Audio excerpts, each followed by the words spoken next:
October 18th, 2021. And I ask the clerk to take the roll, please.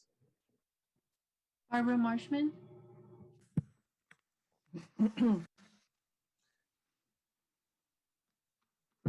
Oh, Barbara, I see you there. I didn't catch your attendance affirmation. Do you mind saying yes again?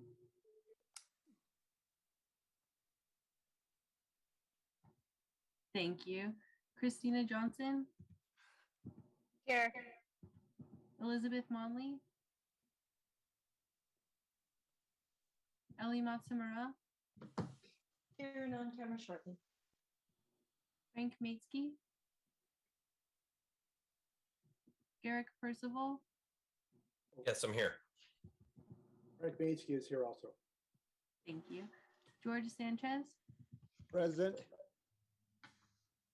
Hui Tran. Here. Jeremy Barus. Present. Jose Posadas. Here. Oh, I think I missed Enrico Calendar. I'll call his name. Sorry about that. Lund Diep. Linda Lazat. Here. Luis Barrocio. Here. Magnolia Siegel. Present.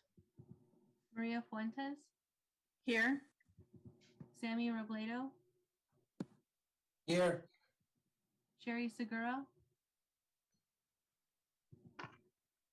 Yi Tran. Present. Tobin Gilman. Here. Veronica Amador.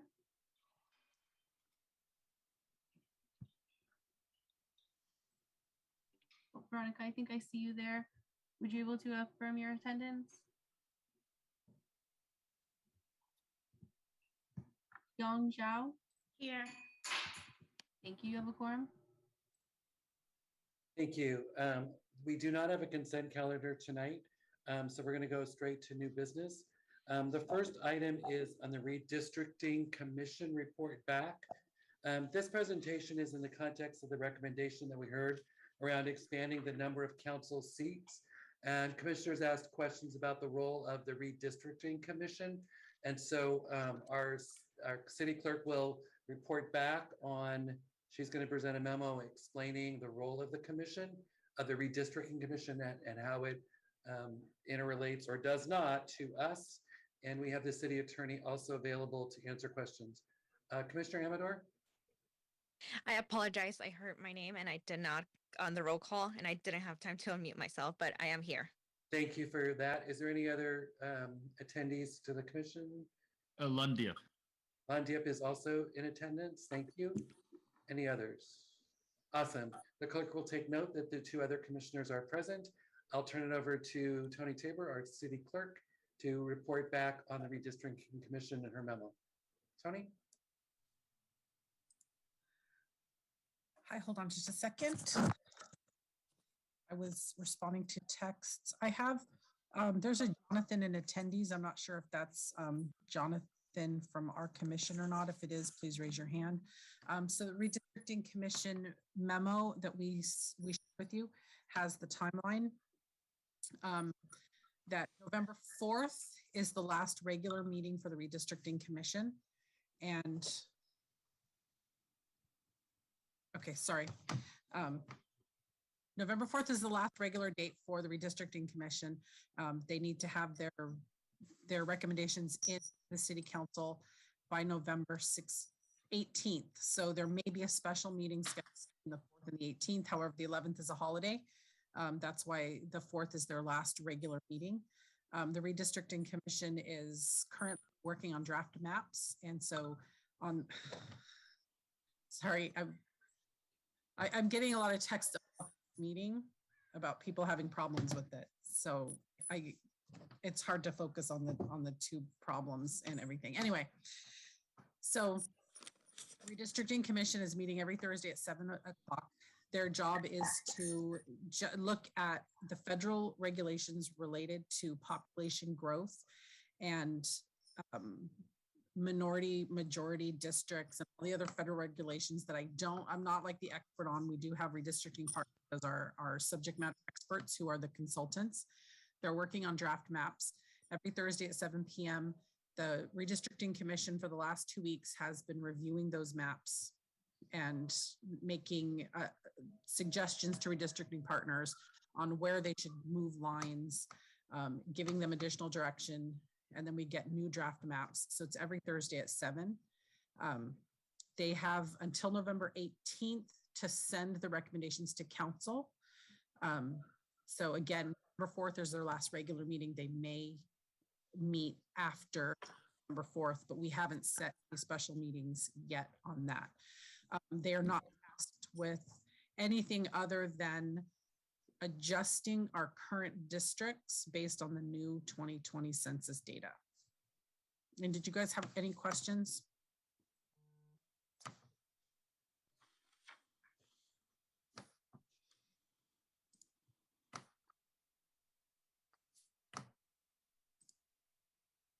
Enrico Calendar? Good evening, Madam Chair. I just want to acknowledge that I'm here because I missed the roll call. Okay. Yeah, Commissioner Calendar is present. Commissioner Hui Tran? Thank you, Tony. So I just want to clarify, I mean, based on the timeline that you shared here, any consideration of expanding the council, would it fall within any potential timeline or current timeline of the redistricting commission? No, the redistricting commission's task is solely to take the existing council district numbers, so we have 10 districts, to current 2020 census data and to adjust the districts that way. And then council, you know, will have 3 public hearings after it goes to council. So they'll also discuss it. They'll also review the draft maps. Sorry, my question is a little bit different because you Right. mentioned that their last meeting is coming up real soon here. I'm just saying any consideration for increasing the number of council districts, even if it was not currently in the redistricting commission's charge, would it fit within the timetable that they actually have right now, or No. could even potentially expand to? No, they have way too much to do in a short amount of time. The new redistricting is very complicated. They need to focus on just that.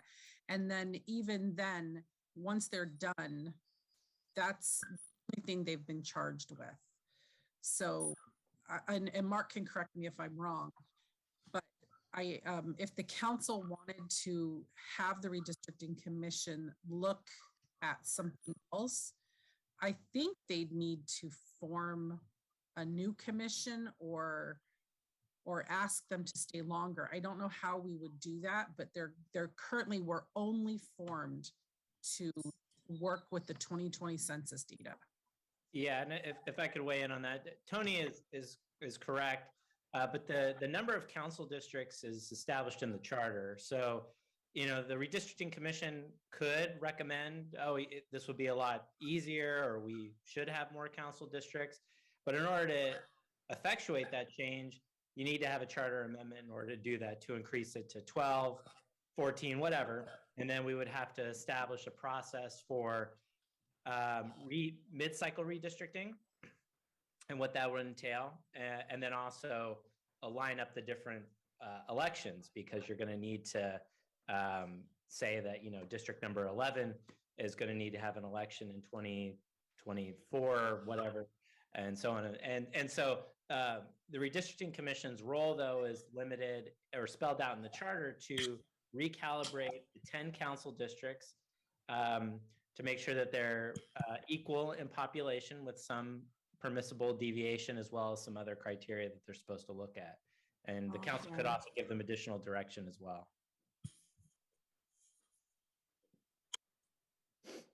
Are there any other questions for the city clerk or the city attorney?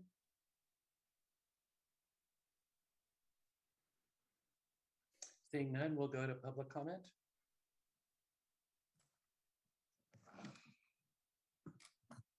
Okay, give me a second to start my council timer.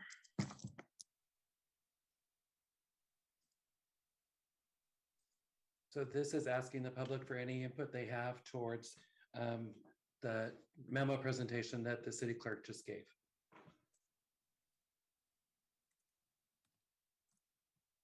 Okay. I'm ready whenever you guys are. Do you want me to call the first name? Yes, please. Tessa Woodmansey? Okay, thank you very much. Well, Tony, I just love your background. I mean, maybe that's really your house. I love your house, if that is.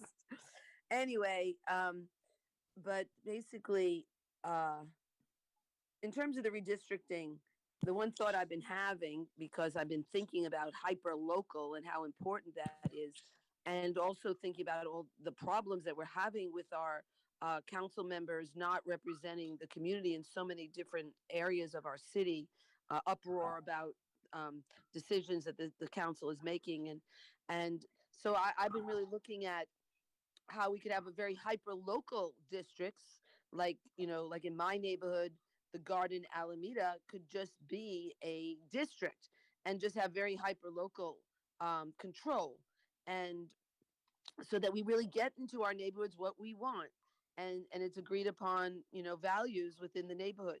And so that's just something to think about. I don't know if that Tony's saying that we can't make changes to uh the charter review, whatever we're looking at is redistricting. But obviously the redistricting is a real big issue as it's coming up in some communities as a problem. So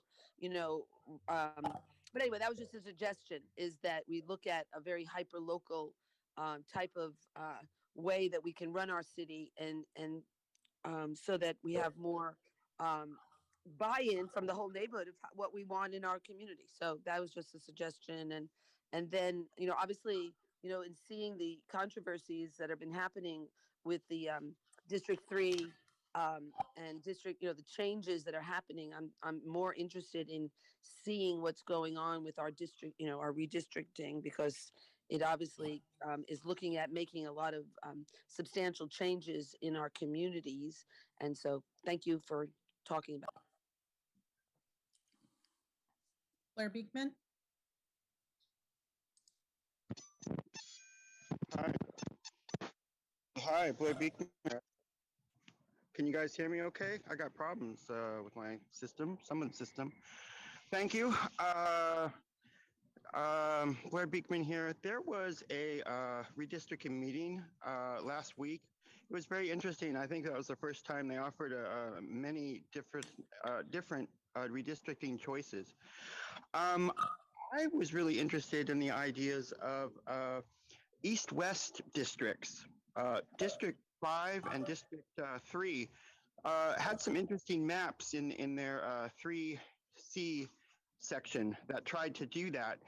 I think that's interesting stuff, how to consider our future. I'm hoping the future of District 7 can possibly be, with the idea of, that's very nicely considering downtown, parts of downtown now. Maybe it can move over to the Google Village area. And Google Village connections to, McLaughlin and East San Jose as a district is just an awesome thought, I think. And you could split up the long corridor of District 2 and have District 9 go west to east across District 2. I think those are good choices. Another idea is District 1 over by the airport can have its own little district. As well as an airport section and the neighborhood there. I mentioned the ideas of that at the redistricting meeting, that what we don't do now on these redistricting feature of many districts in the future, it can be used now as ideas now at this time. Good luck in how you work on these issues. Yeah, I'm really interested in the East-West equity ideas, and it can just create just a more cooperative San Jose for our future, I think. Good luck in those efforts. Thanks. Alina Yin? Good evening, commissioners. I had a question for Attorney Mark Vanny, actually. I know that we were talking about how it's too late in the process to be thinking about adding districts for the redistricting as well as our commission. But what is the actual process, to just talk about increasing districts? Like, is there a special clause in, like, I'm looking at, section 403, elections by district, which determines the number of districts. Is there a clause in there that is worth looking at of, per census data, if we increase by X% each year, the commission should consider what does it look like, for communities of interest and like how the lines are drawn and how that impacts community who's had like a large population growth. And should they then look at whether or not we should be increasing the number of districts. And also, I noticed that in that section, the mayor has the appointing power for the chairperson. And, in the same line that we've been talking about local governance and equity and accountability, I feel like, the chair should be democratically elected, or not elected, I'm sorry, democratically appointed within the commissioners, whoever those 23 commissioners are in the next 10 years. And so that, the representation is really more aligned with the values of whoever those future commissioners are. And how do we so those are I have a question, yes, for how do we talk about improving the process, and also how do we not lose sight of that and talk about how do we set up the next charter review commission, the next redistricting commission to tackle these problems of redistricting. Thank you. Roland?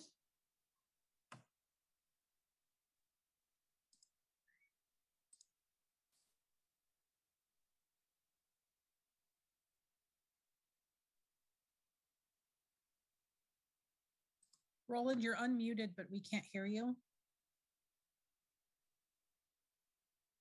Sorry about that. There we go. Yeah. Good evening, Commissioners. I'll be very brief. So with regards to the previous commenter, I think that the next step is for the Charter Commission to communicate to the Redistricting Commission that there is an interest in establishing additional districts in the city of San Jose. So the first step would be actually to come up with a number, whether it's 12 or 14 or whatever. And then when the redistricting commission convenes, to basically go back to the 2020 census data and see where there's any way to achieve that and take it from there.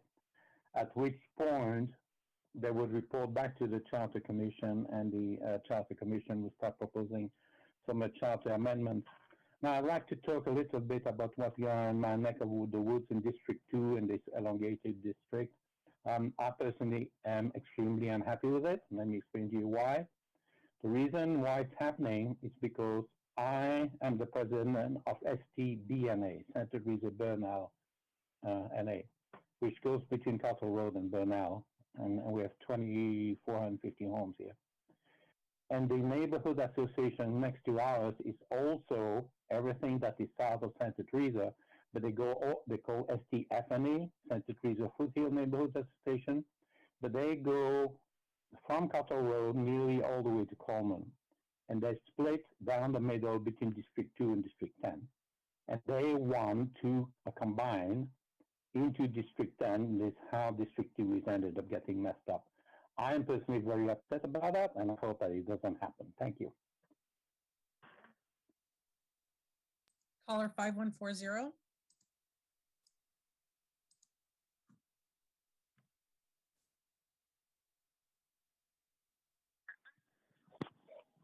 I say no to redistricting. You guys don't need it. It's a manipulation is what you're doing to the people, wasting money and manipulating a line on a map. And anybody down there in city council deserves no more power than they already have, because every single city council person and the mayor are terrible people. They're not doing the work of the people. They're wasting our tax dollars. They concentrate on tobacco sales. If you can buy a can of beer by itself, you guys go on and on and on about stuff like that. And now you're gonna try to redistrict to get more power and more influence on people and manipulate people. You guys should all be ashamed of yourselves. This city is being run into the ground by complete left-wing politics. Let me tell you something. Karl Marx and Vladimir Lenin, they're smiling right now And the people who are going to be laughing is going to be Pol Pot and Chavez and all these other left-wing leaders that cause death and destruction. You guys are on your way for it. You're waiting for it. That's what you're doing. And everybody, would tell me that I'm a tinfoil hat wearer. No way. No way. You guys know what you're doing. You're very careful. You're very, very careful how you're doing this. It's baby steps, step by step. Is what you're doing. You know you're doing it, and you guys are probably laughing. You're laughing, I'm sure, but you're going to have the last laugh because it's all going to come crumbling down to the people like you. You know it's going to happen. How can't it happen? It never not happens. You guys really, really are a terrible, terrible group of people. I don't even know how. Back to the chair. Thank you. Let's move now to our next item, which is the discussion and the final voting on the voting and election and governance structure recommendations. Just a note on the process here, we will do final voting, will happen today. Recommendations that have been incorporated into the final report, which you will see in November. The vote tally will be included for the approved recommendations.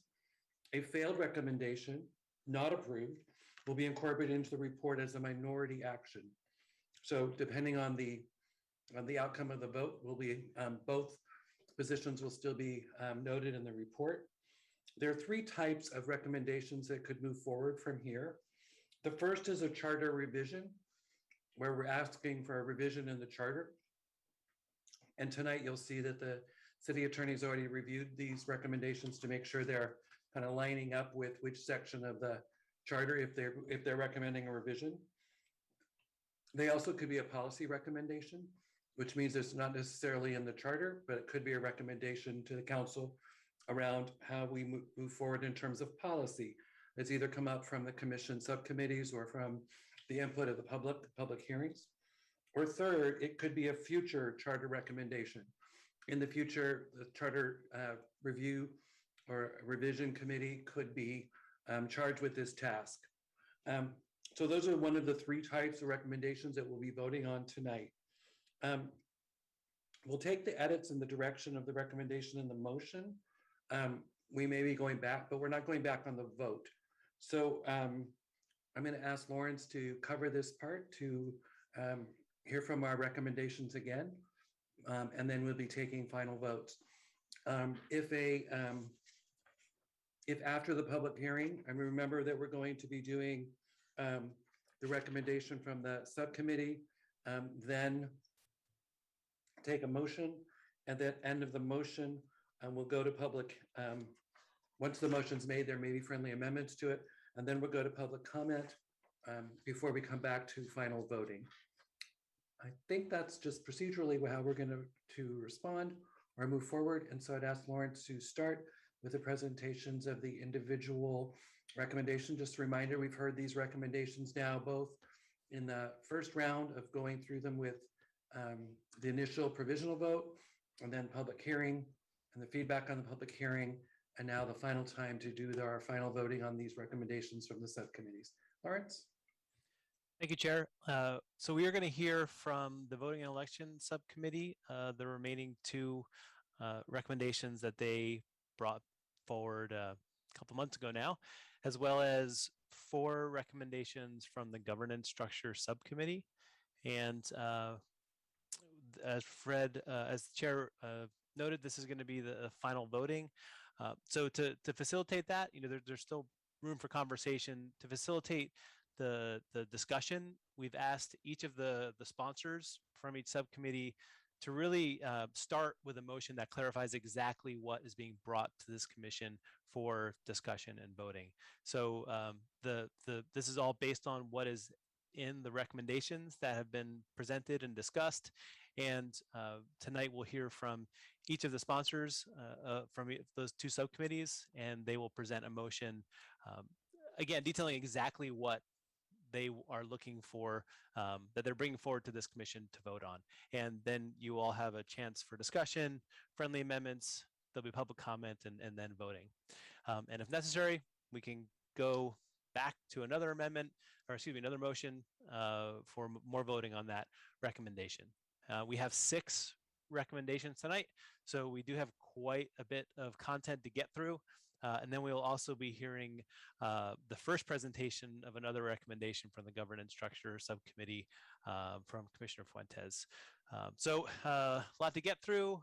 There is a question from Commissioner Borosio before I turn it over to the first commissioner from the Voting Election Subcommittee. Commissioner Borosio. Perfect, thank you. A question about clarity. So I know Chair Ferrer said that whatever doesn't get the majority vote will be on the minority report. Does that happen at this stage? And my understanding was whatever gets voted forward, that will get the majority report, but whatever doesn't get voted forward from here, they just won't show up. Like that memo won't show up on any report. Is that accurate? No, we're intending to bring everything that's been discussed by this commission into the final report. There's been a lot of time, effort, and discussion about all of these recommendations. And so just to repeat what the chair shared, we'll be doing final voting on a motion that encapsulates the heart of the bulk or the meat of this recommendation, the nuts and bolts maybe. And for a motion that passes, that will be a recommendation that is part of the official majority report in the final report. If a motion does not pass and that recommendation is not revisited tonight, then we'll capture that failed motion in a minority report section of the report, so that all of these discussions will be carried forward in the final report, but the final report will highlight or at least the bulk of what's transmitted. All of it will be transmitted, but the report, the majority section of the report will be the recommendations, the motions that pass tonight. Is that clear? Does that help to answer your questions? Yes, thank you. I think what threw me off was when we were voting beforehand, I thought I was under the impression that it was just to continue to study the recommendation. I didn't understand that it came with that it will show up in the final like minority or majority report. Yeah, I mean, I guess there's a slight distinction there. Ultimately, we want to highlight in the final report those motions and those recommendations contained therein that were passed by a majority. All of the recommendations that have been put forth at this point would need to go into the final report one way or the other. Really, the provisional voting was to ensure that any topics or recommendations of interest were continued to move forward, be studied and revised by the commission so that they can be brought forth to this final discussion. If there was any recommendation that was totally off the wall and just not of interest and it failed in the provisional voting, it wouldn't have moved forward. You wouldn't have spent your time talking about it. But still, if a recommendation at that point had been brought forward and not past provisional voting, we still would have incorporated in the final report. The final report will be a lengthy document with an incredible amount of detail. So, again, I think it's a slight distinction, but apologies for the confusion on that slight distinction. Is that helpful? Thank you. Yes. Okay. Thank you. Great. Okay. Any other questions before we get started? All right. So I'm going to pass it over to Commissioner Hui Tran, who will start us out reading the motion for the recommendation on ranked choice voting. Thank you, Lawrence. Let me actually go ahead and pull up the language of so the language of the motion is pretty involved. So rather than is it mandatory that I read the entire the motion in its entirety? You don't have to read the entire motion. What I'd like to hear is really a clear motion for what you're asking this commission to vote on, and at the very least, I would highlight the intent of the language that you're kind of paraphrasing, and we can refer the recommendation is in the hands of commissioners, so we can refer to the Okay. specific Yeah. recommendation memo if people want to see the actual language. Got it. Okay. In which case, then the motion that I'm proposing is to adopt amendment to section 1600A and D as referenced in the memo related to ranked choice voting. I recognize we have a full agenda, so I'm just going to go through a high-level summary of what we have, what's being proposed, and what it covers. And so, if you don't mind, I'm going to be sharing the screen here.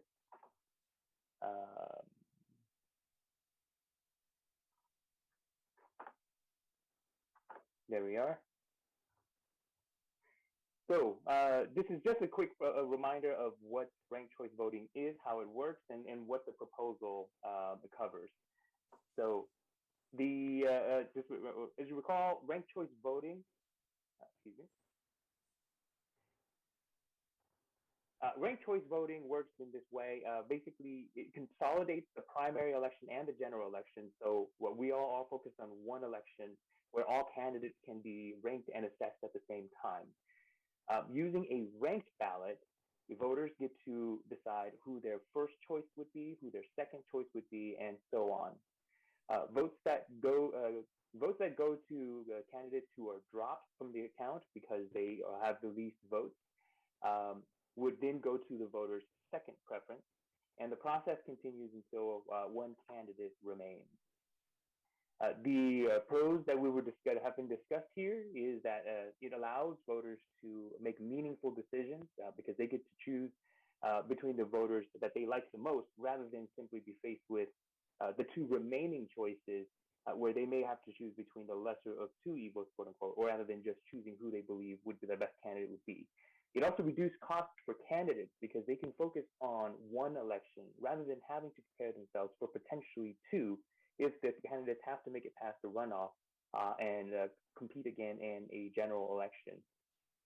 And also, available data shows that ranked choice voting does increase voter turnout by focusing the election on the general when more people turn out in the first place, rather than splitting up the vote between a primary and a general election. What's included here is also that data from when the ranked choice voting was implemented in the 50s and in more recent times shows that women and people of color actually do have better odds of being elected under this system, or there's a stronger correlation between the election of women and people of color under ranked choice voting than just under our traditional system. The last recommendation that was reviewed and voted on by the commission modeled our language after Oakland's charter language. It clarified our vote counting procedures, and it also clarified that if there were ties between candidates, it would be resolved by random lot, which is actually in accordance with state law. It also ensures that there are post-election reports for transparency to ensure that our ranked choice voting systems are working as intended, and it creates contingencies in the event that the technology we have in place is insufficient or unable to handle ballot counting under a ranked choice voting system. It also removes language about a minimum threshold, since the technology that we do have available these days can run through these counts in relatively short order. And also the goal for initiating ranked choice voting would be set for 2024 and not anytime before that. Are there any questions to clarify on the ranked choice voting proposal?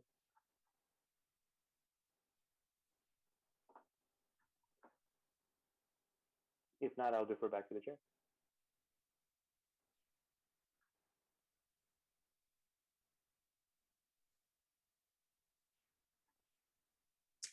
So we have a motion on the table. Is there a second to the motion? Second. Thank you. Commissioner Bruce, seconds. All right, so now, Lawrence, we're going to go to Public comment. public comment. Unless there's additional discussion. Is there any questions? There was no questions from the commission, so if you're ready for public comment, the clerk can call the first speaker. Jeffrey Buchanan.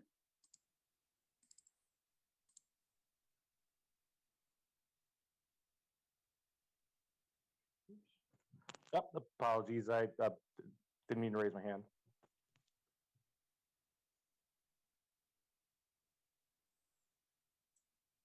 sorry, Ruth Callahan.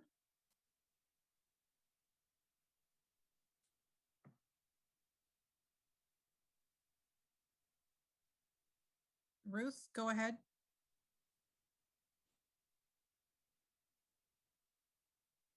Okay, I'm going to go ahead and move on to Roland. Thank you. So I'm going to be very brief here. The major issue that you got here is that a second choice vote has got the same weight as a first choice vote. So I'm going to make it very simple for the commissioners. Unless you really want to add rigged elections to the list of problems you already have in this city, I respectfully request your no vote. Thank you.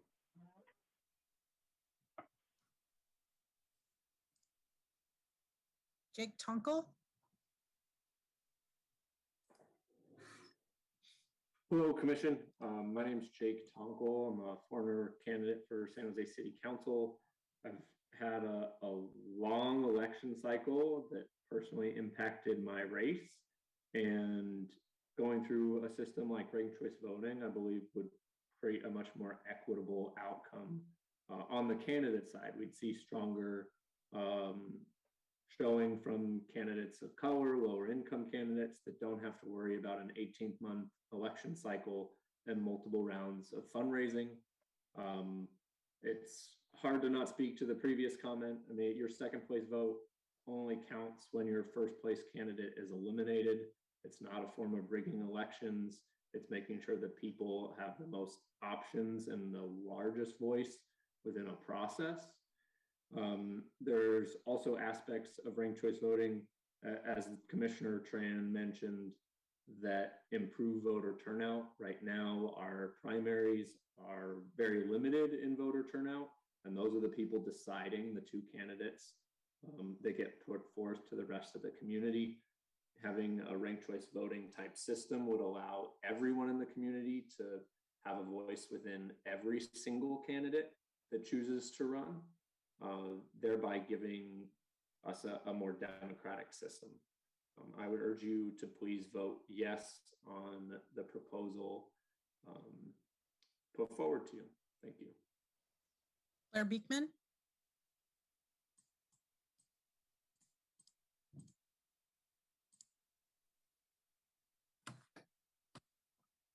Hi, Roy Beekman here. Boy, I tried to get my mic going and it's not working again. Sorry, it took a while to get going here. For this item, it sounds really interesting, and good luck in all the questions that you have to work through for this to do well and succeed. I think what the previous speaker just spoke about speaks to ideas of ranked choice voting and to many new programs that, I mean, I do work with accountability with technology, and there can be ways that really can help address the questions of equity and openness and accountability. And that's a hopeful thing.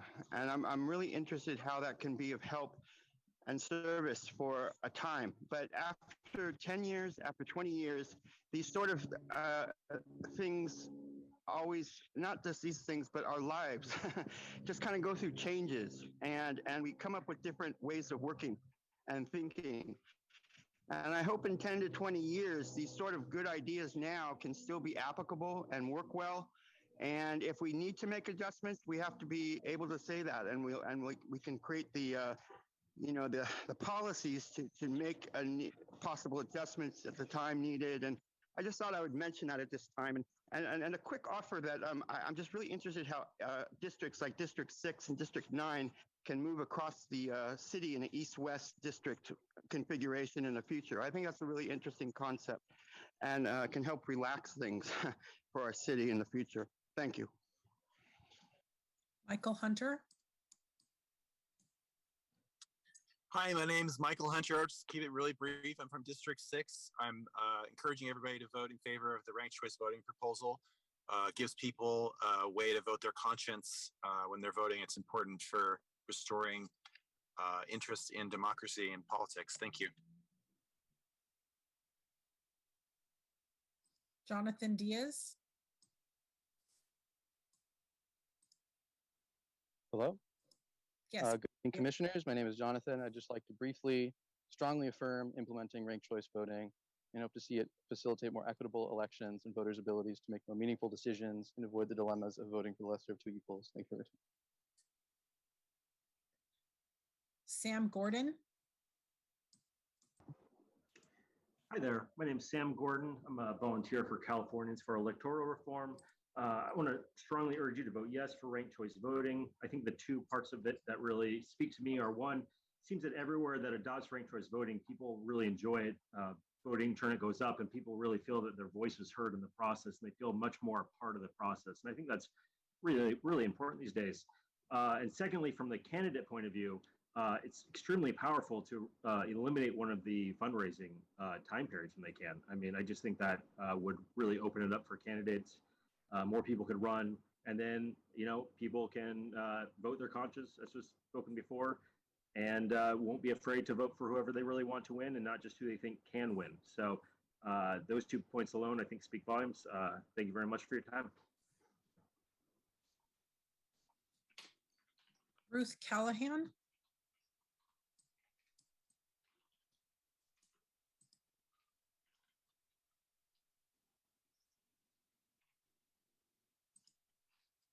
Okay, Ruth, you need to unmute. I don't think you're on the phone. If you are on the phone, hit *6.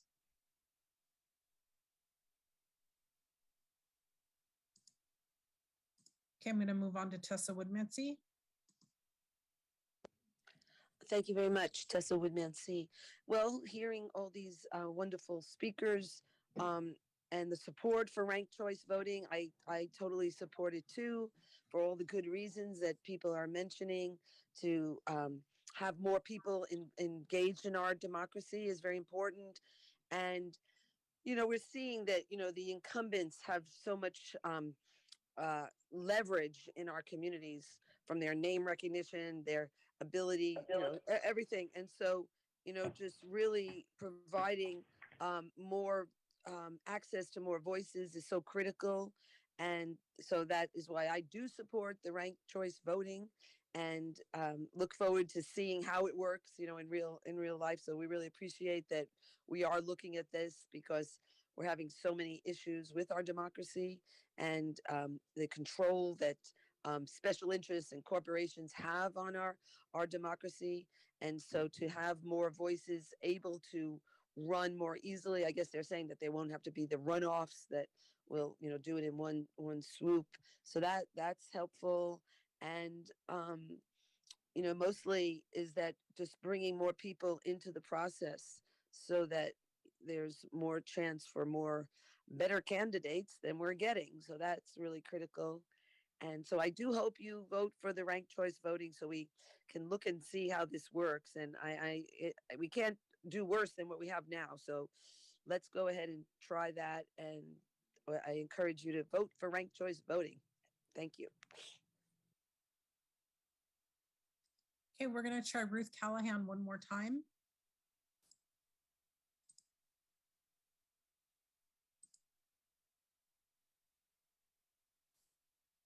I'm clicking allow to talk. It's not allowing me to allow her to talk.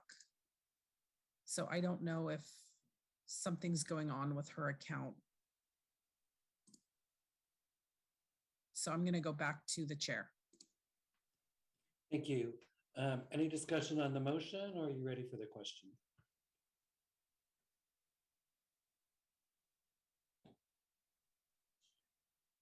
Seeing no hands, then I will ask the clerk to take the vote. So a yes vote is in favor of the subcommittee's motion to adopt ranked choice voting with the amendments to their first proposal that Commissioner Hui-Tran outlined tonight, as stated in their memo to us for tonight's motion. The clerk can take the roll. Barbara Marshman, Yes. Christina Johnson, Yes. Elizabeth Monley, Ellie Matsumura, Yes. Enrico Calendar, Aye. Frank Maidsky, Yes. Eric Percival, Yes. George Sanchez,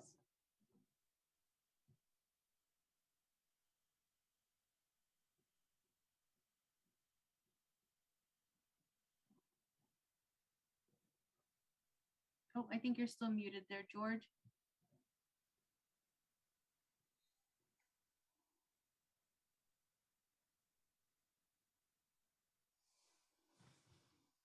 Why don't I come back to you at the end? Hui Tran, Yes.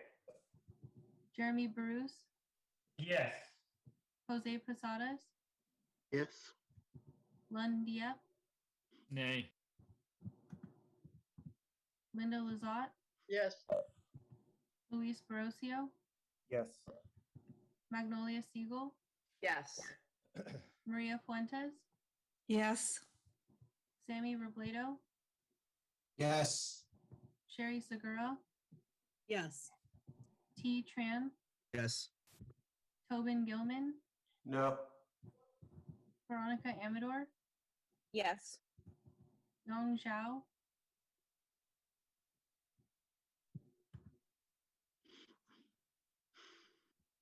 sorry, I didn't hear your vote there. Oh, I think you may have gone back to mute. What was that?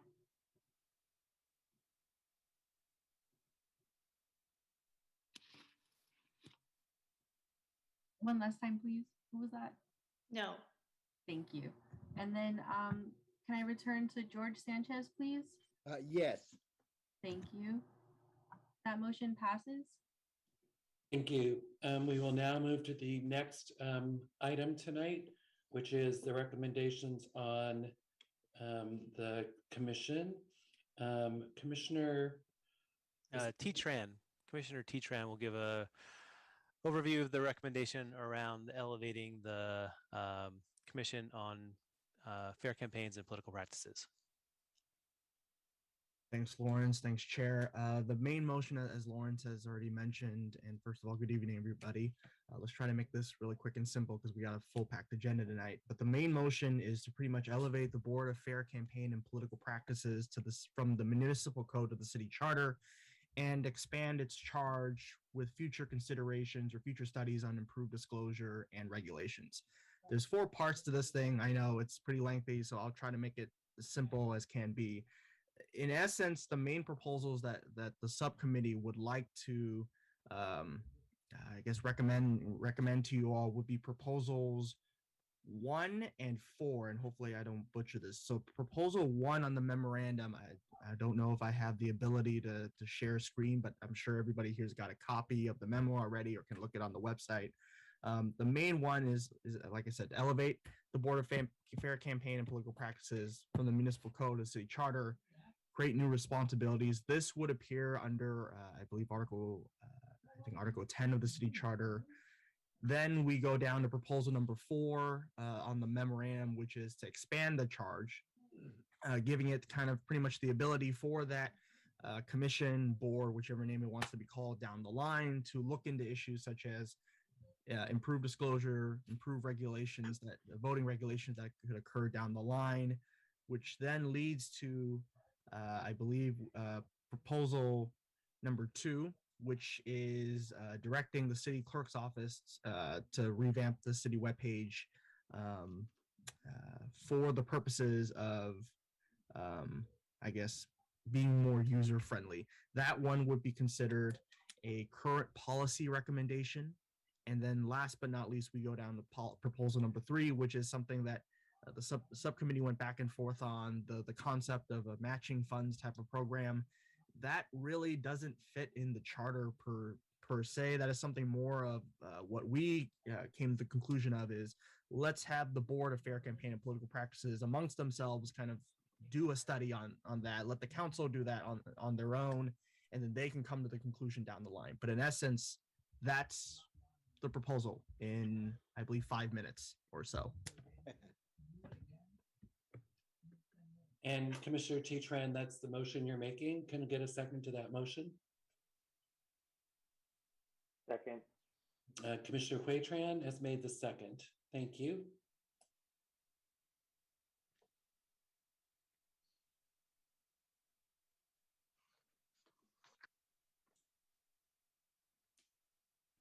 All right, are there any questions?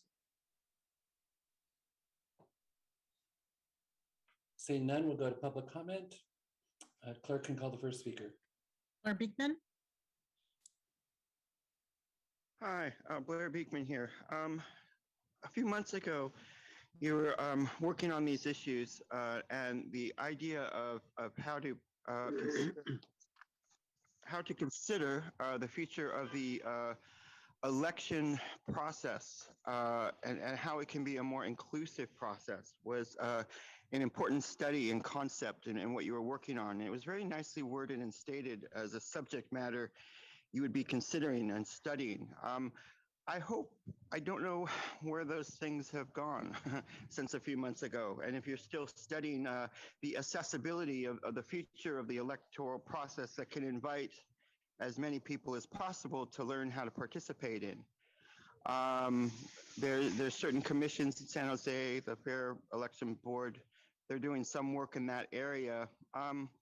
Good luck how we can always further these efforts. It always needs to be addressed and improved upon. And good luck if you're not doing it here, I hope you can be. And we certainly need to be addressing these things for our future. And good luck in what can be an open democratic process that's always in motion towards our better ideals and purposes. Thank you.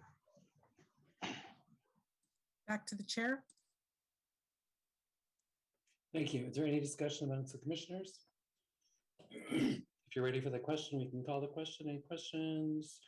Commissioner Matsumura. Thank you. So I had a couple of things. I wanted to request clarification from Commissioner Tran or the subcommittee.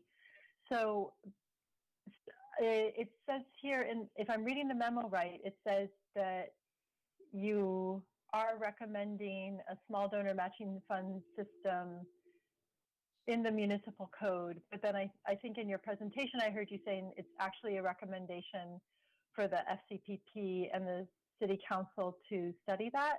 Can you help unconfuse me?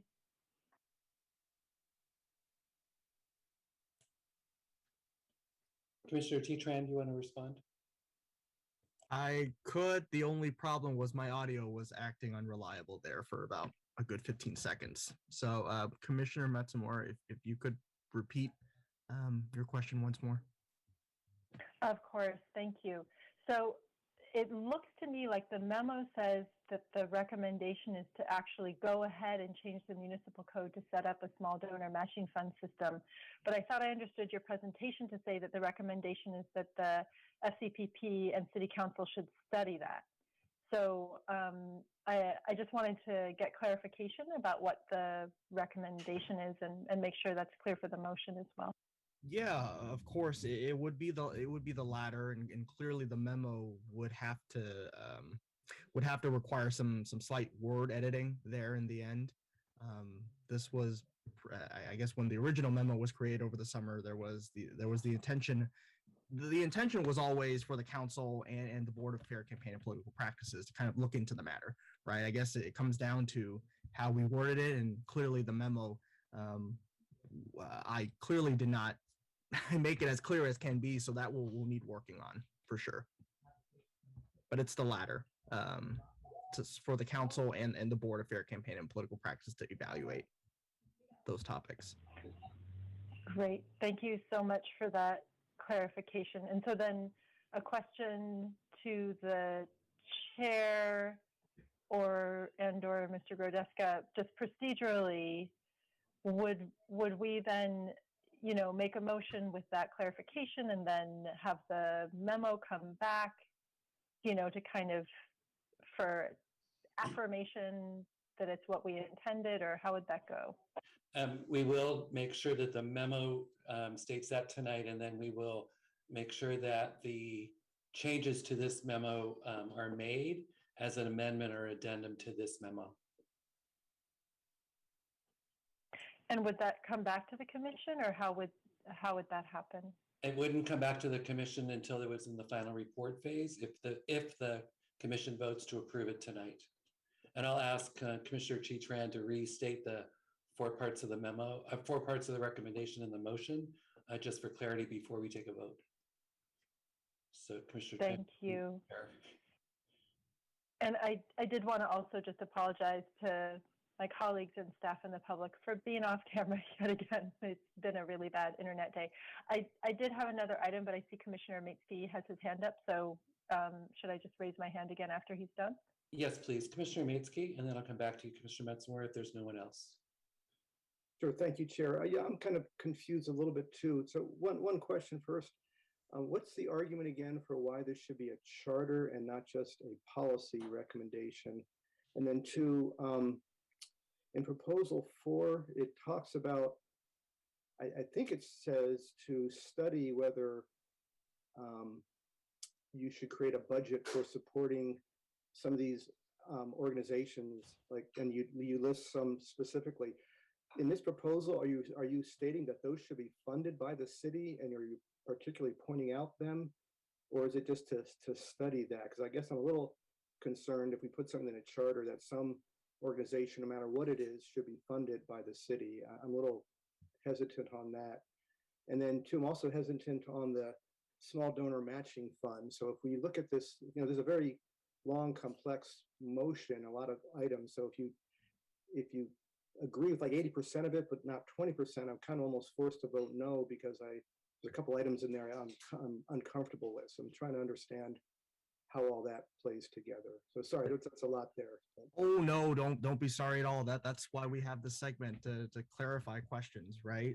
So Commissioner Maitsky, I think there was 3 questions there. I'll try my best to go through each one of them. So the first one was why should this be considered a charter revision and not a policy revision? And I think it comes down to when the subcommittee was discussing this, and to my subcommittee colleagues, feel free to chime in if there was a little bit of a slight inaccuracy on my summary of our thought process. But the reason why this was considered a charter revision proposal was to pretty much, I guess if I had to say it in succinctly as possible, it's to make the board itself just pretty much to not elevate it, but to strengthen it.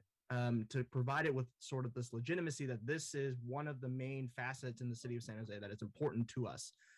In the charter, we have commissions such as the Planning Commission, Salary Setting Commission, and I don't want to pull a Governor Perry moment here, but I'm pretty sure the third one is civil service. And yes, it's civil service, thank goodness.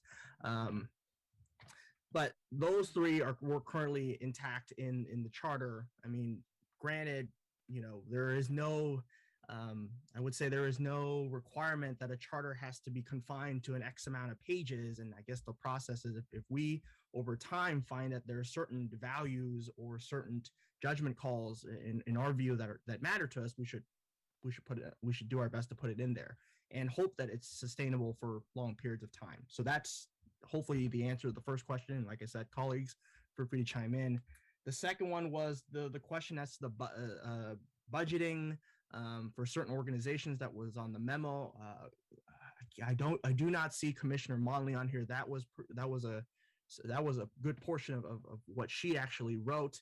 To my understanding, it was more of just to list out examples of certain organizations. It wasn't to say these organizations are going to be funded by such and such. It was, and again, this goes back to a question that Commissioner Matsumura asked, which was, this memo would need some reworking on the language, and I agree wholeheartedly it will be once this segment is over with. And as I am explaining this second question, I unfortunately do not have the third question. The third question has passed me. So Commissioner Maitsky, if you can repeat your third question once more. Oh, yeah, I was trying to remember. So the other thing, I'm a little concerned about the small donor matching funds, where they agree with that. But if I don't like that, then I'm kind of forced to vote no on everything because I don't like a portion of this. Just the way the proposal is laid out, it's in the motion. No, and that's fair. My clarification for that one, and this again, it circles back to Commissioner Matsumura, which was that proposal specifically was for a future study. It was a study for the future. It wasn't something that I understand that in the memo it was written as let's make this the new way or the new system. Right. Clearly, that given the memo, the motion that I had made about 10 minutes or 15 minutes ago, actually, that won't be the case. So we'll need to rework the language, but it won't be, this is the system going forward. Let's study the potential. Thank you. Commissioner Quatran, Commissioner Marshman, and then Commissioner Matsumura. Thank you. Just to clarify in terms of procedure and process as well, I believe what we are able to propose are three different things. One is revisions to the charter, which that would be elevating the Fair Campaign Board. Two are policy recommendations. I think that would be the website disclosing the donors, as well as recommending that the Fair Campaign Board study historical disenfranchisement and issues related to that. And then on the small donor matching program, I believe the third area that we could recommend was either future policies or future studies, similar to, I think, what maybe perhaps Commissioner Marshman is proposing related to the redistricting, right? That this can be something that be adopted as a matter to study by the council or by future boards and commissions. So that's my understanding of how this is being presented. So that just to ensure that, I think we're seeing how all this is being played out. It is all in one memo, but I believe we're using kind of three different procedures here for the same memo. That said, the justification for elevating the Fair Campaign Board is because we want to give it the imprimatur. We want to make sure that the responsibilities under the Fair Campaign Board are taken more seriously, especially as we talk about how to address historical disenfranchisement and how we can better address the role of money in our local campaigns as well. Commissioner Marshman. Well, you may have answered my questions, but I do have real reservations about a number of the things that are supposed to be studied. And if we could clarify that elevating the board and empowering the board goes in the charter, which I think is a fabulous idea. And some of the other things maybe too. It just seems like a lot to absorb. Then I can support it. If that's not clear, I worry a little bit that that we're going to discover something in there that some of us weren't comfortable with. Thank you. We'll get some clarity as well. Commissioner Matsumura. Thank you. To just also weigh in on this question regarding making this a charter amendment. I mean, the fundamental difference between the charter and the municipal code, I think, and I hope Attorney Bonnie will jump in and correct me as needed, is whether the city council on any given Tuesday, as they say, can change it. And given that this is a board that regulates the campaign or oversees the campaign practices of city council members, it might make it more independent if it is enshrined in the charter and not able to be disbanded by the city council without a vote of the public. They originally had put my hand up more for some of the questions that Commissioners Maitsky and Marshman had raised, but Attorney Bonnie, is there anything that you want to clarify or correct about what I just attempted to put out there? Yeah, that's generally correct, that with boards and commissions that the council establishes by ordinance, they can change them by ordinance. There is a provision, however, under the charter that does say that anytime the city council lessens an ethical requirement, then it requires a supermajority or 8 votes in order to do that. Another thing to be mindful of whenever you put a board or a commission in the charter is that it does constrain you in terms of changes that you want to make to eligibility, criteria for eligibility and things like that. A good example is with Measure G. One of the changes that it made was to the Planning Commission. And so when you enshrine something in the charter, in order to change it, it needs to go to the voters to amend it. Both of those are really helpful points. Thank you. So to the question of Commissioner Maitsky and Marshman, I mean, I think our opportunity here would be if we want to offer either friendly amendments or substitute motions to be able to carry forward the elements of this memo that we like. It would be helpful to hear from more commissioners just about kind of if there are others who kind of share discomfort with some pieces or others, to figure out what might be the best approach, or perhaps, you know, most people like all of it, in which case the motion should probably stand. Speaking for myself, you know, I'm comfortable with the matching funds being advanced as a recommendation to study. I think as far as expanding the responsibilities of the board to work on voter engagement and historically disenfranchised populations, that's a dramatically different scope than its current scope, and is incredibly important, requires a dramatically different kind of expertise than probably the current makeup of the commission and its staffing. And so I would be more comfortable with that as being an item to be studied, rather than just going ahead and recommending that a commission that's been designed to do something very different has a significant change to its scope without a lot of work to figure out whether that's the right tool to achieve this goal of improving, you know, accountability to historically disenfranchised voters, and how how we can have the right tool. Thank you, Commissioner Fuentes.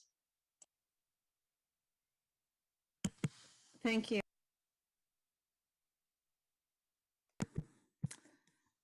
This is a little bit in response to wanting to hear from more commissioners.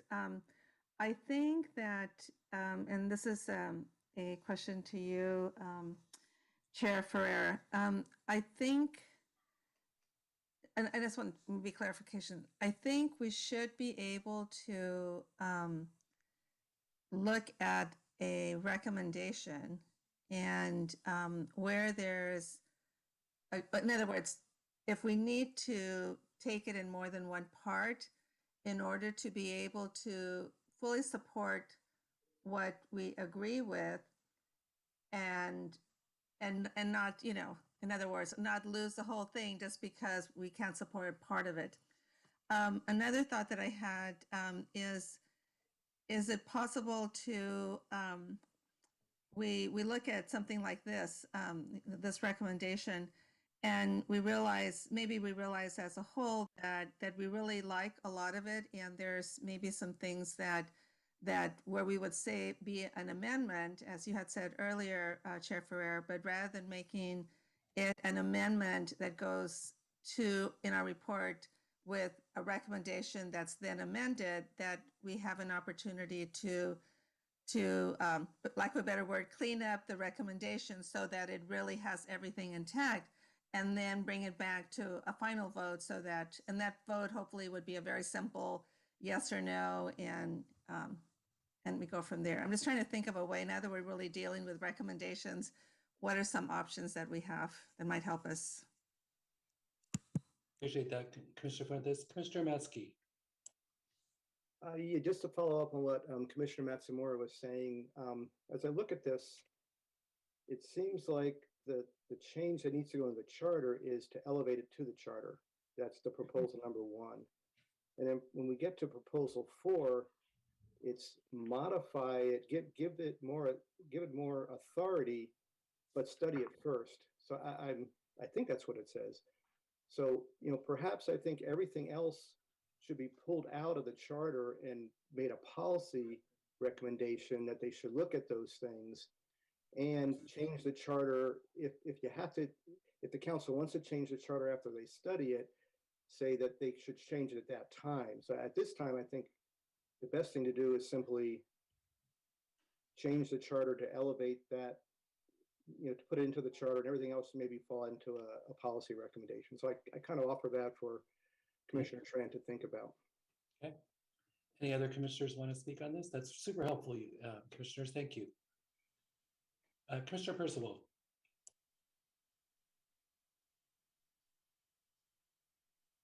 Commissioner Percival, you're on mute.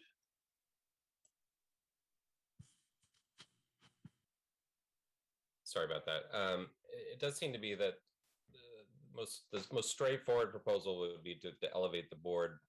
I can never remember the name of this thing, but anyway, the board to the a charter level.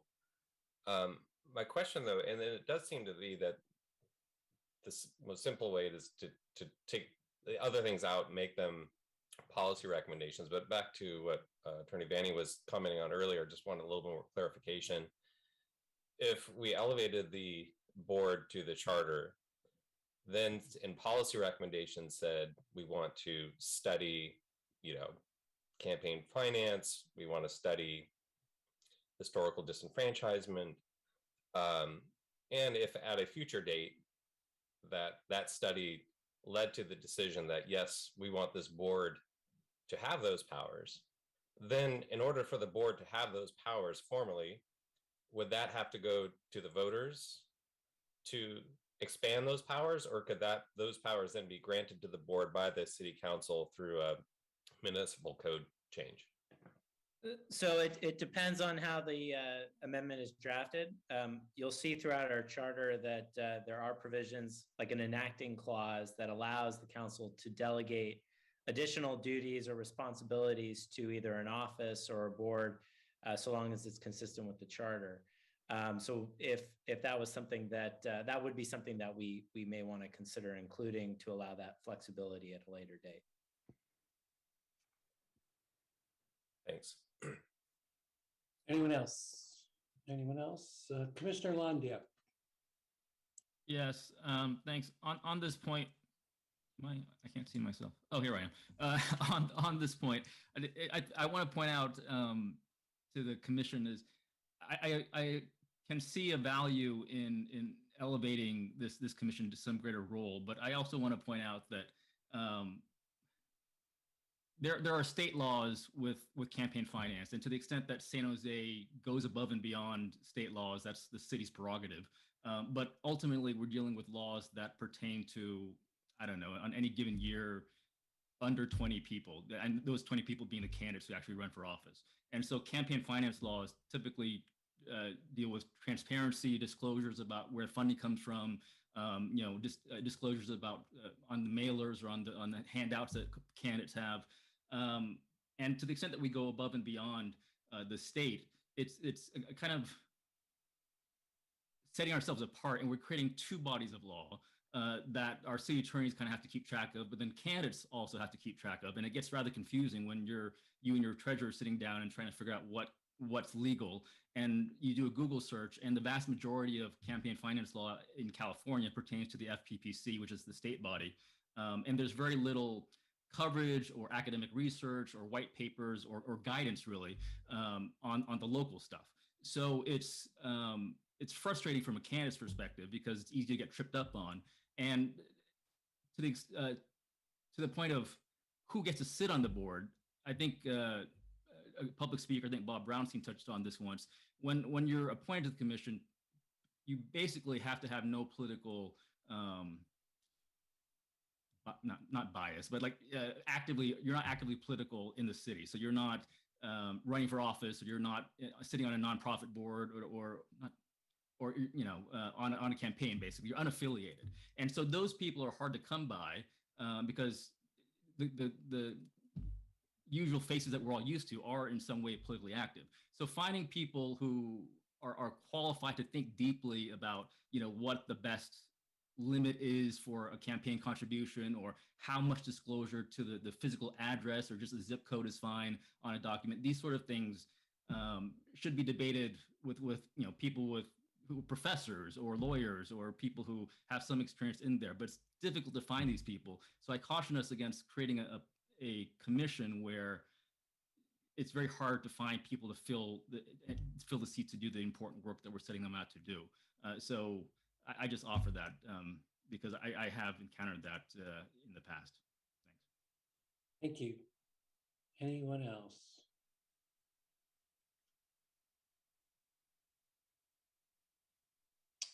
All right, I'm going to come back to Commissioner Tran and ask you if you want to restate your motion.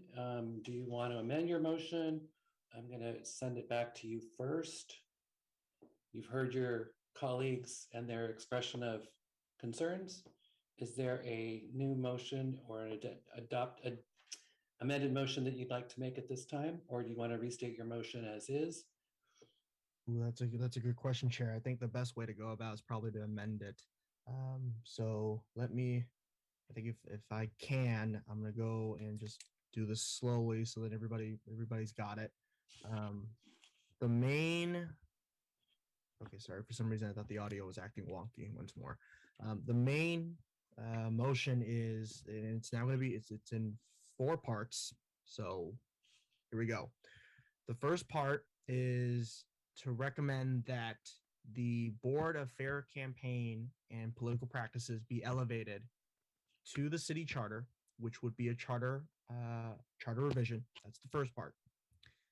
Second part is to direct the city clerk's office to revamp the city webpage with regards to donor disclosure. And this one is a current policy recommendation.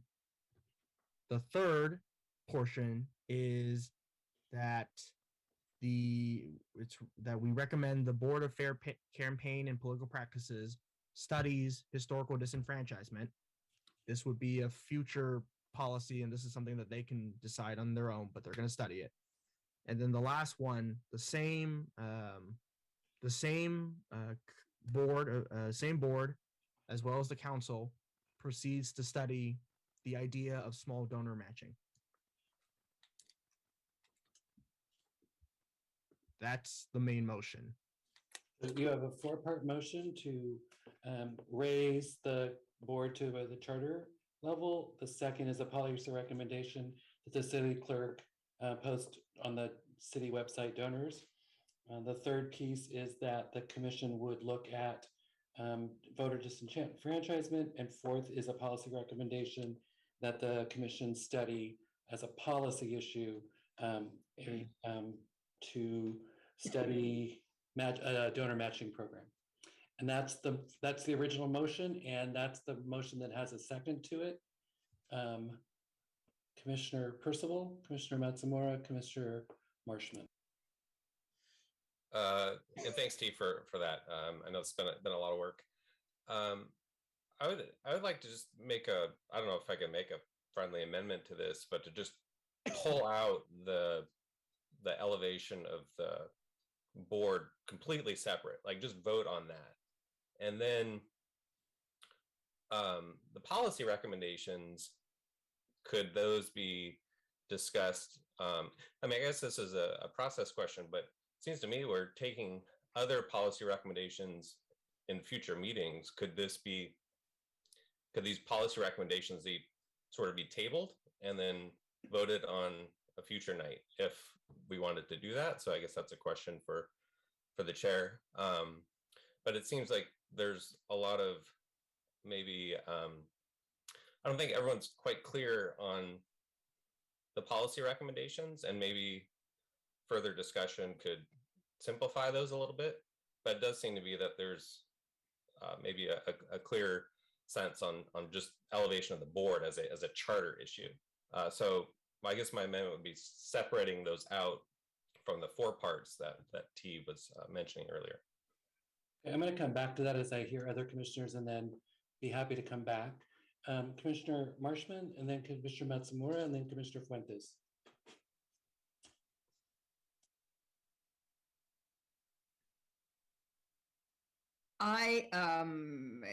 Actually, my original thought was along the lines of Commissioner Percival, but I'm also wondering if we keep as part of the charter amendment authorizing the new chartered board to study certain things, would those issues have to go back to the city council? Would it be like the planning commission when they, make a recommendation, but it still can go to the city council? Or if they study matching funds, for instance, could they just decide to do that? The City Attorney Vanny, do you want to answer or respond? Yeah, I can respond. So in other cities that have matching fund programs, it's enacted into law by ordinance. And it would also require a budget appropriation. So it would be something that needs to go to the city council. And we generally don't provide boards and commissions with the ability to enact ordinances under the charter. That's a purview of the council. Commissioner Fuentes. Thank you. I just want to make a comment, and that is that my own personal view would be to leave the recommendation as was presented by Commissioner Tran, because to me everything that was presented was I mean, I agree with everything that was presented, and I also think as much as possible when we think, I mean, in other words, I don't want to take it apart because as a whole, it fits together. And I see that where it states to make this part of the city charter, that's what we should recommend. Anyway, so I really support it as was presented, even though it's been amended. I just wanted to comment that. Thank you. Commissioner Lazat. Yes, I just wanted to agree with Commissioner Percival. I think that we're Charter Review Commission. We should vote on the charter change, and then either tonight or at a future meeting, vote on the policy recommendations. But I think tonight we definitely have to vote on the charter change that's requested by Commissioner Tran. Thank you. Anyone else? Seeing none, then I'm going to go back to Commissioner T. Tran and ask you once again, do you want to amend your motion to only the first aspect, the raising of the commission to the charter level, revision of the charter? If you do not, you don't have to, but if you do, I'll hear it now. Otherwise, I'll go to Commissioner Percival. I think, I believe Commissioner Percival recommended the friendly amendment. Is that correct? Yes. I guess the maker of the motion is going to, I guess, affirm or agree with the friendly amendment or accept it. There we go. And thank you. And the seconder of the motion? Friendly to the seconder. Okay, so agreed. So the friendly amendment then is that the new motion on the floor would be that the commission is raised to the charter.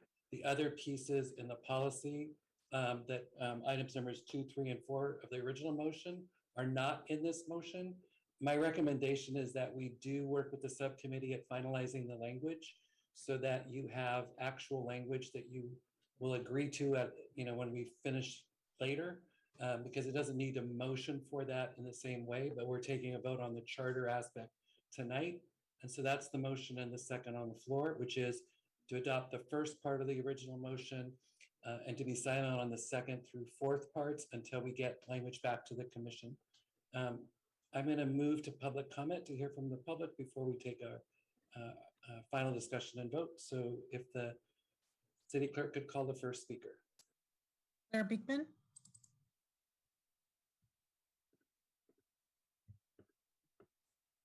Hi, Claire Beekman here. Am I the first speaker? I guess I am, so I'll just continue right now. Thank you for this item. To quickly comment on Len Diep's words, I kind of, I always have worries about, how a commission process can, survive and function. And I'm sure you guys have gone through a lot the past few months. The ideas of a fair board and election commission, it's been part of the San Jose commission process for a number of years. It has a bit of permanence to myself. Mr. Beekman, I want to stop you. Mr. Beekman, your audio is really bad and we're not understanding you. You're not understanding me? Now, go ahead. Now you're clear. How about you come back to me in a minute? That'd be great. Next speaker. Blair's the only speaker with his hand up. Okay, you want to try again, Mr. Beekman? I just got another hand. Okay, go ahead. Adrian Gonzalez. Good evening. This is Adrian Gonzalez, Chair of the Board of Fair Campaign and Political Practices. Thank you for hearing this recommendation tonight. I just want to say that the board has discussed and voted on this before. So we definitely support the notion of elevating the board into the city charter to protect our title and stature and our responsibilities. So thank you for discussing that tonight.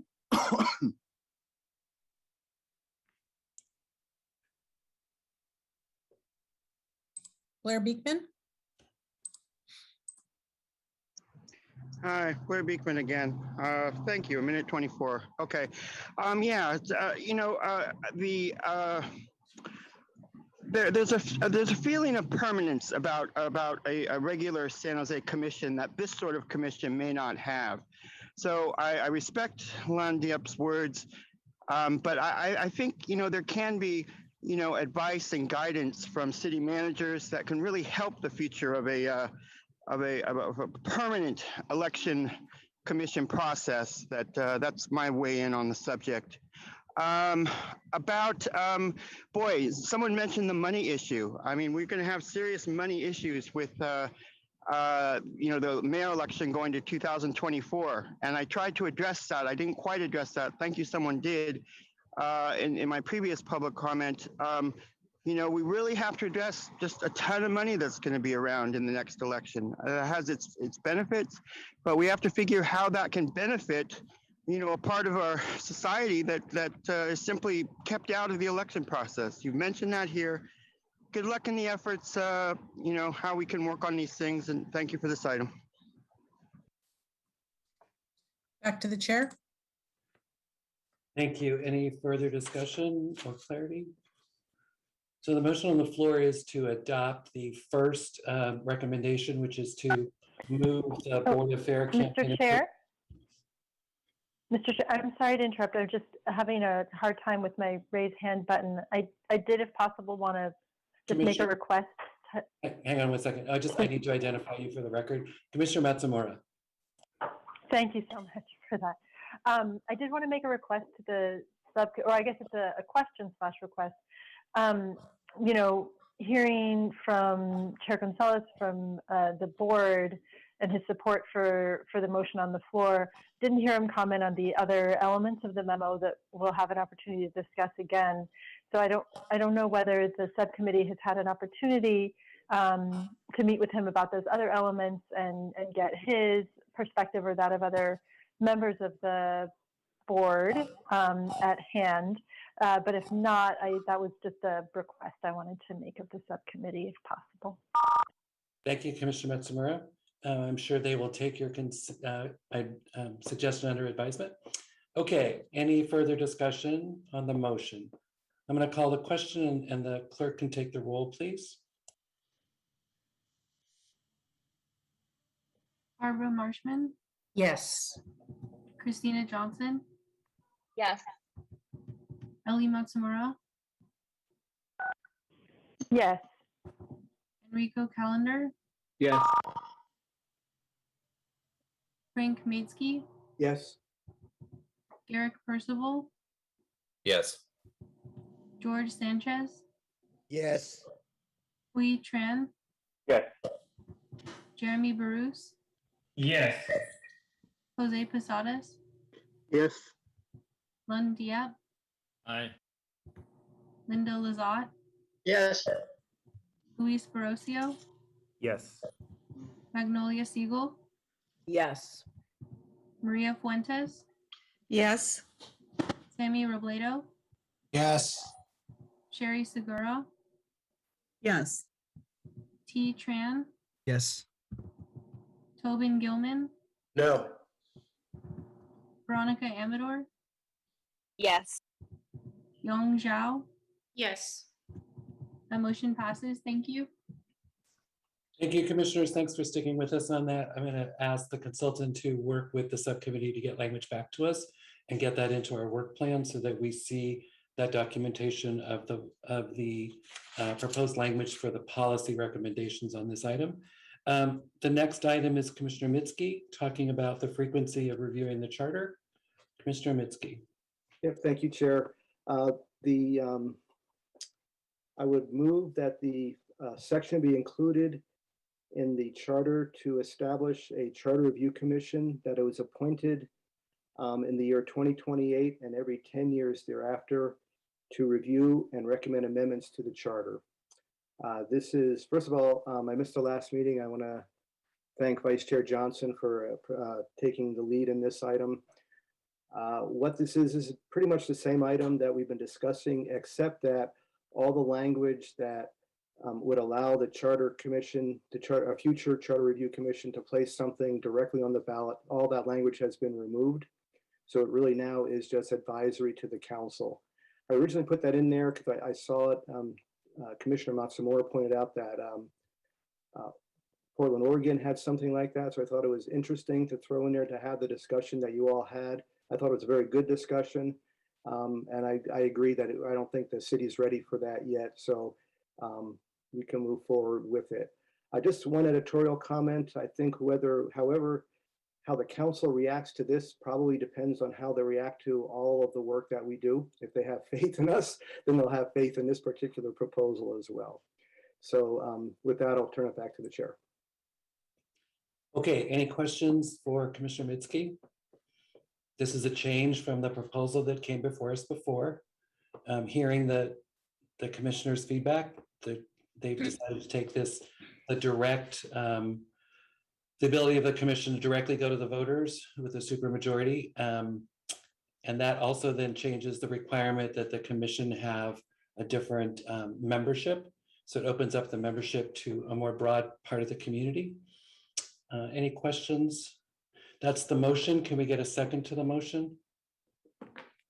Second. Commissioner Marshman, I'll take yours as the second. Any questions? Commissioner Miskey, I just have one question, and it's a kind of logistics question. You're saying that every 10 years, but that means in 2028 would be the commission. Is it a 1-year piece or? What's included in this is a 2-year, is a term of 2 years, but allowing the council to extend it if they need be. Again, we were originally trying for lining this up with the census. Now you're going to hear Commissioner Marshman talk about a change in thought of our subcommittee on that in the future. But okay, and that's really what it is. And it'll be 2028, 2038, and so forth. Thank you. Appreciate that. Any other clarifying questions? Comment? All right, let's go to the public, please. Tessa Woodmansey. Okay, thank you. Thank you, Tessa Woodmansey. Well, I appreciate this meeting because it did help clarify the issues around what goes into the charter and why certain things would be in the charter versus in policy or in procedures. So the fact that it has to go to the public is a critical part of what separates it from typical political machinations. So having a charter review more frequently, like you're suggesting, I think is a good idea. Even maybe more frequently, especially that we're dealing with so many crises, that we should be looking at these things and letting the public vote on it, because the issues that we're facing are survival of our species, and that's protecting us from harm is really the job of our politicians and our government. But that hasn't been the case, since they are wrapped up in the political and economic gyrations of our community versus serving really the people. So having making the decisions as we're doing now, as you're doing, to what should be in our charter is very critical, because it really takes the emphasis of what the people want and the needs of the people. And say in where we are at right now is even saving the people, and that's the issues that we're dealing with in terms of our climate crisis. So really having it up for the people to decide more directly is critical reasons why we're having to really evaluate our charter. because it gives us so much more leverage as the people, and so that our democracy really represents us.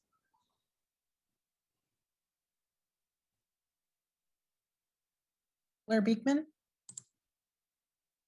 Hi, Blair Beekman here. I thought those were some really nice words by Tessa, and I feel much the same.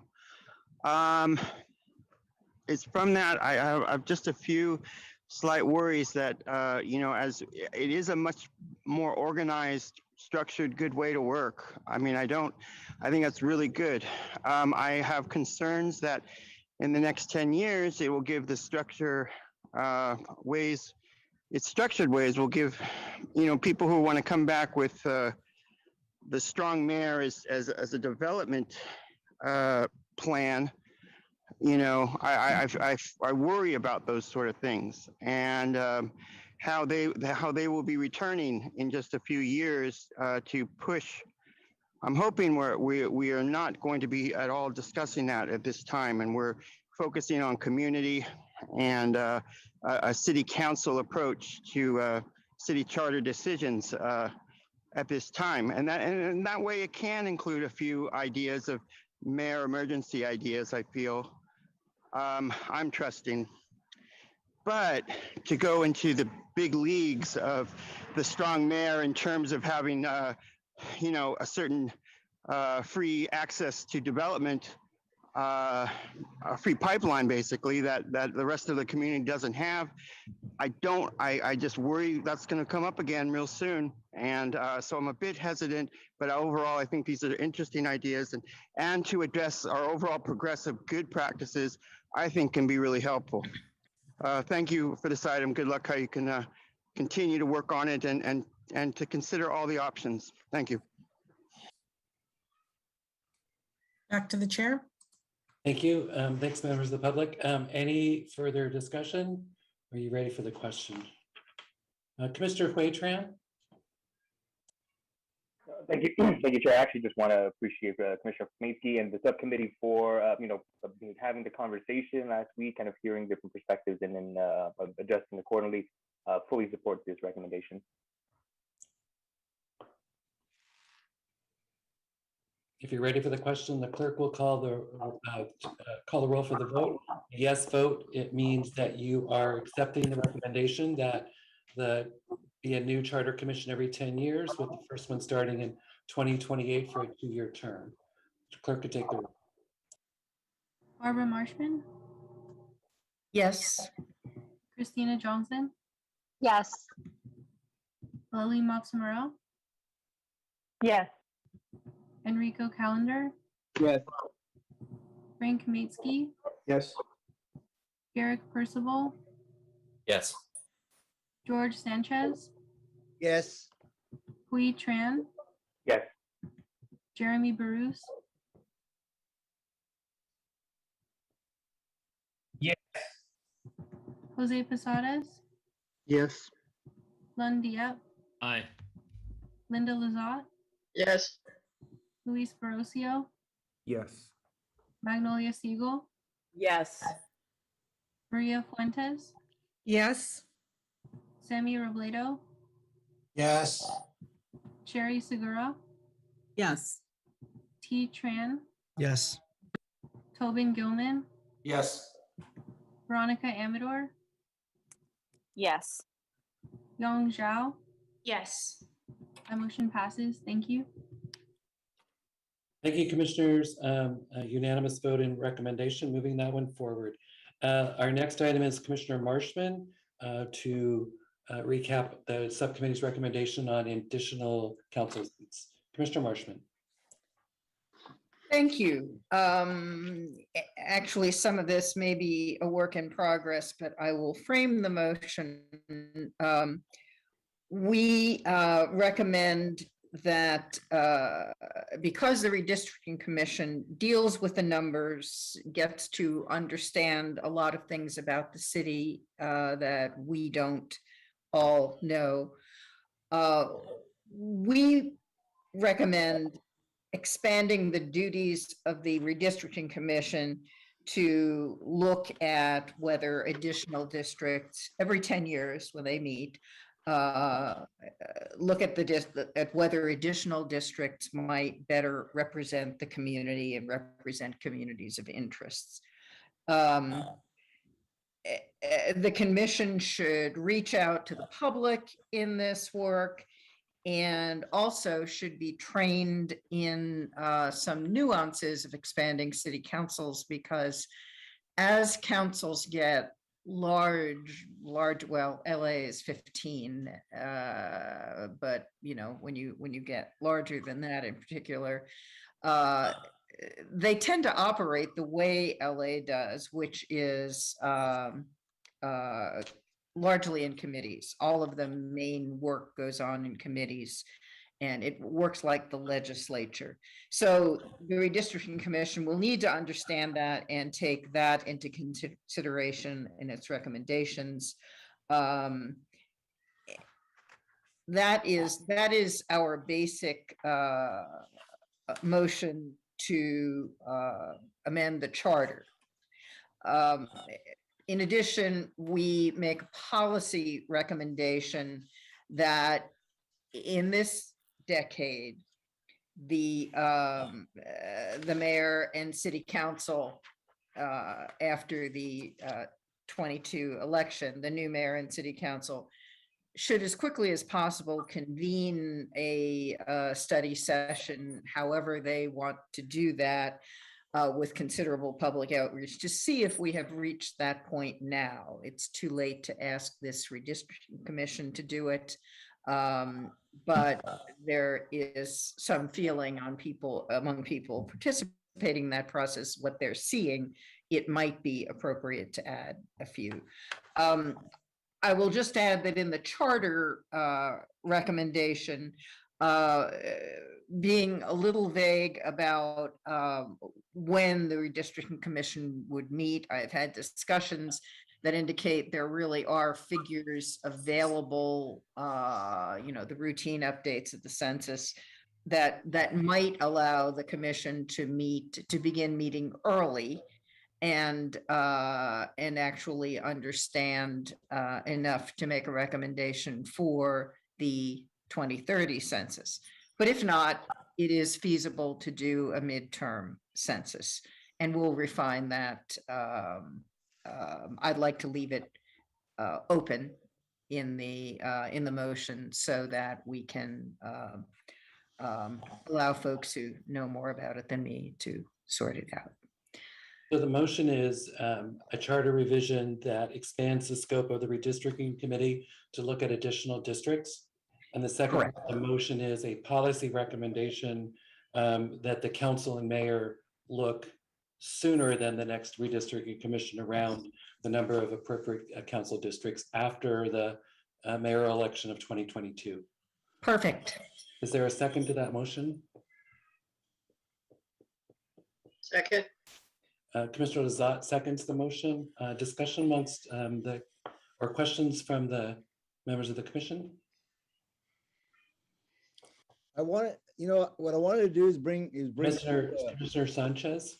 Yeah, I want to bring forth a counter motion, and that, well, maybe not a counter, but another motion that would that we would look at increasing the number of council districts to 14.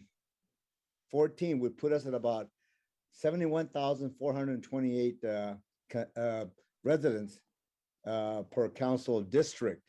Now, originally in 1978, when we went ahead and established the council's number, the 10 member council plus a mayor, which made it 11.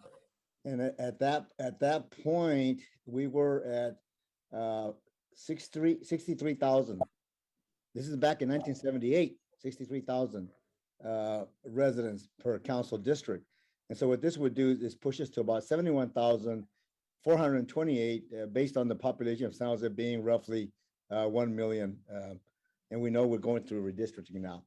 But I think 14 would be a good number, something doable that I feel that we need to move forward with. the opportunity presents itself at this time to us. And I think it's something that we need to hopefully move forward on. But that would be a proposal that I would bring forward. Second to the substitute motion, Rick Calendar.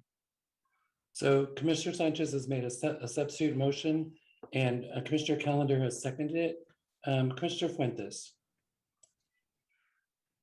I guess I'm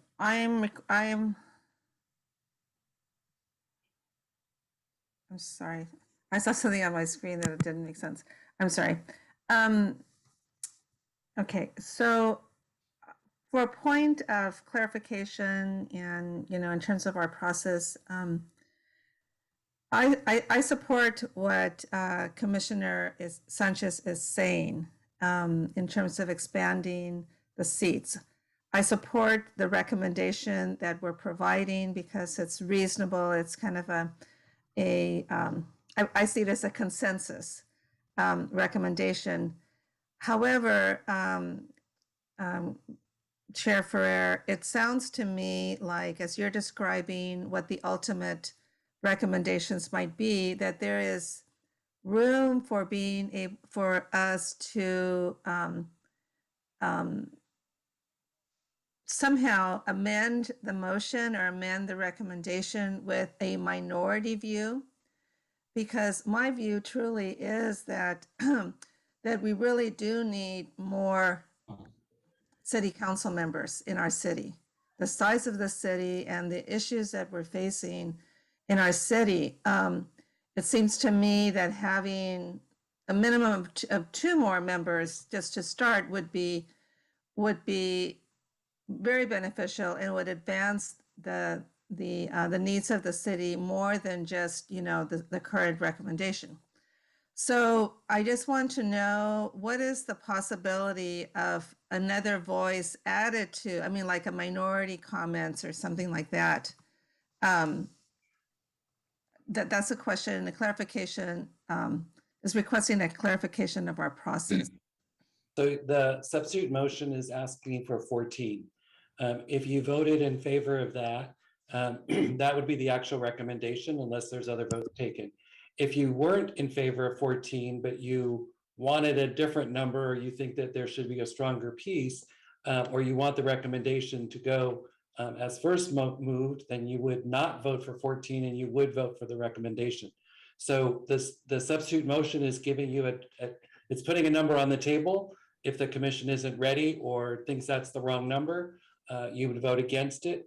If you have a better number and you want to try that as a substitute motion, you could do that, or go back to the original motion that would come back to the floor, which is really the notion of the recommendation to send this to the redistricting commission and not take it up as a charter amendment. Commissioner Marshman. As I was looking at this, as our subcommittee will recall, I threw out the option of perhaps recommending 2 additional council members now, because that seemed like a low enough number that you would not get into any of the complications that you get into. And we don't really want to be LA, I don't think we want to be San Francisco. Maybe I'm wrong, but that's my thinking. And they operate very differently. And also, once you get larger numbers of council members, you have a higher risk of dysfunctional council, even if they're trying to work as one body instead of off in committees. So my committee, except for Maria, who did talk about this at committee, everybody else said, no, don't recommend, we don't feel that comfortable about it. Let's not do that. So that's how we came down to empowering the commission, the redistricting commission, to look at this regularly every 10 years. And we know they're going to exist. I'm not sure the council is going to advance our proposal on a charter commission every 10 years, but we know the redistricting commission is there, so we can get that information. I personally don't feel I have enough information about how the dynamic works in these larger councils and whether they would fit San Jose. But that's just my opinion. I'm sorry, Commissioner Matsumura, then Commissioner Calendar, Commissioner Lazat, and Commissioner Amador. Commissioner Matsumura. Thank you. In response to Commissioner Fuentes' thoughts, I wanted to propose that we could, if we have a substitute motion that is substantively different, that is something that is not proposed in the memo, you know, in contrast to our previous conversation, it was just about kind of tinkers to what's in the memo or what parts of the memo to advance. This is actually a different proposal. Seems like if that substitute motion were to fail, this one or any other, that if we could figure out who would write a memo, it could actually be really appropriate to put it in the minority report. So I wanted to put that idea out there of just how to make sure that the diversity of views on our commission do get to city council, and that you know, we can really take advantage of the concept of a minority report. And Commissioner Matsumura, just for clarity, I want to just kind of reiterate again. It's been my direction to the consultant that we make sure that we really capture all discussion, all all the memos will be in the appendices. We want a really historical document that somebody could actually go back to and see what we talked about and the discussion. These meetings are all recorded, in the minutes of all these meetings would be also part of it, so that yes, in fact, you will be able to see, yeah, they did look at numbers and they had that discussion and they came back with this proposal and they came back with numbers again, and then they finally decided on whichever piece. So there will be, the documentation will be in the report. And as you saw, the kind of minority majority kind of opinion, if the commission is split or really, you know, down the middle on something, it really will be emphasized in that way. So I do want to make sure that we're not losing anything in terms of, if we make a recommendation to the council, that's the recommendation, that they can read the minority report or they can read the other discussion that we had. So it's not just that the only thing the council's going to get as our recommendation. Commissioner Calendar, Commissioner Lazat, Commissioner Amador. Commissioner Calendar. Thank you. First, though, I did want to thank Mr. Sanchez, Commissioner Sanchez, for introducing this motion. I do think that ultimately all politics is local. When you have the opportunity to be able to represent additional neighborhoods and be able to have additional representation on the council, I think that's a good thing. I think what Commissioner Sanchez pointed out is that when we came up with the 10 seats, council members and 11 mayors, we weren't even at 500,000 people. We weren't even at 100,000 people. This community has really grown.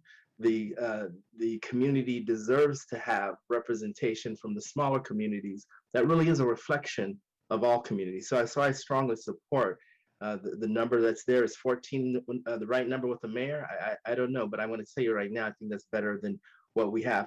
You know, you could have a council with, and I'll point to other councils and our neighboring councils that have 5 or 7 members, and they are more dysfunctional than anything that I've ever seen. So I don't think size regulates dysfunction. I look at, I don't want to mention which communities they are, but I'm sure if you're familiar with some of our adjacent communities, this dysfunction is incredible. I don't know if it's because it's, you know, why it's dysfunctional, but I don't think it has anything to do with the number.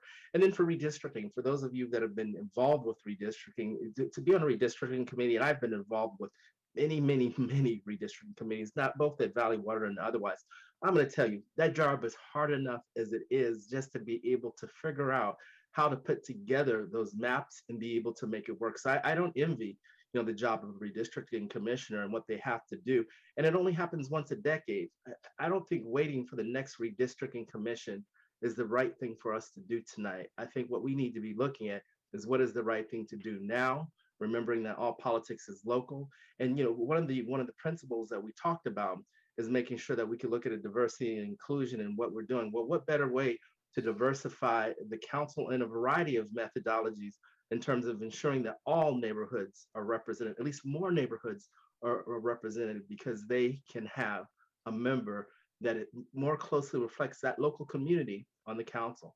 So I think that's definitely how we want to be inclusive, is providing at least more opportunities. So I strongly stand behind Commissioner Sanchez's motion, and I thank him for introducing it. Thank you, Commissioner Lazat. Commissioner Amador, back to Commissioner Marshman. Yeah, I just wanted to let the commission know that we had a pretty lengthy and all viewpoints were heard in our subcommittee on whether to have two or none. And, you know, Barbara, like she said, she was initially in favor of two, but, you know, the committee came down on the side of we're adding 1, 2, 3, 4, 5, 6 new council members is based on nothing. I mean, we don't have any data. We don't have any demographic information. So to suggest that we need, you know, 2 or 4 or 6, that you're operating in a vacuum. And I think that's where we came down. We came down on, you know, recommending that the redistricting committee look at this, and you know, that the council start looking, you know, right after the mayor's race on the need for more council seats, and do it in a logical, inclusive manner. I mean, just coming out and saying we need more council seats, says who? You know, 6 people here, 12 people here. We haven't had a whole bunch of people come. They didn't come to our subcommittee meeting. They haven't come to this meeting, you know, in droves, saying we need, you know, and as I said before, you know, lack of representation, in my mind, goes to the leadership of the council member and the staff they put together. The only argument that I see for increasing the number of council seats is that you increase the opportunity for more people to run. And that to me is more inclusive and more forward thinking, and trying to bring all of the people in this city, give them the opportunity to run for office. You know, if you were to add more council seats, but I don't think we're there yet. And that's a conversation we had in our committee. And that's why we went rather with having the redevelopment, redistricting committee charged with it. And as a subset, having the council look at it after the mayor's race. It's not that we're, you know, sweeping it under the rug and we're ignoring it.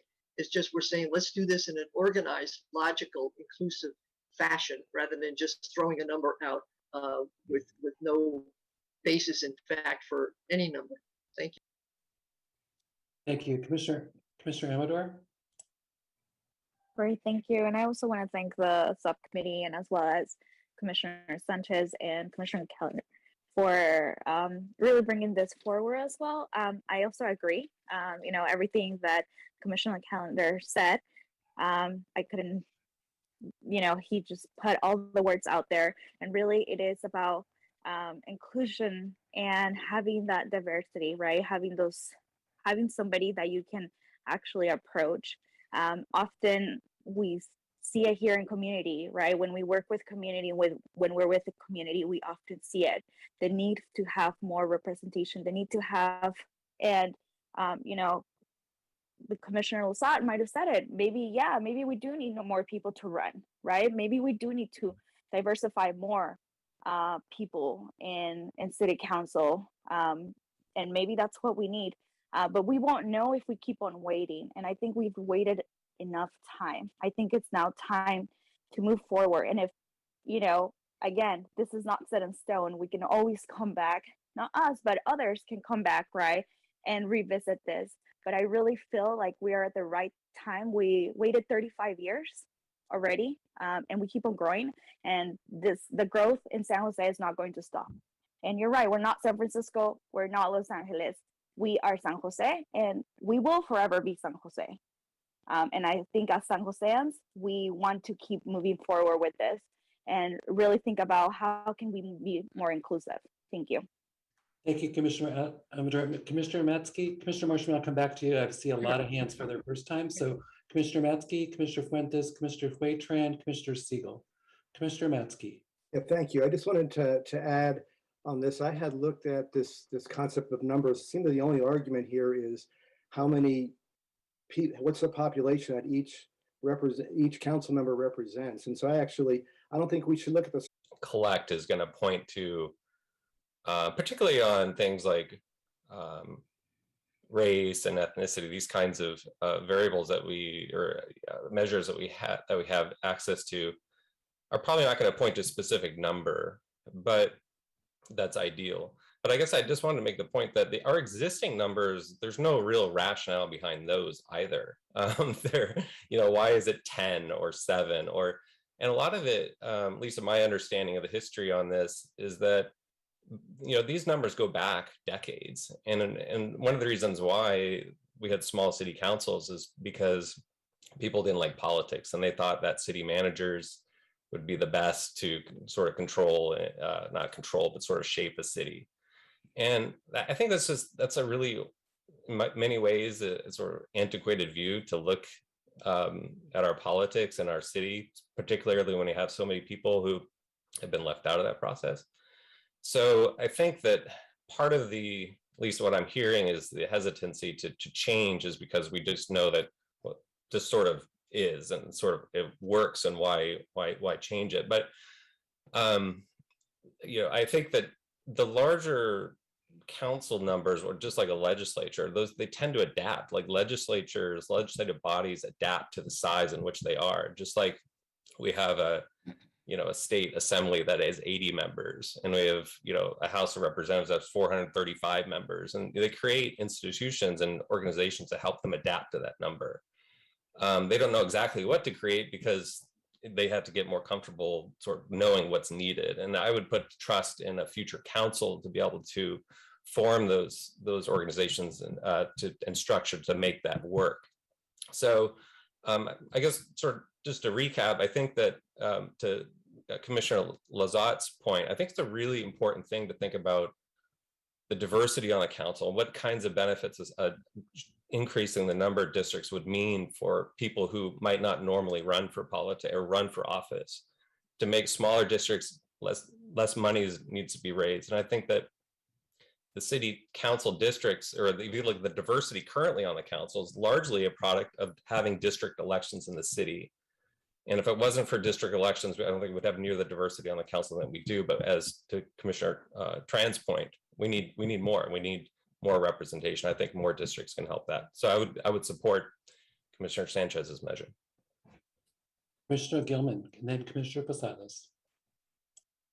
Yeah, I kind of want to come back to Commissioner Lazat's point. I think I kind of share that. I've certainly heard a lot of numbers, about the number of districts and the number of constituents per district we had 35 years ago versus today, the population growth, what other cities across the country have. And I've heard a lot of strong feelings about a need to expand the number of seats, but I just have not heard much analysis or rationale for why and what that optimal number should be and how you get to that optimal number. I could support recommending to the council the formation of a commission that really went and put some deep quality time in it. But at this point, I'm still kind of trying to get my head around what's the expected outcome here and how do we arrive at that right number. So I could support a recommendation that gives the power, that recommends to the council to form a commission that just is dedicated to this one single problem and goes and spends some time looking into that and coming back with a foundational basis for making a recommendation per number. Thank you, Commissioner Gilman. Commissioner Posadas. Yes, I just wanted to add that I believe in expanding the city council because I believe in participatory government. And I think that whenever there is greater opportunity for our community to participate, whether it's as candidates or elected officials or volunteer commissioners on boards like this, I think we should give them that opportunity to do so. I also recall that during our public hearings, whether we had a participation of 30 people, or I think the closest we got was close to 50 people, that many of them were also supportive of expanding our city council. And so I definitely would be in favor of doing that and would be looking forward to voting in support of Commissioner Sanchez's proposal. Thank you. And then I've called all first hands. I'm going to go back to Commissioner Marshman. Well, it's obvious folks want to go up. I just feel compelled to point out a few things, a few of the reasons that I was hesitant. Although I would go for 2. I don't think I can support going to adding 4 council members at this time. First of all, as your districts get smaller, you can then get to a point where doing smaller districts divides communities of like interest, and so that becomes a different kind of balance. The other thing is, because there are 20 of us here, and frankly, this is one of the best discussions we've had. There have been a couple of others, but it took us months to get here. And so I can see why breaking off, as we did, break off into committees and try to get the serious work done there. Well,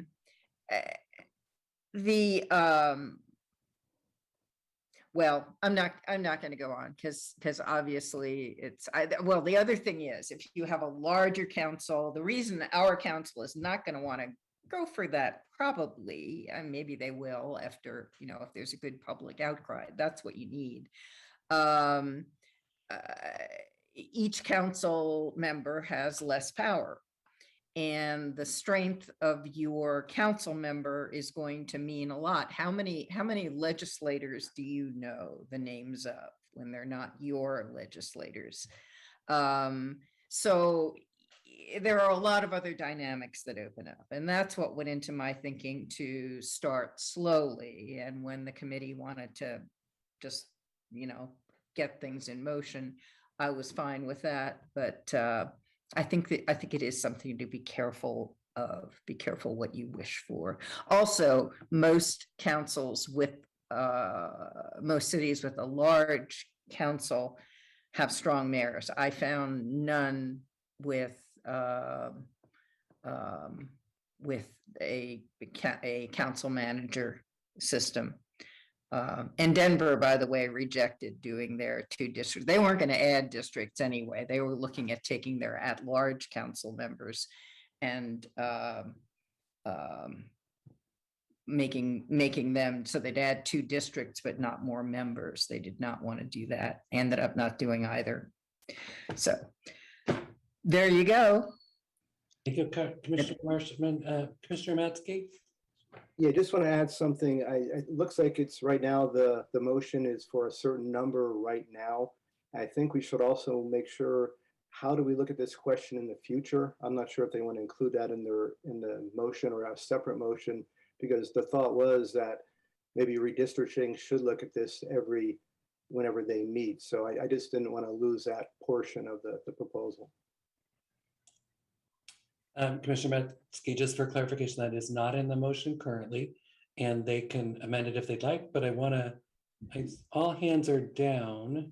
I'm going to go to the public and let them weigh in on this question. The motion on the floor to the public is to recommend a charter change of moving to 14 council districts from the current 10. Jeffrey Buchanan.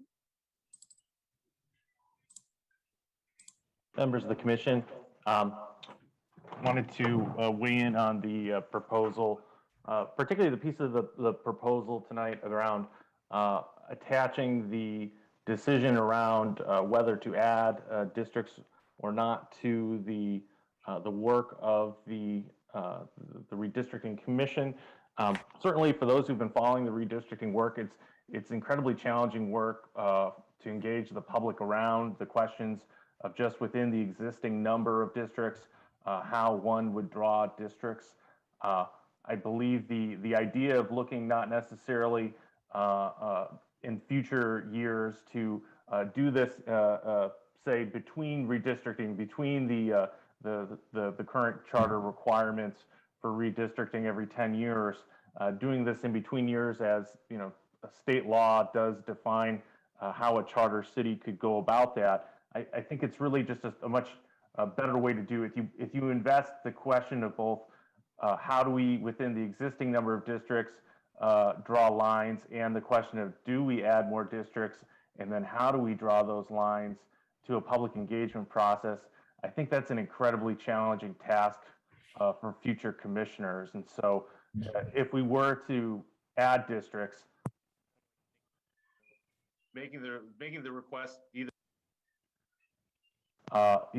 allowing a body individually to look at the question of should we add districts, how many, and how do we draw it, as opposed to tagging it on to the normal process of redistricting. So we just encourage you to consider that, and how the public could engage, and how commissioners could even really be able to deal with all the different permutations of asks within the question that we're asking ourselves here. Thank you so much.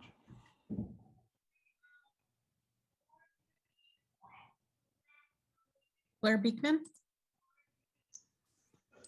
Hi, thank you. Blair Beekman here. Thank you very much for this item. This was a really good open public discussion. Thank you. I learned a lot here tonight. I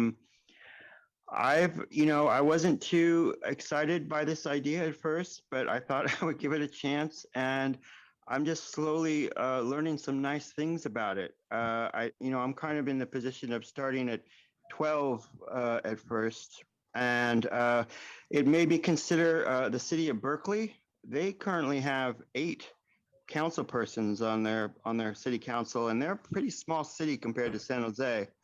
So, just things are being set in motion for myself. I talked with Tessa about this issue, and it was just casual conversation. And, we're both thinking about the ideas of future of Reimagine, and the focus of local neighborhoods that will be so vital to our future. This speaks to that. And it's something really interesting can develop in our future of Reimagine and equity ideas that this seems to be really nicely a part of. So thank you for this. Maybe we start at 12, maybe we grow with the years to the idea of 20 council persons. I had mentioned that maybe some of these ideas currently in its abstract forms can simply be used in how to consider redistricting questions at this time. And what I've described is if you have east-west corridors of districts in San Jose, I think that's an incredibly important concept we can work with at this time. How do you consider our questions of our time and the ideas of equity and Reimagine? It's bringing everyone together into the issues of a community and district. Good luck further. Alina Yin. Evening, Commissioners. As Commissioner Posadas mentioned, we had several public hearings where members of the public have spoken in favor of more districts. I remember a few months ago, the 10 largest U.S. cities anxiously awaiting whether they were still in the top 10, San Jose included. And it's a badge of honor. The preliminary data shows there's a significant population growth, 3 and D4, and more people means more changes to meet the growing need of representation. And everything is about getting more and more and more bigger. Yet there's no checks and balances in our city charter on what to do when we get larger. And then we get stuck in this conversation over and over of what that number should be. I agree, we need more city council district seats. And as Commissioner Matsky mentioned, there should also be absolutely a mechanism to address every 10 years the number of council districts due to drastic population changes. That is something that we should always, have in mind and think about the future, and really kind of come to terms with when we have a lot of population growth and not enough representation, and adding more representation means things are more dysfunctional. The problem is the process in which we make decisions and collaborate. And if that's broken, we should be addressing that instead of just cutting it down at we just need less representation so there can be easier decisions made. Or if it gets too big, then we should just divert all that power to a strong mayor, because then we can just make decisions faster. That is not the way good governance should work. It should be about how do we best include all the voices and all the considerations and make a collaborative decision that has incremental improvements to the quality of life for everybody in San Jose and not just a few. Thank you. Back to the commission. Thank you, members of the public. So the motion on the floor is to recommend a charter change of moving to 14 council districts. And the clerk can call the vote. A yes vote is to support the recommendation to move the 14 number forward. Barbara Marshman, No. Christina Johnson, Yes. Excuse me, a point of order. I believe, Mr. Chair, that you had said that after public comment, the maker of the substitute motion could consider as a friendly amendment what Commissioner Maitsky had said about including sort of a mechanism to revisit the number of districts. Did I understand that correctly? I asked for any further discussion. Nothing came up, so I called for the vote. Is there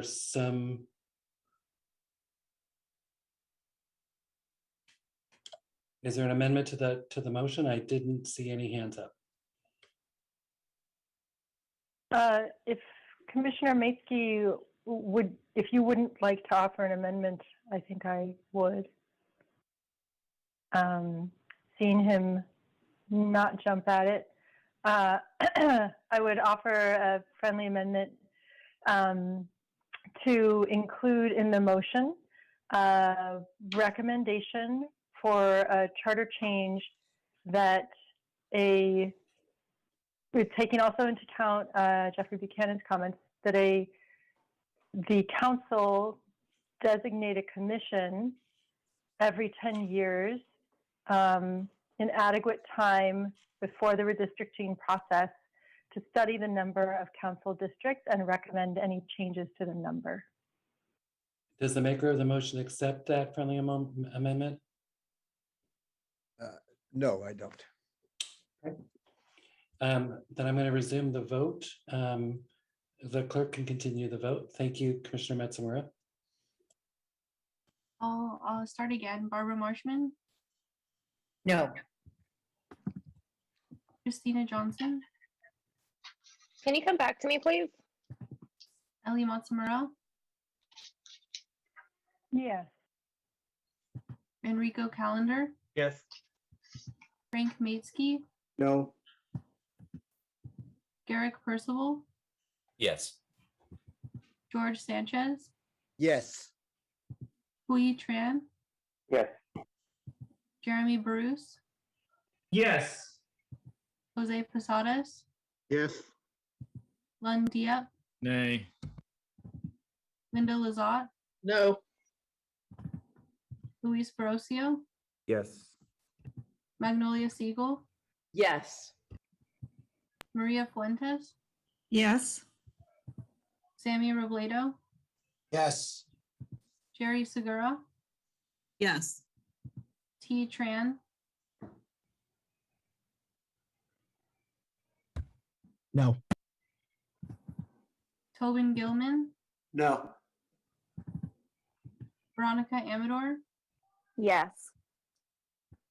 Yang Zhao, No. and I'll return to Christina Johnson. Yes. That motion passes. Thank you. Okay, that motion passes. And so that's a good example where the minority report will be included in terms of not only listing the vote, but listing the arguments both for and against and the original recommendation. I'm going to move us to our next item, which is Vice Chair Johnson talking about expanding mayoral powers. Thank you, Chair Ferrer. So my recommendation is to amend Section 700 to increase equitable practices by allowing city council members also to make nominations for city manager. So my motion is there shall be a city manager. So we're going to keep our form of governance council manager format. The mayor and members of the council shall each have the ability to nominate one or more candidates for council consideration for appointment to the position of city manager. The city manager shall be appointed by the council for an indefinite term, and the council shall fix the compensation of the city manager. And that is my motion. Thank you. Do we get a second to that motion? Second. I'll take Commissioner Bruce. Any questions or comments before we go to the public? Commissioner Lazat. Yeah, Christine, you said for an indefinite period that Yes, they're at-will employees, so. I think indefinite was in the charter already. Okay. How it was written, because I did have Attorney Vanny review this, but if he can chime in, that would be great to clarify. I believe it says indeterminate amount of time. They are at-will employees, but there's not a term for the city manager. Okay, there's not a term for any of them. There's not a term for any department head or anything. That's correct. There's not a term for any department head. They're all at will. Okay, so there's not a term for. There's also not a term for any of the council appointed. The clerk, the auditor. They're all indeterminate. Okay, all right, but they're at will still. Okay, I just want to make sure that wasn't being changed. Thank you.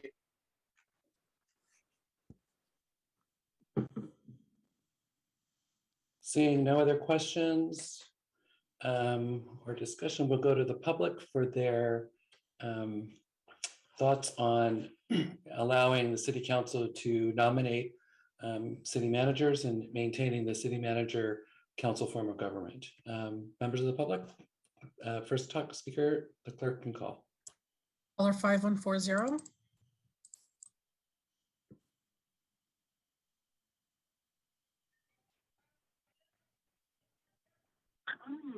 I've been wanting to talk on the last two items. You guys never call on me. What's going on here? As far as I'm concerned, I'm owed about 10 minutes because you guys keep overlooking my number when it pops up on your screen. Maybe it doesn't. Maybe your Zoom is a pile of crap because Zoom is terrible. And you can see how many times people aren't able to call in or use the computer because Zoom is terrible. But as for redistricting and all this stuff, that's all we need to do is have more people on the payroll of the city of San Jose that you guys can't even manage. I've got the wonderful Pam Foley. I call her Pam Foley, District 9.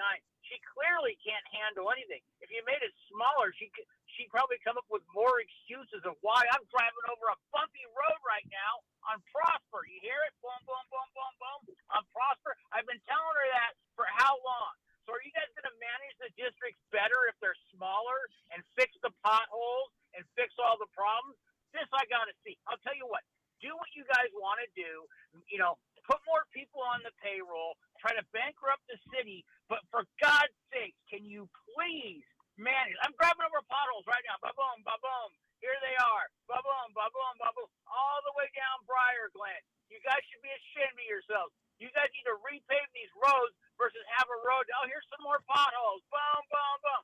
You guys need to repave the roads before there's road guys. The only person who needs to go on a diet is Pam Foley. Have you seen her lately? Have you seen her? Blair Beekman. Hi, Blair Beekman here.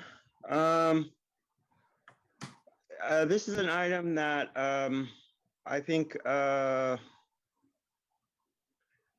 in the very least that you're starting to address the role of the future of city council in decision making for the future of the charter process. I've heard it a few times tonight, and it's pretty nice. Thank you. I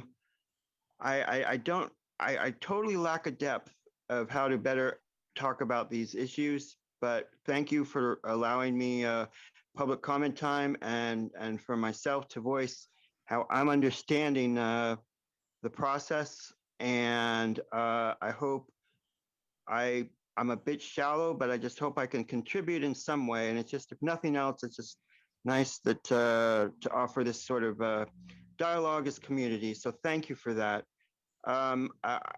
This is an interesting idea. I thank you. I don't know if it's fully the right idea, way to work, but it seems like a good one, as the other things do.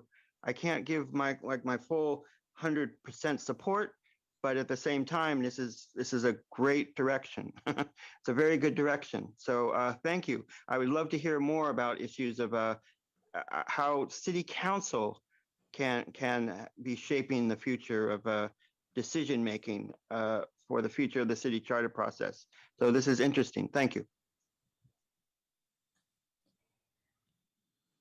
Back to the chair.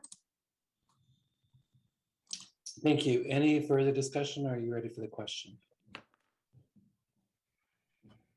Seeing none, I'm going to call for the question. And the question on the table is now the recommendation from the subcommittee that the city manager, when this new city manager is appointed, that the council is able to nominate as well. And so we'll take a yes vote as to support the recommendation of the subcommittee. The clerk will take the roll. Barbara Marshman, Yes. Christina Johnson, Yes. Ali Matsumura, Yep. Enrico Calendar, Yes. Frank Kamietsky, Yes. Garrick Percival, Yes. George Sanchez, Yes. Huy Tran, Yes. Jeremy Barus, Yes. Jose Posadas, Yes. Lund Diep, Nay. Linda Lazat, Yes. Luis Ferrocio, Yes. Magnolia Siegel, Yes. Maria Fuentes, Yes.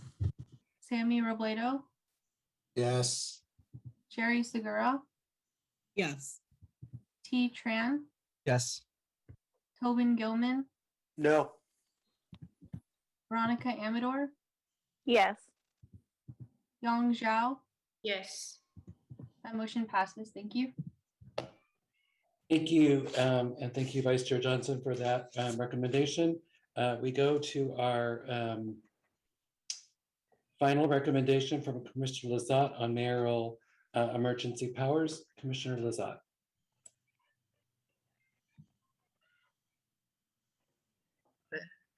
Thank you, Mr. Chair. So this is my pretty much the same recommendation that we add section 501I to the city charter, which basically substitutes the mayor in the stead of the city manager as the person who can proclaim a civil emergency. I also added at the suggestion of the city attorney that an exception has to be made to section 411, since that's the section that deals with the prohibition of the council of the mayor to interfere with the administrative matters. So there'll have to be an exception written in there. I also added because there was some question about the powers that I was speaking to, and I added that at the back of the memo.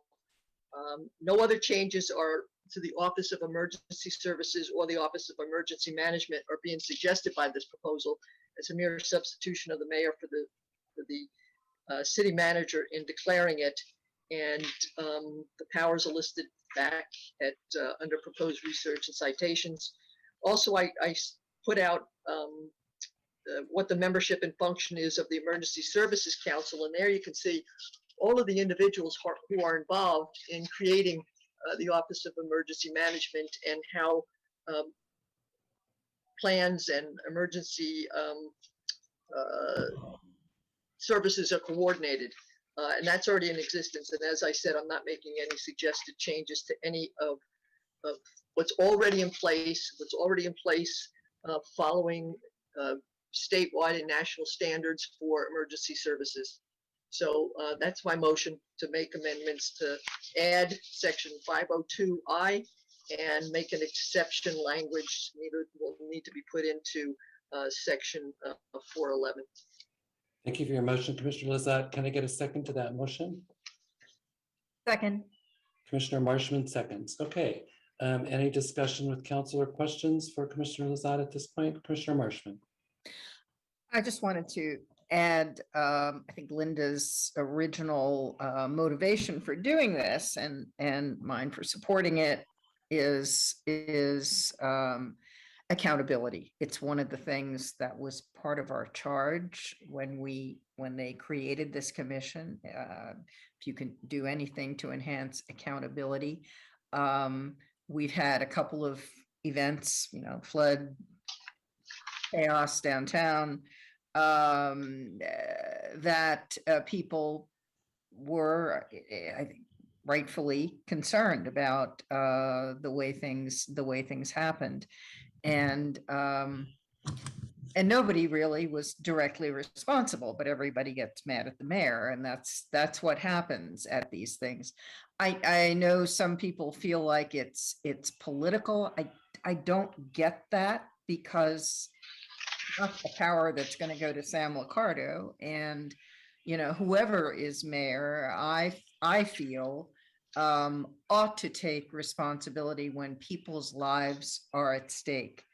And there may be times when someone with more of a community connection rather than professional rules that we're going by, maybe there's a time you say, okay, the river's coming up, let's get people out of there.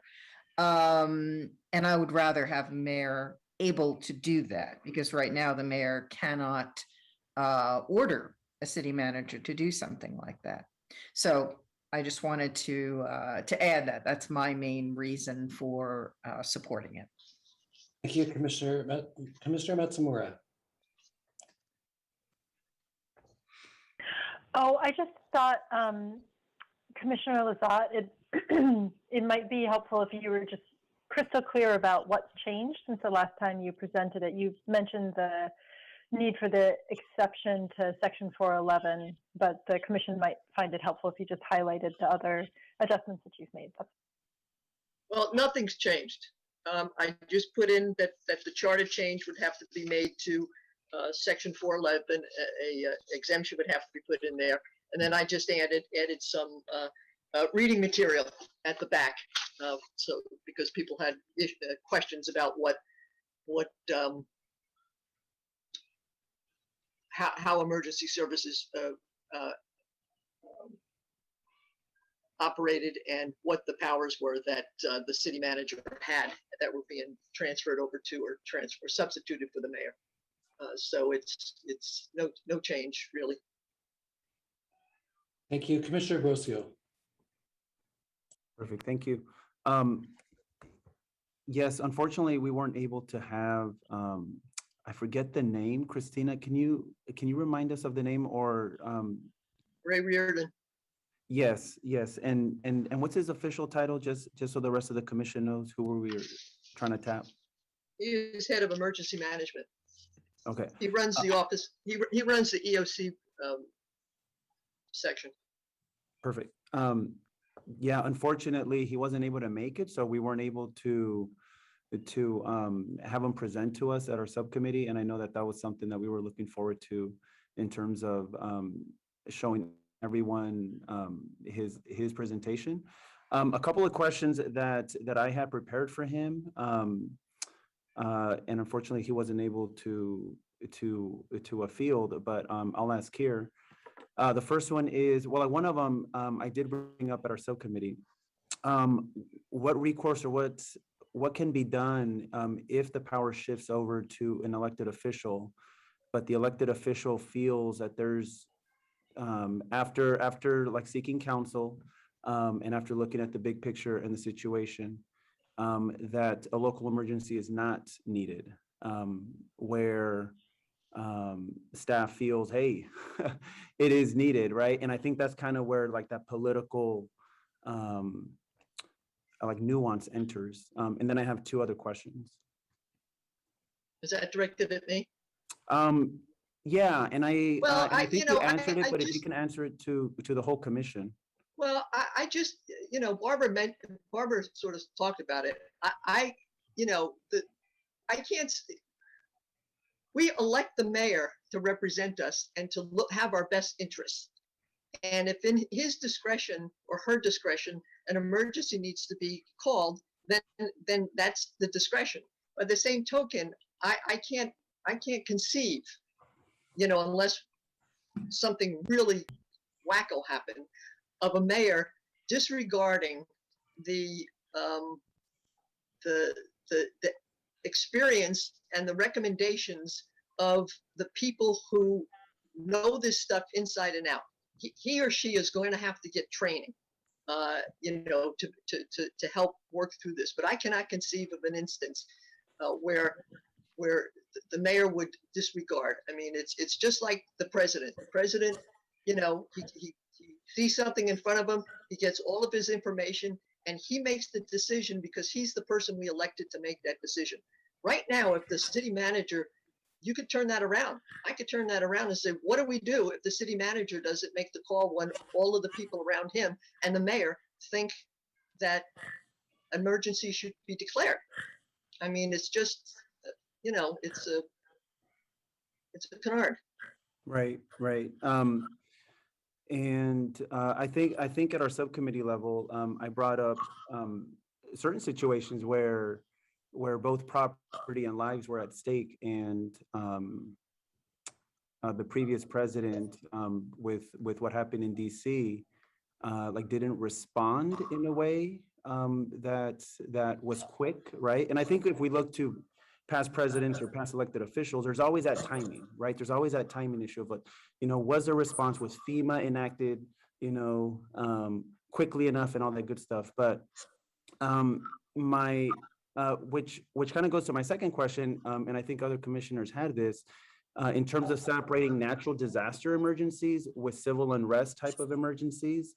I think the only thing that I do agree with is what was elevated and what surfaced is that 7 days is too much, right? Like the city manager has that 7-day window where council needs to convene on the 7th day or around the 7th day, where I think through your research, 48 hours or 72 hours is a better policy change. But again, that's policy. But in terms of the natural disaster and civil unrest, I know that didn't change in your memo. Just to bring it up again in terms of why not, where some of us feel that is probably a good distinction just to avoid politics.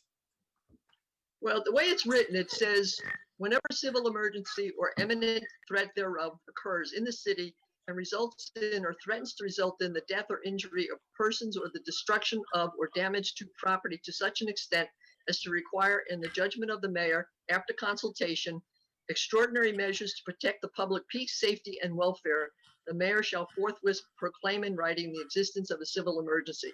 So it's written that way so that there isn't politics.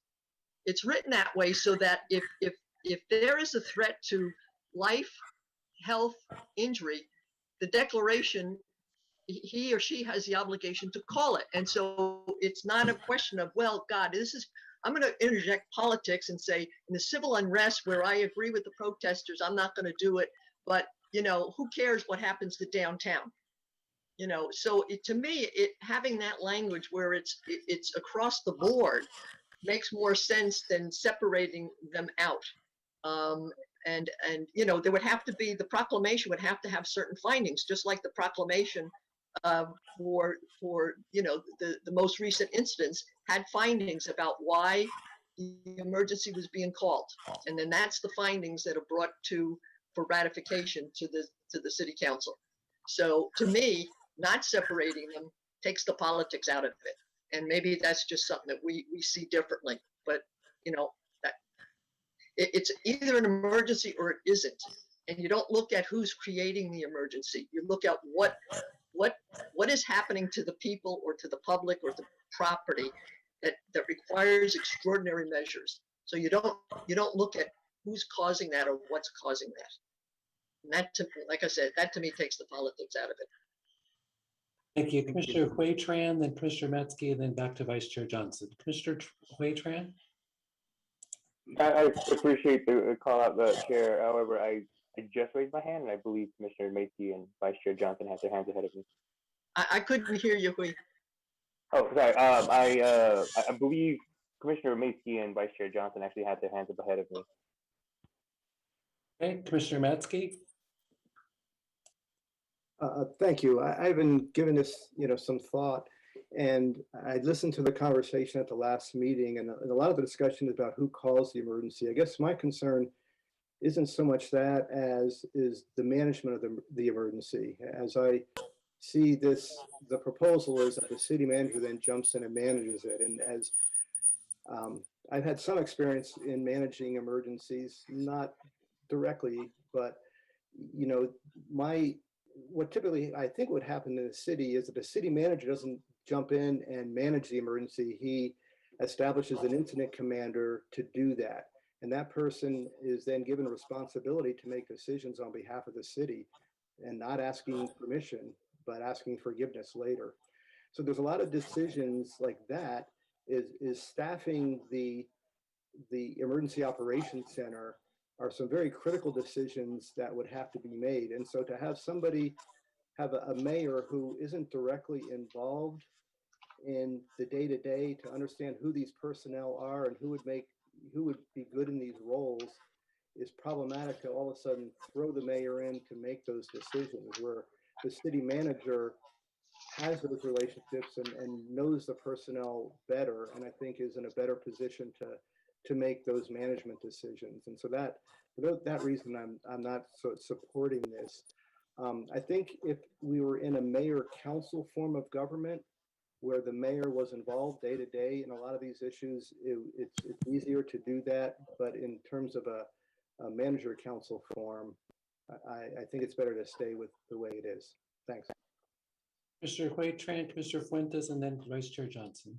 Commissioner Huaytran? Could I respond to Frank? I'm gonna wait. Let's wait and get all the comments, and then I'll come back to you, just because I want to get Well, off. I don't want to lose the train of thought of what he just, okay. Thank you. I appreciate your patience. Commissioner Huaytran? Thank you, Chair. I'm going to do this one more time just because I don't want to take anybody else's turn, but I believe Vice Chair Johnson had her hand up ahead of me too. Right, but she started the conversation, so I'll come back to her at the end. Fair enough. Okay, thank you. So I was actually kind of intrigued by the way that Commissioner Barocio asked a question about what happens if the mayor does not declare an emergency out of political considerations.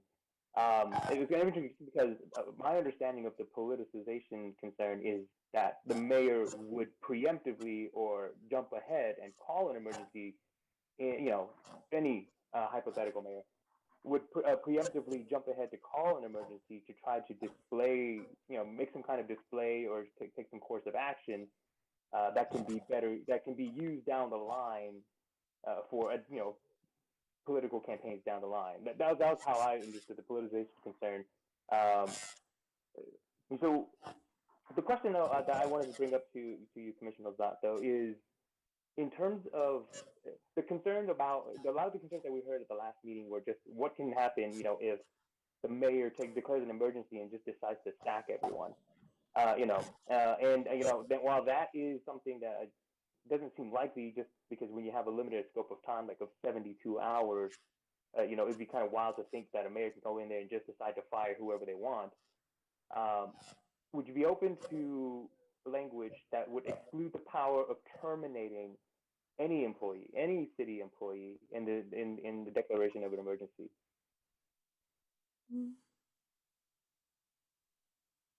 That's not part of what the powers are. It's not part. That's not part of the powers. If that could be clarified, that would be great for my argument. Just because my understanding, my reading, and my interpretation of the language is that it's pretty broad. No, but he's being granted the powers that already exist in the municipal code, and firing people are not part of that. I mean, the catch-all is that can make any. Well, if we can make clear though, I guess the point being is if we can we make it clear that that is not included in any kind of emergency declaration? Well, I don't have a problem with that, except that I specifically referenced the code section in the municipal code as to the powers that he or she would have, and that's not one of them. Okay. So, well, I don't know if I guess my biggest question mark around this is just if that seems to have been a big concern, and and I think it can. I mean, just at least the way I've read it, I think it can be somewhat interpreted where that power, maybe in some kind of stretch way can be implemented. But if it might be a way just to assuage some concern about what a mayor can do if they are, if they decide to declare an emergency and just, decide to have a field day. Well, again, I go back to I'm only granting him the powers that are already in the municipal code. And in the municipal code, it says nothing about the ability to fire people. It talks about doing things reasonably related to the protection of life and property that's being affected by the emergency. I don't, Okay, I mean, that's a. I think you've answered the question. I'm going to since we're going back and forth, I'm going to go back to Commissioner Metsky and ask Linda that you go ahead and respond to Commissioner Metsky's question, which is. Oh, it's just he was talking about who activates the Emergency Operations Center. There's a list of 6 people who can activate the Emergency Operations Center: city manager, assistant city manager, fire chief, police chief, and director of the Office of Emergency Management. So, I mean, there's a whole slew of people who can activate the EOC. So I just wanted, that was a concern he had, that it was going to be left up to the mayor and he may not have the training. Yeah. Vice Chair Johnson? Thank you. So I actually just wanted to clarify the section you added, Linda, where it says neither the council nor any of its members nor the mayor shall interfere with the execution by the city manager. What exactly does that mean? Can you just explain it a little more, please? Where are you reading from? This is under number 3, and it's under it says section 411, the council interference with administrative matters. Right. So does that mean that they can't intervene in any way, or right exception? 411 says that they cannot intervene. If the mayor is granted the power to direct staff in an emergency, then an exception to that prohibition has to be put into 411. So Okay. that's why it says, except as provided in section 502I, nobody can interfere with the or direct staff in any manner. But if the council decides to accept this and says, yes, the mayor now has the power to declare an emergency, that gives him powers to direct staff. And that's prohibited by 411. So you have to make an exception in 411 that allows him to do it under 502. Okay, got it. Thank you. It's just one of the conversations I had with the city attorney was that, if this is passed by the council, the city, I didn't go through every little section of the code. I didn't go through every section of the municipal code. One of the duties of the city attorney with regard to any of these charter changes that are made that the council accepts, it will then fall to the city attorney's office to make sure that whatever is passed by them has to be, the exception here, exception there, something changed, the Muni code has to be changed. So that will fall to the city attorney with regard to any of these charter changes, not this one, not anybody else's. They will basically do the cleanup language. And that wasn't our charge to become experts or to become lawyers with regard to the charter or the municipal code. And I apologize, yes, Vice Chair Johnson, you were not the first person to speak on this issue. It was the last issue. Commissioner Dieppe, and then Commissioner Tetran, and then Commissioner Callender. Yeah, I just wanted, I think I'm listening to the concerns about politicization, and I think everything is inherently a political act. You can't really escape it. Getting people to vote is a political act, right? If we wanted to eliminate politics from it, we just, go back to kings and queens and, rulers, and no one gets to have a say. There's going to be inherently disagreement on when to act. I don't think what Commissioner Lizotte is proposing is about who is in charge of the emergency. It's really whose judgment are we relying on to recognize that there is an emergency happening at this moment, or in a future moment? Because what the practical implications of making that call is that the city shuts down and redirects all our resources to solving or trying to prevent or manage that emergency, whether it's an earthquake or a riot or fires or whatever else. So that means that you stop, maintaining parks, you stop filling potholes, you stop doing the day-to-day city tasks, and you get everybody all hands on deck to manage the Emergency Operations Center, the EOC. And when you make that call, it's not the mayor or even the city manager who's like standing at the helm. You get department heads to rotate in because you're on watch 24 hours a day for the duration of that emergency. So there's per the municipal code, per whatever rules are in place, it's basically who's sensitive to get to call, this is an emergency, we should stop everything as usual and then start going into emergency mode. And that's really where we're, do we want to keep with the city manager or do we want to allow the mayor to have it? I think the mayor, whoever he or she is the right person, because voters, as they participate, there should be stakes in who they pick. And, they can pick a bad leader, they can pick a great leader. It's on voters, right? And I would argue that people who run for office are more sensitive to the day and day of the electorate. Maybe they're mindful of the next election, but they're also going to like neighborhood meetings and being yelled at on Twitter and being at public hearings, where the city manager is again more bureaucratic and not necessarily in a bad way, but thinking about delegation of tasks and running the city and tasks that are part of the brain that are not quite as sensitive to the general public.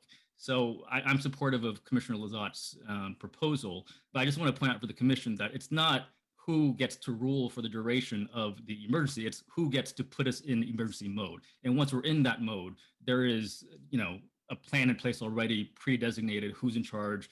We have emergency operations managers, so on and so forth. It's 24/7 for the duration of that emergency. So just so we can put our discussion in context, it's not what everyone seems to be talking about.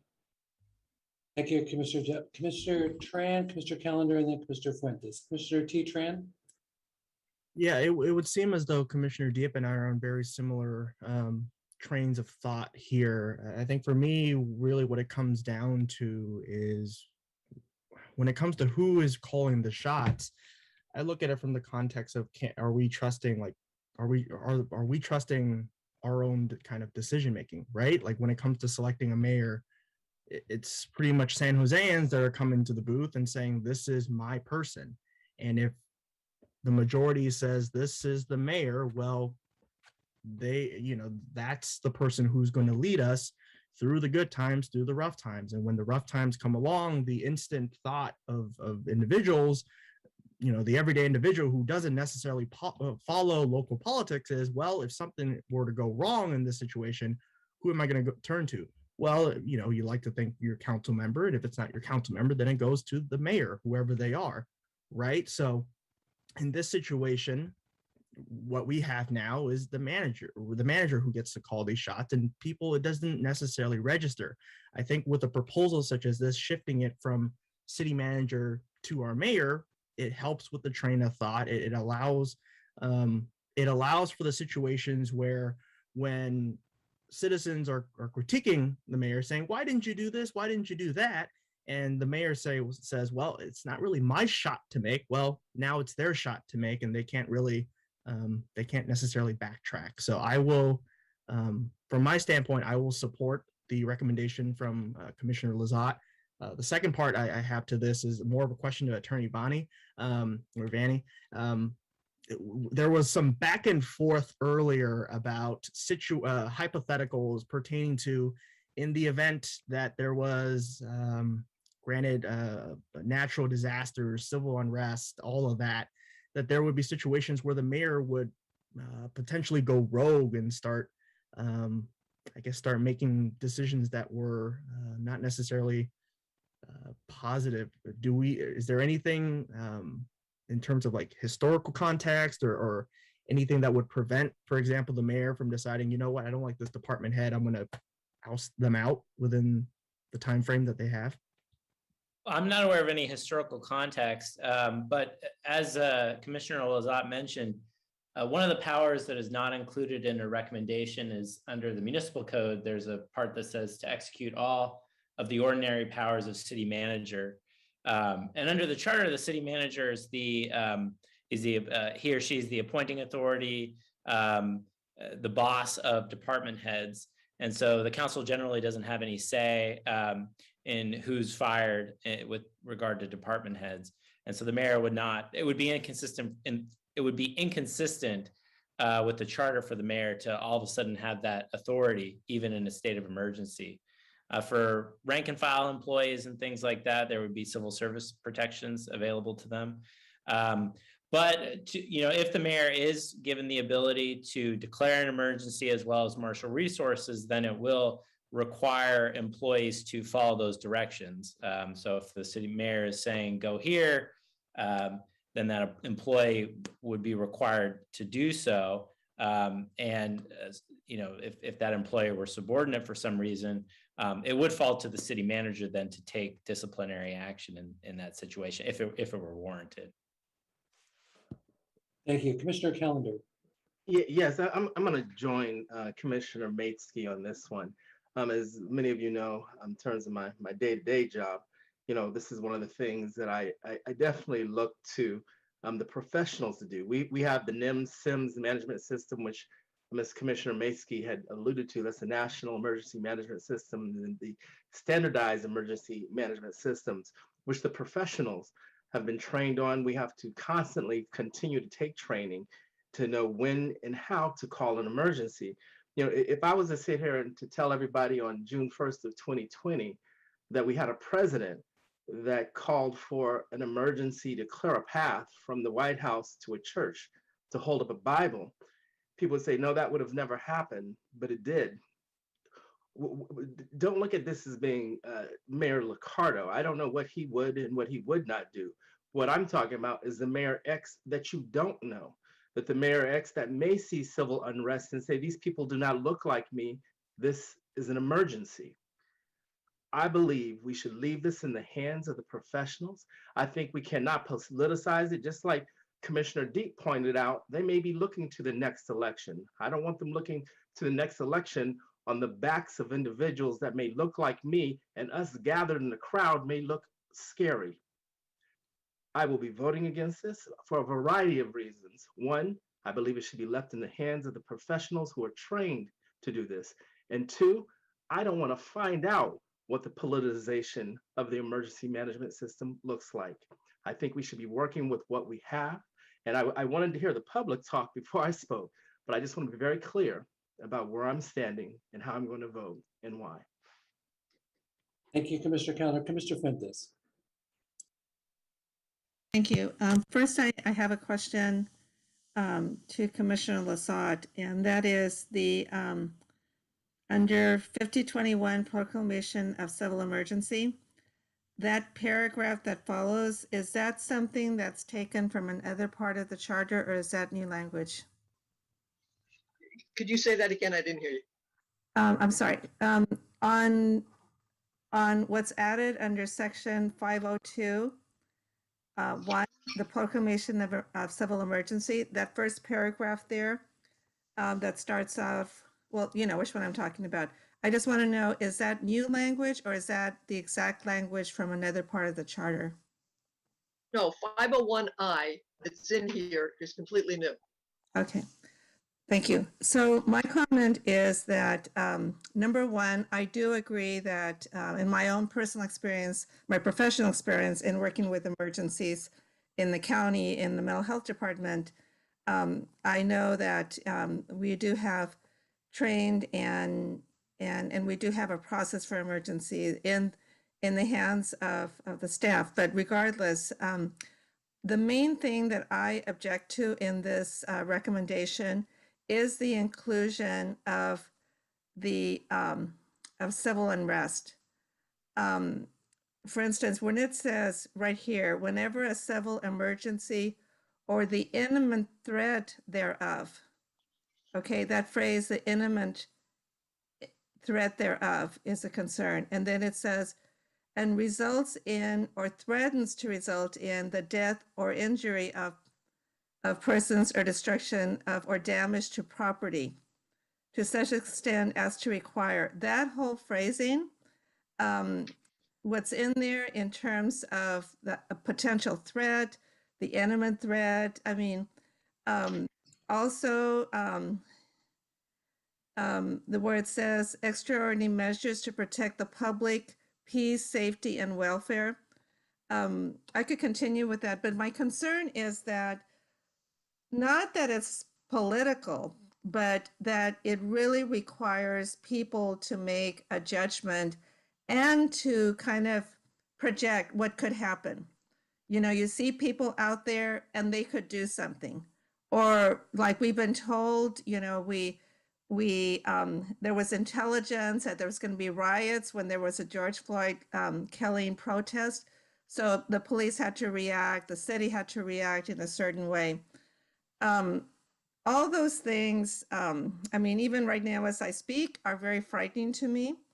And I know that they do happen, as I've used before the example of the Women's March, other marches where there were thousands of people, and it wasn't necessary to have police officers passing by with their sirens on, etc.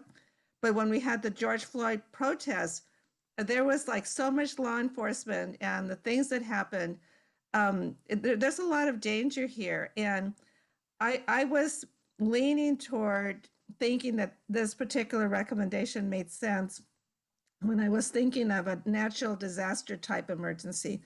But when we think of it in terms of a civil unrest, that it's like a civil unrest could be a civil unrest to one person, but not to the other. There's too much judgment, too much bias that can come into effect. And it scares me to give this kind of power to the mayor, and not necessarily because I would have something against the mayor, whoever that person might be, but give it and put it in the hands of somebody who is not very well trained and strictly trained in the ability to make a decision.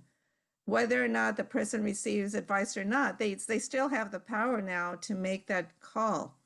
The other thing I want us to remember is we had requested at the last meeting, and we did not ever get the study session and the presentation to understand whether or not this recommendation is a good decision. And I really appreciate Commissioner Lazar did a lot of her own research, and I know all that takes a lot of time, but the commission did not have the benefit of that education on this important decision. So that's another problem with it, another issue. Commissioner Siegel. Thank you. Every political protest can be seen as potentially injuring or harming property or a person, every single one.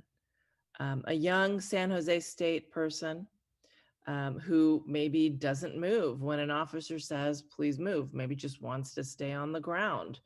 That could be potential injury to that person when the officer wants that San Jose student to move. And so that would trigger an emergency. If there is basically it's to block any protest whatsoever. This could be used to block any protest. We've asked 2 times now for Commissioner Lazat to limit this to natural disasters, 2 times now, and it hasn't happened. It's been exactly the same. So the next climate protest, which there will be a climate protest. At that one, there could be an emergency. The next women's protest, an emergency. The next time youth march, our own children and grandchildren, nephews, nieces march, could be a protest. There could be all kinds of things unleashed on them. And, I know we think we're stuck in our political opinions, but we could have kids and grandkids that have opposing political opinions. And we're now making decisions on whether they can protest. Will that be an emergency? Will police be unleashed onto them based on an emergency because of a political protest? It's a political question, basically. So we've asked twice to remove the political component of this, and it just hasn't happened. The other thing is, it's really not clear that there's a problem right now. You know, my subcommittee finds it really interesting that the city manager had time to write a letter to tell us to not study policing, but she didn't have time to write a letter to preserve the powers of her own office's authority. I mean, that's really interesting. She didn't have time to write a letter saying, hey, there's no problem. I'm perfectly capable to declare an emergency. In fact, I'm trained. It's part of our professional city manager education and continuing education. We have yearly continuing education on this. So I don't have a problem doing this. Didn't have time to write a letter for that. That's interesting to the folks in my subcommittee. And I think it should be interesting for all of us, right? Like there is no problem here. There was a problem a few years ago when the flood happened. There's no showing that that problem still continues. So I think this is just encroaching on basic civil rights here. So I would be voting no. Commissioner Huitran and then Commissioner Lazat.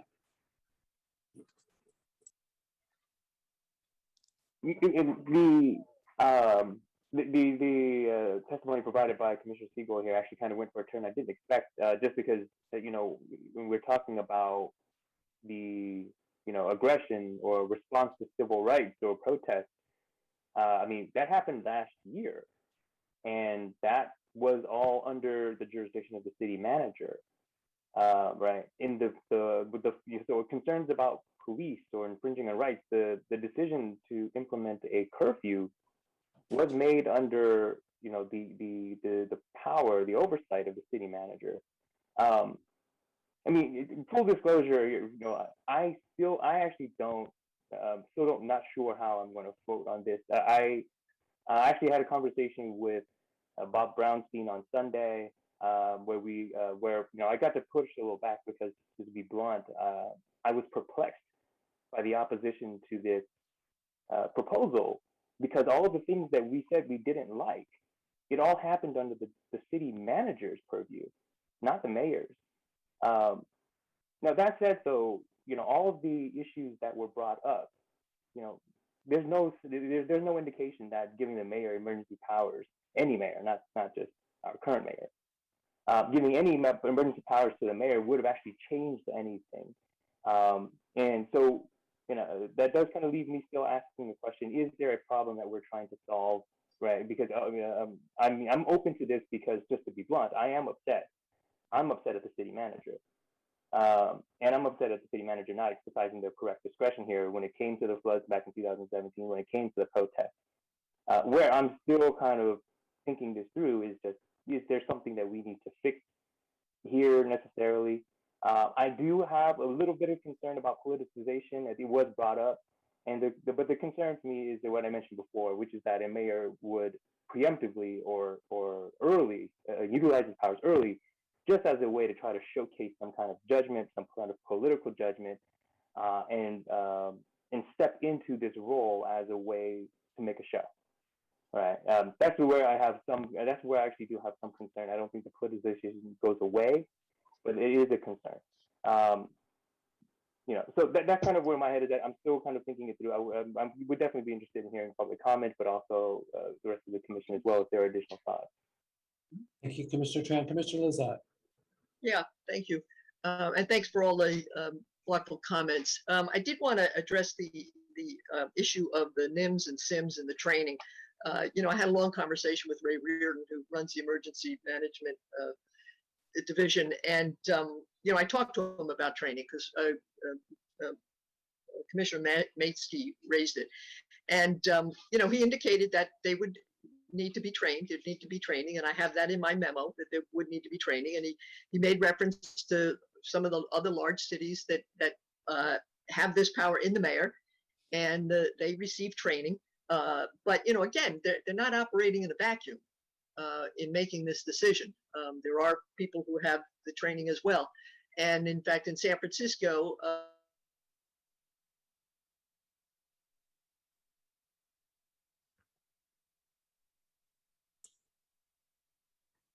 Commissioner Lazat, you froze. At least from my perspective. Okay, I'm seeing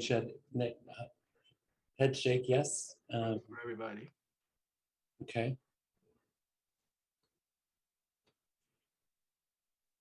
At least it's not a totally unflattering freeze. Those are the worst.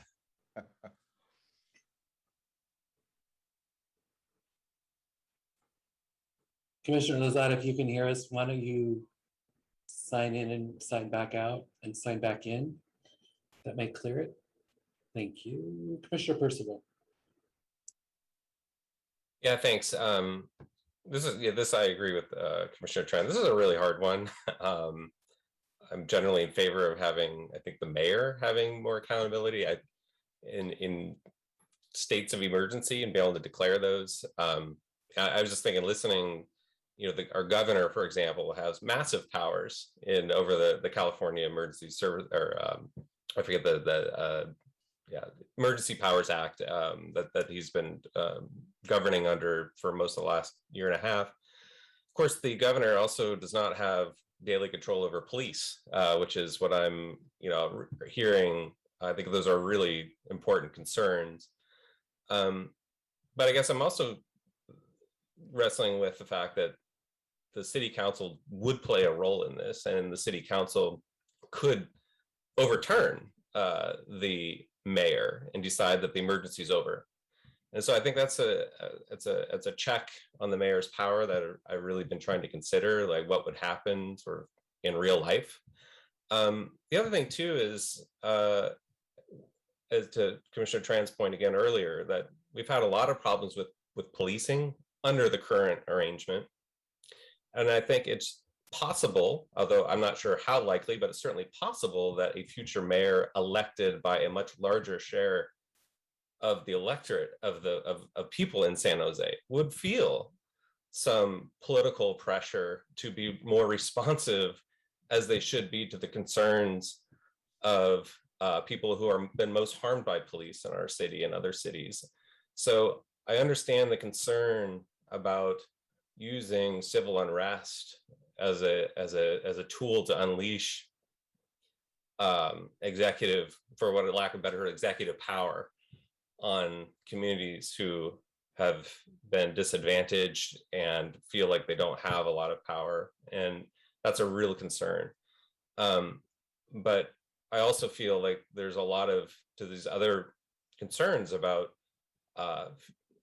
who's in control, who do we look to for leadership, and who at the end of the day is responsible and can be held accountable by voters if things do not go wrong or go right. And that is through the electoral process. So anyway, thanks. Commissioner Lazat, thank you for rejoining us. Yes, I forget where I was. I was talking about training. So, I talked to Ray about the training, and the training is definitely a requirement. And a lot of the big cities that have done this, they have people embedded in their staffs. And so I think, that issue is can be easily handled. And as I said about before, talking to the city attorney, that, if the council approves this, then those things will have to be worked out. And I'm sure the mayor's, whoever the mayor is, they're going to be, or staff is going to advocate for, significant training for them, and I'm sure they would want it themselves. So, thank you. Thank you. And I see no more hands, so I'm going to go to the public. The question on the table is the substitution of the manager and the mayor and the declaration of an emergency. The clerk can call the first speaker. Alina Yin. In the draft submitted by Commissioner Lazat, her answer to question 5, who might benefit or be burdened by this change? The answer, the people of San Jose, semicolon, city administration. That's it. One line, 7 words, no data, no explanation of conclusion, and absolutely no mention of any of the concerns that have been brought up by the public. Question 6, what are the arguments against this proposal? Answer, one of them was, can an emergency declaration become a political decision? Question mark. No answer to the question. To me, this signals no due diligence in connecting with communities of color and very poor thought and consideration into the actual impacts. As Commissioner Lazat said, her proposal is still pretty much the same, no other changes. And as I said last week, I think this is mission creep. I think this sounds like a concession prize to losing the fight to expand mayoral powers, both of which use similar arguments. The problem with the city manager, accountability, somebody to blame. Yet, as Commissioner Tran mentioned, accountability for the city manager, Article 7 of the charter, is not even being discussed or addressed at all. Additionally, the whole premise and foundation of this proposal was the Coyote Creek Valley flooding. And while members of the public showed openness to discussing emergency powers during natural disasters, and Mark Vanny said, as an attorney, it's important that the implied is explicit. So what is implied? Verbally, that is about Coyote Creek, but explicitly, what's written is all about civil unrest. An entire new section 502, proclamation of civil emergencies, and nothing is mentioned about natural disaster. That word is not mentioned once. To vote yes on this memo means you condone the lack of due diligence, knowing well that you are voting for is to increase the powers of the mayor without any measure of accountability actually explicitly written. This is a very clear and blatant politicization of emergency powers in response to the civil protests of last year, not the Coyote Creek Valley. Thank you. Blair Beekman. Hi, Blair Beekman here. Boy, I wish I can give better advice, but I can't. I can do what I can. Thank you for public comment time. It's my hope, if nothing else, that there is a certain camaraderie and friendship between the city manager and mayor positions and in San Jose. And for, I don't know, the transfer of power, I hope that can be, cordial in the future and how to decide issues. And I feel, if nothing else, there can be ways to develop the mayor with just the simple power to organize the process to overrule a city manager decision to bring it to the city council. That's a very simple explanation, but can we talk about it in those simple terms, if nothing else can come through at this time, to give the mayor and the city council any sort of checks and balances to the city manager? I mean, however small, it may be very important to learn how to do that. And good luck how we can do that. I think we quite possibly, but I am not sure, and I'm sorry if I'm wrong, but talk about it with yourselves. Are we actually going to be having a possible natural disaster in the next few years, a large earthquake?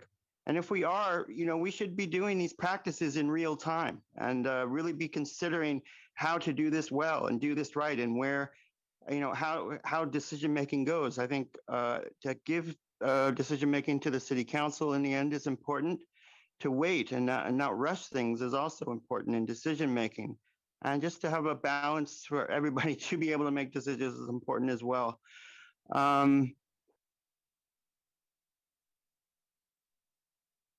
Robert Brownstein. Good evening. I think in the effort to try and prevent abuse and not allow the mayor to fire people, the proposal has become more contorted and more confused than ever. Look at this potential scenario. The mayor directs the police chief to take action during civil unrest. The police chief is insubordinate and says no. As Mark Vanny has said, under those circumstances in this proposal, the mayor couldn't fire the police chief. The mayor would have to try and get the city manager to fire the police chief. Is that greater accountability? Is that greater clarity? Is that greater efficiency in managing an emergency? I don't think so. Secondly, the issue of politicization. Let's just ask one basic question. If an emergency gets politicized, is it going to be done on behalf of the weakest political people in the city or on behalf of the most powerful people in the city? To ask the question is to answer it. The fact is, we know from experience, we've seen it, You don't have to just look at Donald Trump. You can look at governors. Politicization of emergencies happen, and they don't happen on behalf of the weakest and most vulnerable people. And last, there was a question of timing. Well, the council can take over in 72 hours. It didn't take 72 hours to kill Charles Floyd. It didn't take 72 minutes to kill Charles Floyd. When we're talking about emergencies and life and death situations, minutes count. Hours are way too long. Thank you. Jeffrey Buchanan. Members of the commission, I think a lot of the arguments have already been said here today. I just want to offer a couple of additional thoughts. Members of the public have even more opportunities to hold a city manager accountable than the mayor.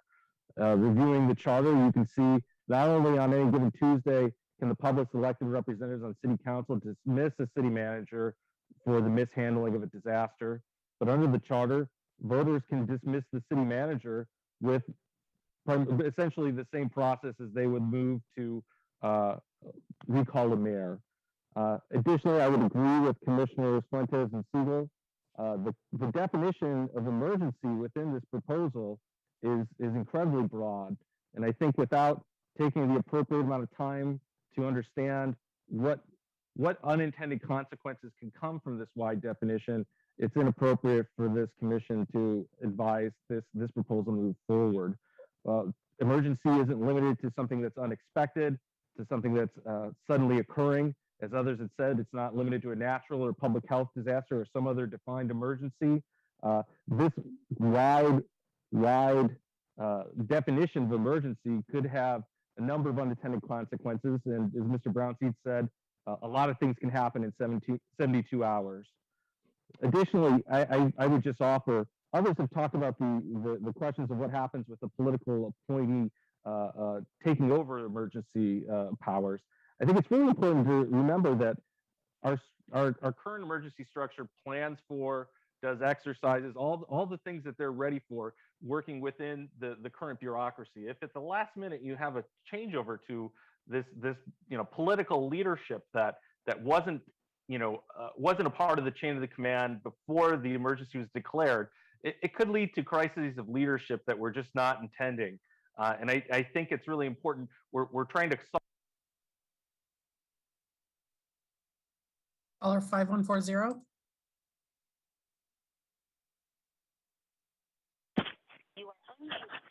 Well, time paints a rosy picture. Back in 2016, June of 2016, over 250 San Jose PD and some sheriffs stood down as Trump supporters were beaten and harassed and spit on and thrown eggs at.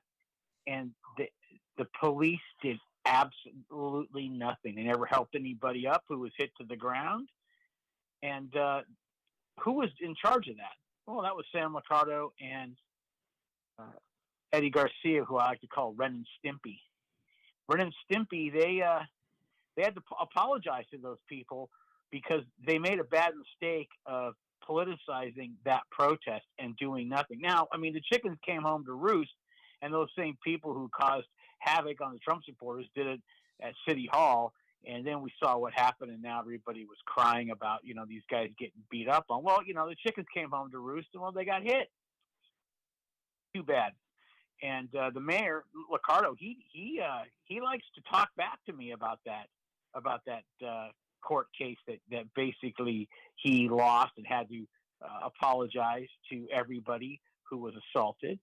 And really the only natural disasters, if you're going to worry about natural disasters, it's the city council members and the mayor and the city manager. Those are the natural disasters of this town. And if an earthquake hits, God help us, because San Jose PD doesn't really know how to do anything without the direction of the mayor and misguided police chiefs. And our county fire department is not very good. They have a terrible communication system. It's been proven. And I mean, the sheriff's department, they like to kill people in their jails. I mean, does anyone know how to do anything in this city, in this county? We spend billions and billions of dollars on nothing. A fire department that can't put. Back to the chair. Thank you. At this point, we can, are you ready for the question? Commissioner Matsumura. Thank you. I had wanted to reserve my comments for after hearing the public speak, and I do appreciate the discussion by my colleagues and the members of the public. I did want to respond to going way back to the question that Commissioner Barocio raised about what if the mayor refuses to proclaim an emergency. Commissioner Ozat said, well, what happens if the city manager refuses to proclaim? And I think Jeffrey Buchanan addressed this somewhat, that, you know, in the case that the city manager refuses to proclaim, the city council, I believe, could call an emergency meeting and fire the city manager and appoint an interim city manager. Attorney Bonnie, of course, could speak to the procedure, but it seems that the alternatives in that case are much speedier than in the case of a mayor who, for reasons of politics or irresponsibility, whatever they might be, fails to proclaim an emergency when it's needed. You know, a recall, let alone a regular election, would take a very long time. And, you know, I've heard people, I think it was Commissioner Tetran talking about that people sort of select the mayor for this, but people select a mayor for many things, whereas the city government hires emergency services manager for one thing. And I know Commissioner Yep had said this isn't really about who gets to be in charge during an emergency because there's all these other procedures in place, but that's not what the memo says. The memo says that this is about who's in charge in an emergency. And I know that there's an assumption that the mayor would then choose to take advantage of the many systems that are in place, very thoughtful systems, although also very flawed because they're human institutions. But as has come up in our discussion, there's a need to make the implicit explicit. And this would give mayor a tremendous amount of power, including the power not to utilize the systems that are in place during an emergency, which I know others have raised as well. And you know, I've heard people saying that we have an issue here of public perception of who's in charge, and I think that we don't change the powers of an elected official solely for the purpose of bringing in those powers in line with public perception, especially when we're talking about powers with ramifications this significant when it comes to the people's lives and safety. And I think we've heard a lot of arguments for why it could be tremendously dangerous to give this power to a mayor. You know, I think also this commission has voted not to move towards a strong mayor, and we took into account a lot of testimony that we received that a mayor is exercising, you know, adequate political skill and leadership can have a tremendous amount of influence without a change in formal authority.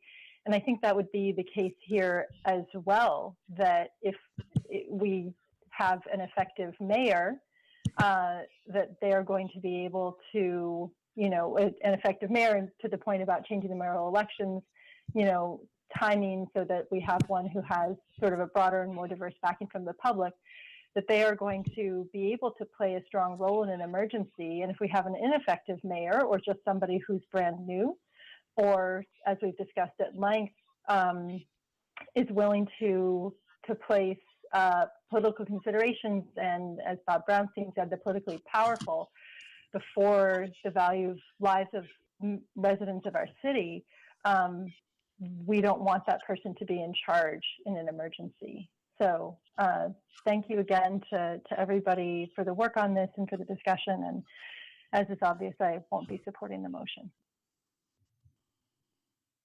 Commissioner Fuentes. Thank you. Let's see. I'm almost shocked at what I'm going to say, but you know, the title of this is the proclamation of a civil emergency, and not a natural disaster, but a civil emergency. And I looked up to see what is the definition of a civil emergency, and I'm not going to read what it says, but it has words like riots and civil unrest, that type of thing. And I recommend that all of you, you know, if you want to look it up, because, you know, I just did a Google search and mine might not be the most accurate definition. I also tried to, I have a legal dictionary here, and I tried to get the, a legal definition, but it wasn't even in there. But, you know, I am 100% opposed, and I urge my fellow commissioners to do the same. With the title of a proclamation of a civil emergency, that could very easily be solely interpreted as civil unrest. And many of us have wanted this to be changed to talk about a natural disaster type events. You know, we were not able to be successful on that. And apart from the fact that I don't think the mayor should be making this decision, I just wanted to stress with my fellow commissioners that this type of a title on a charter, you know, a charter article is very dangerous. And that's what it says. It says civil emergency.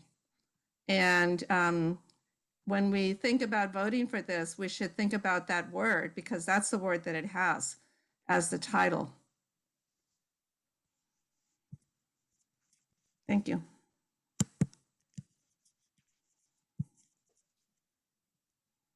Thank you, Commissioner Fuentes. Seeing no further hands, I'm going to ask us to, I'm sorry, Commissioner Lizotte.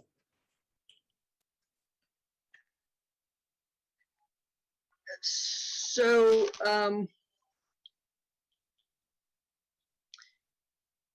much has been made that this is an attempt to put down a protest, which was not my intention. And I just looked at the resolutions that were passed in the past, and my mistake. They really are proclamations of a local emergency.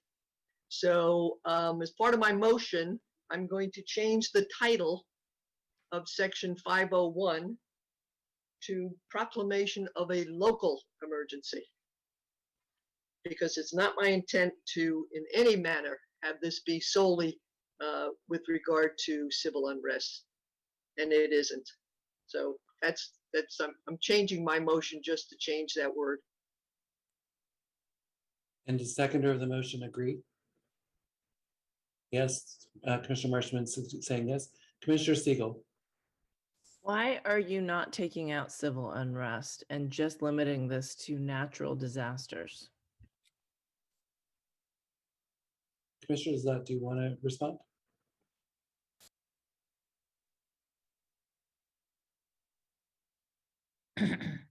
No, I've addressed all of those questions. Thank you. Thank you. Any other questions or thoughts?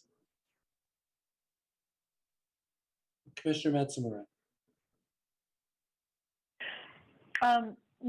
My understanding of the change that Commissioners Lizotte and Marshman have just made is to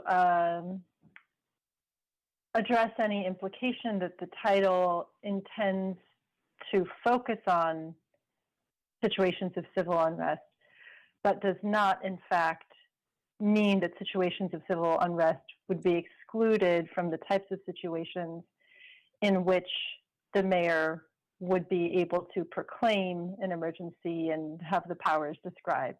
So I just wanted to confirm that my understanding is correct. I think that is correct. So civil unrest would still be part of the mayor's powers. That is correct, according to the motion. Seeing no other hands, I'm going to call for the question. I'm sorry. Yes, we've had comment from the public. Let's call for the question then. A yes vote is to substitute the city manager and the mayor in the declaration of a local emergency. A no vote is to disagree with that recommendation, and we'll ask for the vote. Barbara Marshman, Yes. Christina Johnson, No. Ellie Matsumura, No. Enrico Calendar, No. Frank Maitsky, No. Garrick Percival, No. George Sanchez, No. Hui Tran,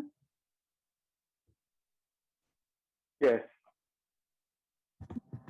Jeremy Barus, No. Jose Posadas, No. Lund Diap, Aye. Linda Lazat, Yes. Luis Barrocio, No. Magnolia Siegel, No. Maria Fuentes, No. Sammy Robledo, No. Sherry Segura, No. T. Tran, Yes. Tobin Gilman, Yes. Veronica Amador, No. Yong Zhao. No. That motion does not pass by 15 no votes. Thank you. I'm going to move us now to our next item and turn back to the consultant for the presentation of the remaining governance structure recommendations. Yes, and I'm going to turn it over to Commissioner Fuentes to share a recommendation that also comes out of the governance structure subcommittee, but was not ready for the initial round of presentation. Our process here is going to be to hear this recommendation from Commissioner Fuentes, and then that'll be bundled with the remaining recommendations from the Policing Municipal Law Accountability and Inclusion Subcommittee, and that is includes being heard at the November 6th public hearing, and then being voted on provisionally at the next commission meeting after that. So I will, without further ado, turn it over to Commissioner Fuentes. Thank you. So this recommendation has to do with the recommendation titled Equity and Inclusion in City Programming and Budgeting. And I want to be clear that this recommendation should probably be also somehow connected with the PMLAI recommendation if it comes forward on Article 20, Equity. And I think most of us have received a copy of that. We did have a study session where this was presented by Bob Brownstein. And when I wrote this particular recommendation, I pretty much reference the equity article, Article 20, because it I see that article as the lead article in the things that we might want to do, the language, the charter language that we might want to have moving forward related to equity. And really, this is what this recommendation is about. So it starts off with talking about all the disparities, and I referenced something that just came out, which was a joint venture Silicon Valley report that was released last week that talks about how people are feeling today, and particularly as a result of the pandemic. And if you review, or when you review or have reviewed the article or the recommendation, you see that there's various data points, including like financial insecurity. For instance, 40% of overall respondents feel financially insecure. Higher percentage of Hispanic or Latinos and Black and African Americans responded to as being insecure. It talks about racism and hate crime. A large majority, 70% see racism, 78% see racism as at least a somewhat serious problem in their area, including 92% of Black respondents, and 49 of those say it's extremely serious, and 74% of Hispanic or Latino respondents, and 82% of Asian and Pacific Islanders. Something to do with financial situation, lower income respondents are more likely than higher income respondents to have been laid off or more likely to have taken a pay cut. And this has to do with during COVID. And then housing and financial insecurity. Responses under age of 35 are most likely to express short-term concerns about about food and housing. By race, 28% of white respondents are worried about housing or food, as compared to 44% of minorities. And I mean, I think all of us, are familiar with the inequities in our city, and a lot of it along racial lines. And I think from what I've learned about the new census, it really shows that a lot of people have left the area. The Latino representation in our city has lowered. I think that we know that from this study that people are interested in leaving, and so we know that equity is a major issue. So the Article 20 on equity has 4 sections. It's a statement of values, definition, equity standards, equity assessment standards. So I am making recommendations for in the city charter for Article 4 of the council, Article 5, the mayor, and Article 6, the city manager. None of these articles at this time address equity.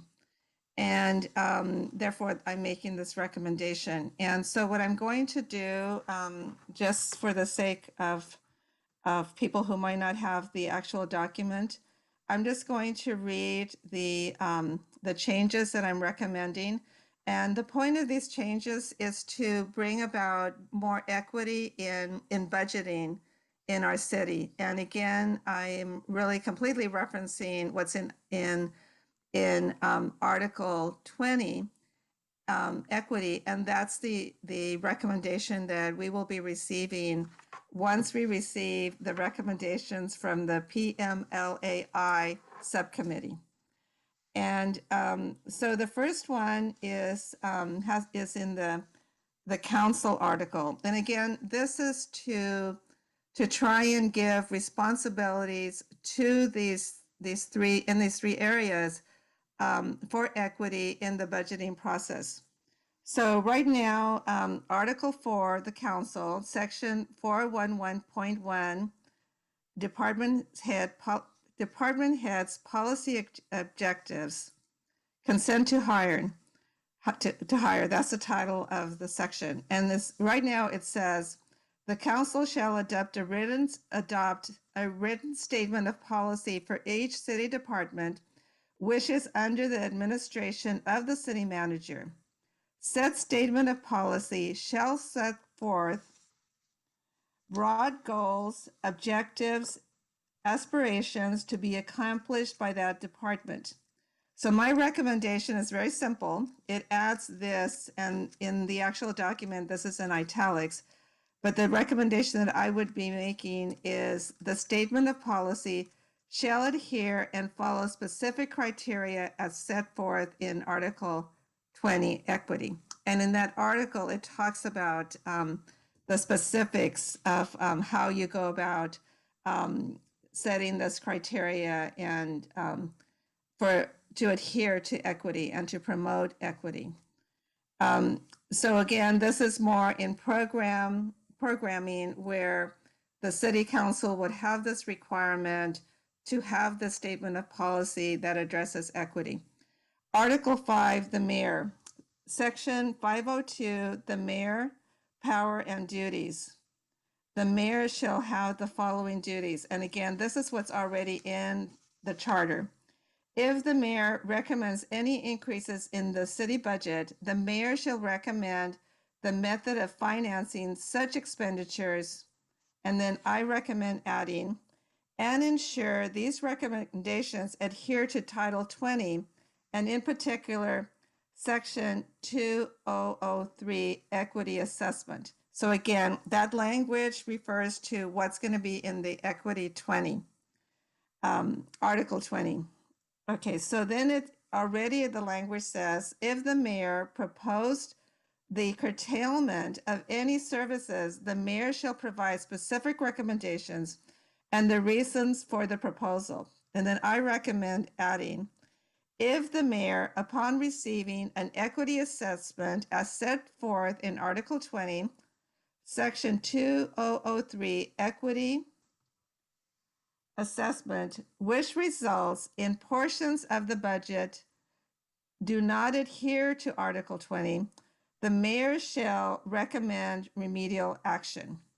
So in other words, the mayor has that responsibility for overseeing this and using the equity assessment as a way to determine what to expect in, or what to do with the expenditures. Then Article 7, City Manager, Section 701, City Manager Powers and Duties, right, E, and it now says, the city manager shall prepare and submit the annual budget to the council in accordance with the provision in Section 1204. And then the new language will read, each section of the budget will be evaluated in accordance with Title 20, Section 2003, Equity Assessment and Adjustment to adhere with Article 20, Section 2002 Equity Standards. So right now for F, the language reads, the city manager shall submit a complete report on the finances and administrative activities of the mayor as of the end of the preceding year. And we would add, the annual report will address in detail the provisions in Article 20.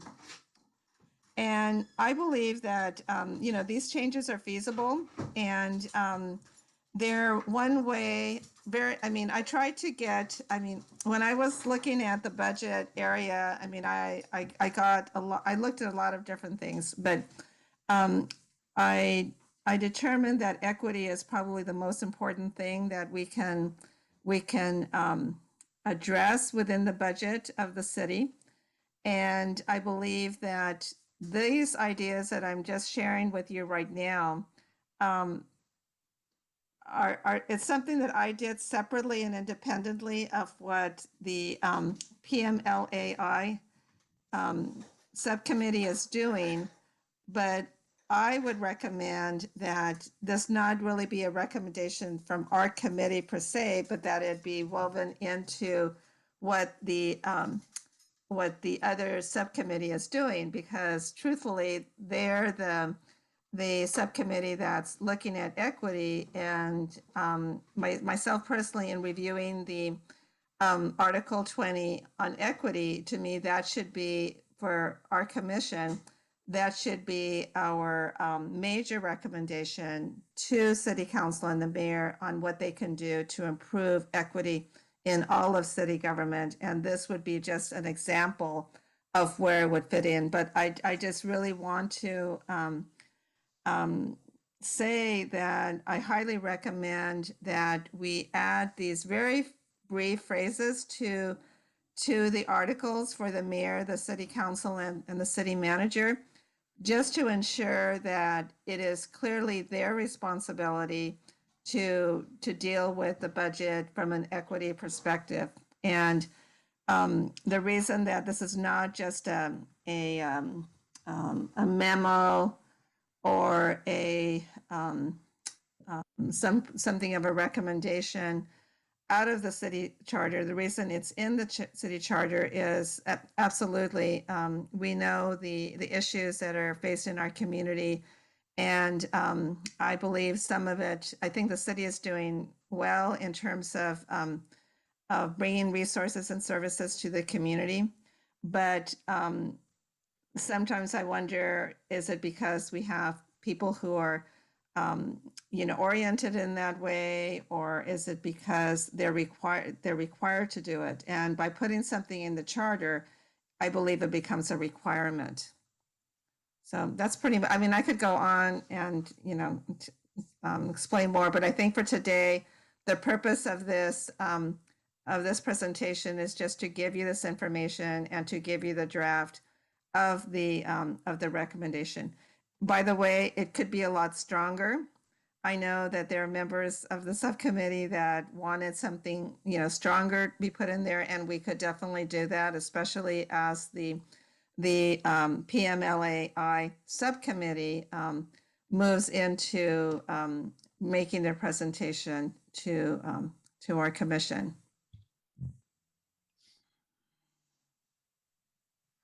Great, thank you. So I think as we've done with the rest of the recommendations that have come forth, it's worthwhile for commissioners to ask initially if they have any questions or concerns about this or additional direction. And it also sounds like there's a bit more work to, well, it sounds like there's some definite overlap with recommendations that might come up from the final subcommittee and their work. So I don't know if there's any interest in discussing this right now, or maybe anyone from the Policing, Municipal Law, Accountability, and Inclusion Subcommittee that wishes to kind of address this.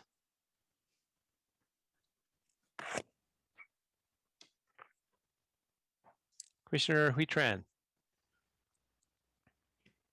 I believe Commissioner Segal had her hand up first. Do I? Oh, sorry. I my screen was scrolled down and I did not see the hand. Commissioner Segal, Commissioner Huitran, then Commissioner Posadas. Commissioner Segal. Thank you, and thank you, Commissioner Tran. Thank you, Commissioner Fuentes. So my understanding is that recommendation will be ready to go on the 1st, and you'll be turning that in on the 29th, I think it is. But I thought you had another topic. Yes, I do. And so so is that also going at the same time? Can you talk about that as well?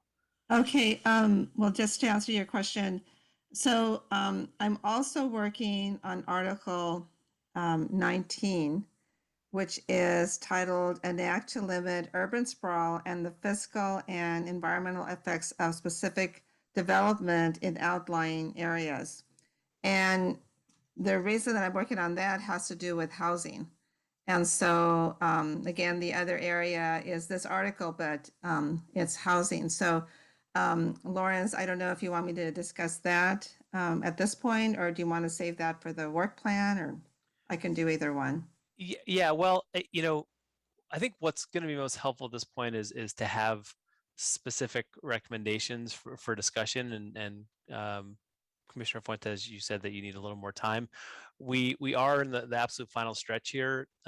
We need to, as Commissioner Segal mentioned, to have all final, or at least the initial draft of all recommendations shared with commissioners on October 29th, so they can be presented and discussed at the commission meeting on Monday, November 1st, and then heard at the public hearing Saturday, November 6th, to be able to follow the same process we have for all of our recommendations. That November 6th final public hearing really is our drop dead date. So yeah, and the Article 19 conversation is pretty complex and involved. So I think just taking the time to make sure that that particular recommendation is well researched and thought through. I'd be curious though to if there is, just like the adding council districts recommendation was passed between subcommittees. I don't know if there's an opportunity here to do the same thing, but it sounds like that Commissioner Fuentes, what you just shared is pretty directly related and leverages a recommendation that we haven't heard yet. So I'm also just kind of wondering how we proceed since there's a part of the conversation here that hasn't surfaced. Okay, so are you now referring to Article 19? No, I'm going back. I think Article 19, we should wait until you have the actual, from what I've heard, for you need more time to work on that recommendation. So I'd like for you to take the next, between now and October 29th to finalize that recommendation and share it with commissioners. I'm circling back to the recommendation at hand here and wondering, since Commissioner Siegel is speaking, if there's any, I'm worried we have two different recommendations and different subcommittees that are very related, and I'm wondering how we reconcile them so that we can have the most kind of effective and efficient conversation about these recommendations when they're presented on the 1st of November. Thank you. Okay, so just one point, and I wasn't sure whether to bring this up now or to bring it up during the work when we go over the work plan, but Article 19, and I just briefly just said what I'm doing with that one, that recommendation. As it turns out, I've been wanting to, as I've mentioned to you, Lawrence, I've been working on this, but also the other committee, the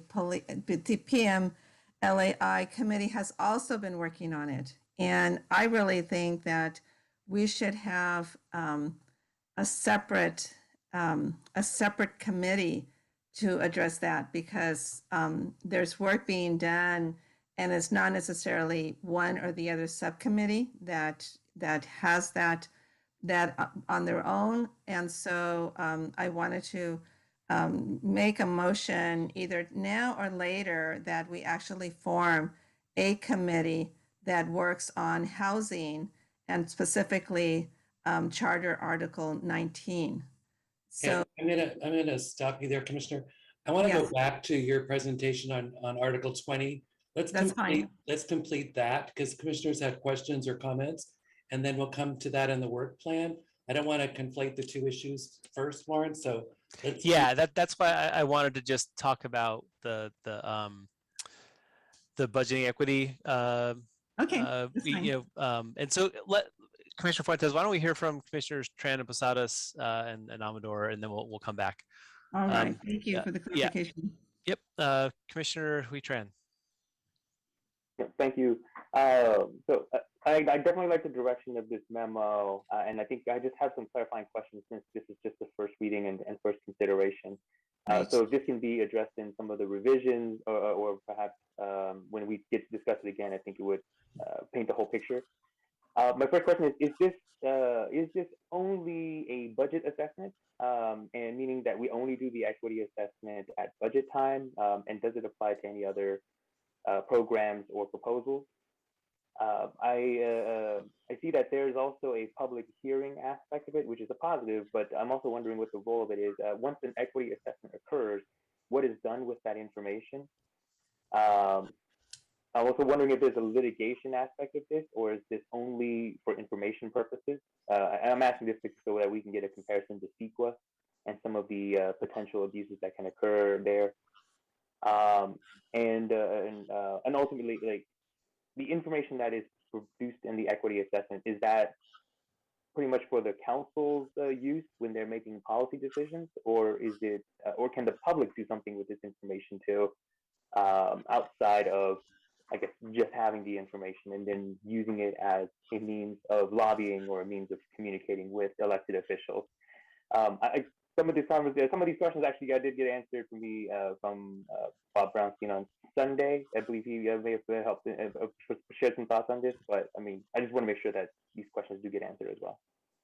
Well, I just want to clarify, and I tried to explain that in the document. The only reason I put the language from Article 20 in this recommendation, and I probably will be taking it out because it's going to be coming from another place. The only reason I showed that is because we've not heard it yet, and so that it would give the background, the intent of this recommendation.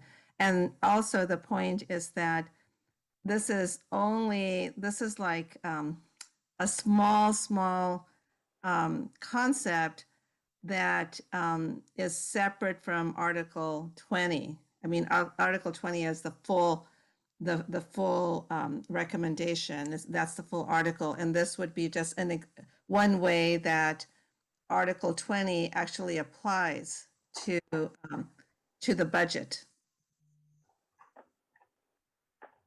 But I'll be clear on that. Thank you. And I think too about what can be, what happens with the information. I think that would be good to clear up as well. Thank you. Commissioner Posadas.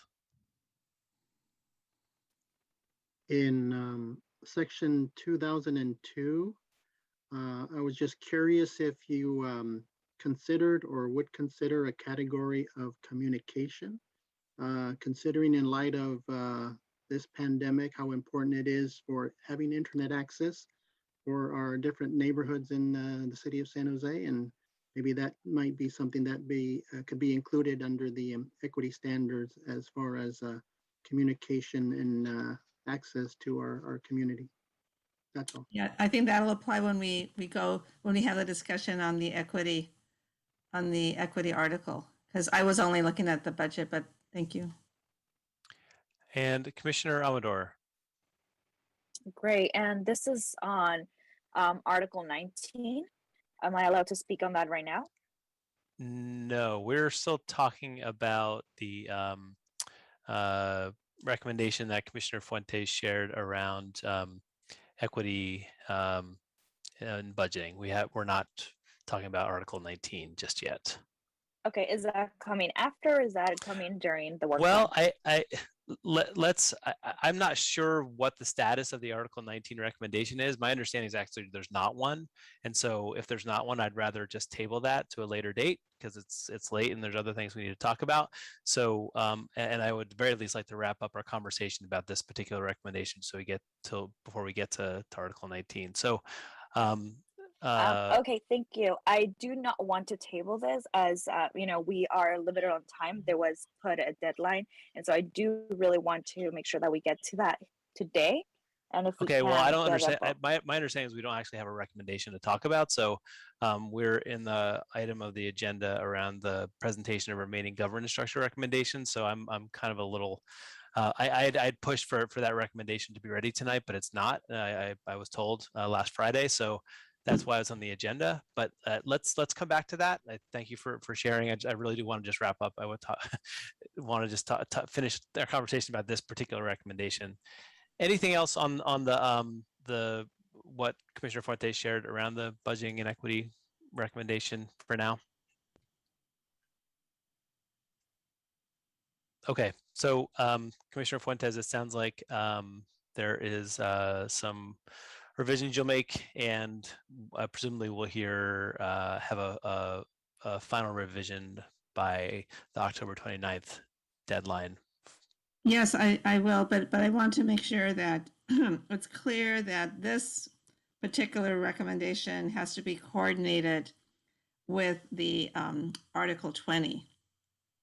I mean, in my mind, we would have done Article 20 before this was even talked about, only because this goes next after Article 20. So, I want to say that somehow we have to figure out how we're going to do any final action on what I'm presenting after we do Article 20, because I mean, it's referencing Article 20. This won't exist if we don't do Article 20, in other words, this recommendation. Okay, great. We can work on that. So Chair, we don't have, in our original agenda, we talked about a second recommendation from the Governance Structure Subcommittee. We don't have that. Do you want to open up a conversation right now on Article 19 or? Yeah, my question is to Commissioner Fuentes. Will you have a recommendation on October 29th on Article 19? Article 9, okay, let's see here. The Article 9. The housing issue that you just raised. Okay, so, and you're asking for October the 29th, correct? That's correct, because that's the day it has to get posted to be able to go to our November 1st meeting. Okay, I'm going to try and do that, but when we get to the work plan, we do have to have enough time. Okay, let me just put it this way. As I have said before, I think our commission needs to extend our end date so that we can make sure we have enough time to cover all subjects adequately. And at the same time, I did receive the information from Lawrence in terms of the timeline that you want me to fulfill, and that includes what you're just saying. So I'm going to try. The thing is that this is a serious issue. I mean, we're talking about the housing crisis in our city. We're talking about what we're doing with affordable housing. And definitely Article 19 has a lot to do with where we are today. And so it does take some time to go over the article and come up with language. But like I said, I'll try my best. But the other thing is I do want to work with members of the other subcommittee, the PMLA subcommittee. So I want to get that resolved in some way with you, Sheriff Ferrer, because it's essential to be able to do that. And I'm not sure with our structure how we. Yeah, that's a good question. I know there's a way. I just don't know what. Yeah, I think that's just exactly what I was going to say. There just needs to be a structural way to do that. So first of all, I appreciate it if you could, your attempts to make the October 29th deadline. That would be, I really appreciate it. I know it's a complex issue. So I appreciate that. I think that I'd ask the consultant to check with the subcommittee, for the other subcommittee to check in with them around their status, and then be able to coordinate so that we don't have a serial meeting or that we don't have a majority. And I think we can do that offline, which will give us an ability to have some clarity around the positions of the recommendations of the other subcommittee. And then we can figure out ways that we tailor those two things together. Having your recommendations by the 29th will allow us to really do that. So even if it's the first draft and you've got most of what you're thinking is in there, and then we coordinate it with the other committee, I think we can do that.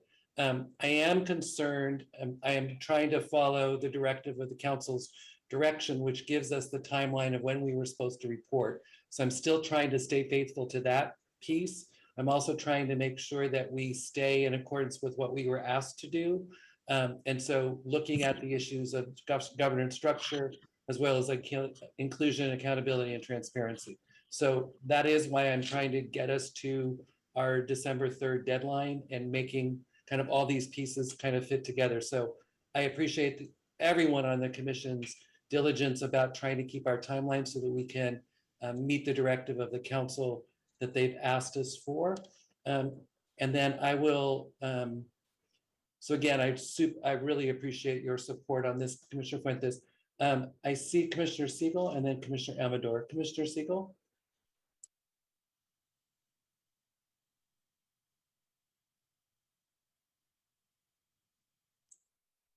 Commissioner Siegel, you took your hand down? No, I'm sorry. Okay. Unmute myself. Since it's a public meeting, I just think I just want the public to know that the new subcommittee on this new topic on housing consists of Commissioner Fuentes, Commissioner Amador, and possibly Commissioner Zhao. And so it's not our entire subcommittee. The rest of us are not on this at all. So it's not a serial meeting or anything like that. It's just they're forming their own subcommittee and potentially sharing the presentation date. And I just wanted to check with Attorney Mark Vanny. My understanding, Attorney Vanny, was that really our recommendations aren't necessarily due to them until the 1st of January, because they really do have until, isn't it the end of March or beginning of April or middle of April to get, something out? What was that conversation? I can't remember now. Well, under the law, in order to submit a measure to the voters, it has to be given to the registrar of voters 88 days before the election. But we will need time to draft the measure, implement the recommendations, and of course, council may have its own direction with regard to these recommendations. I don't believe a firm date was set, but the council direction at the time that this commission was established was to come back with a report sometime in December. That was my understanding.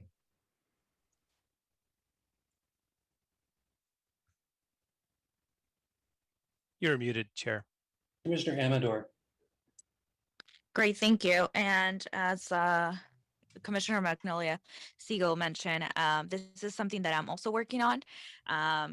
And I to really respect the public who I've been meeting with and to respect their time and to get also a study session. I would really want November 15th to be somewhere where we can put a study session. I'm not sure. Again, I know, Sheriff Ferrer, you were talking about having October 29th, even just the first draft, and we can definitely do that, but I still want to have speakers and a study session for the community to know what we're talking about, because Article 19 is a very complex, and it's taking a while for me to understand it myself, and really to gather community input and to really think through how can we best use accountability, diversity, and inclusion in that. And so it is essential that, again, I ask for November 15 to add into the discussion a study session where we can invite speakers. Yeah, and I'm just gonna to be pretty clear that we would need to add another date if we're going to do another study session. We're kind of moving forward to the work plan, but November 15th is to have the discussion after the public hearing for all of the final subcommittee's recommendations, in addition to the 2 additional subcommittee recommendations from governance structure. So we're looking at, I don't know how many recommendations are going to come out of the final subcommittee, but we're looking probably at least 6, maybe 8, who knows, 10, all of which would need to be discussed discussed and provisionally voted on the evening of November 15th. And then we would have a final voting on November 18th. So the timing just getting really tight. I can work with the chair to see what additional time we could potentially add for a study session, but I do need to hold tight on November 15th and save that for discussion of the recommendations currently in flight that have been discussed by the subcommittees for some time now. Okay, would I be able to make a motion to have added another extend, then since we can't do it on November 15, extend to a study session? It's critical that we have a study session for us, for the commission, and for the public as well on this issue. Commissioner Amador, I'm going to ask for other people's hands, and then I'll come back to you for the motion you're trying to make. Commissioner Segura. Well, I was just going to thank Commissioner Fuentes for the obvious thoughtfulness and care and time that went into both of these articles. And I would like to second Commissioner Amador's motion. Okay, thanks for the efficiency. That's great. Commissioner Fuentes. I was just going to, it's along the same lines as the motion, so I'll just wait. Thank you. Okay, thank you.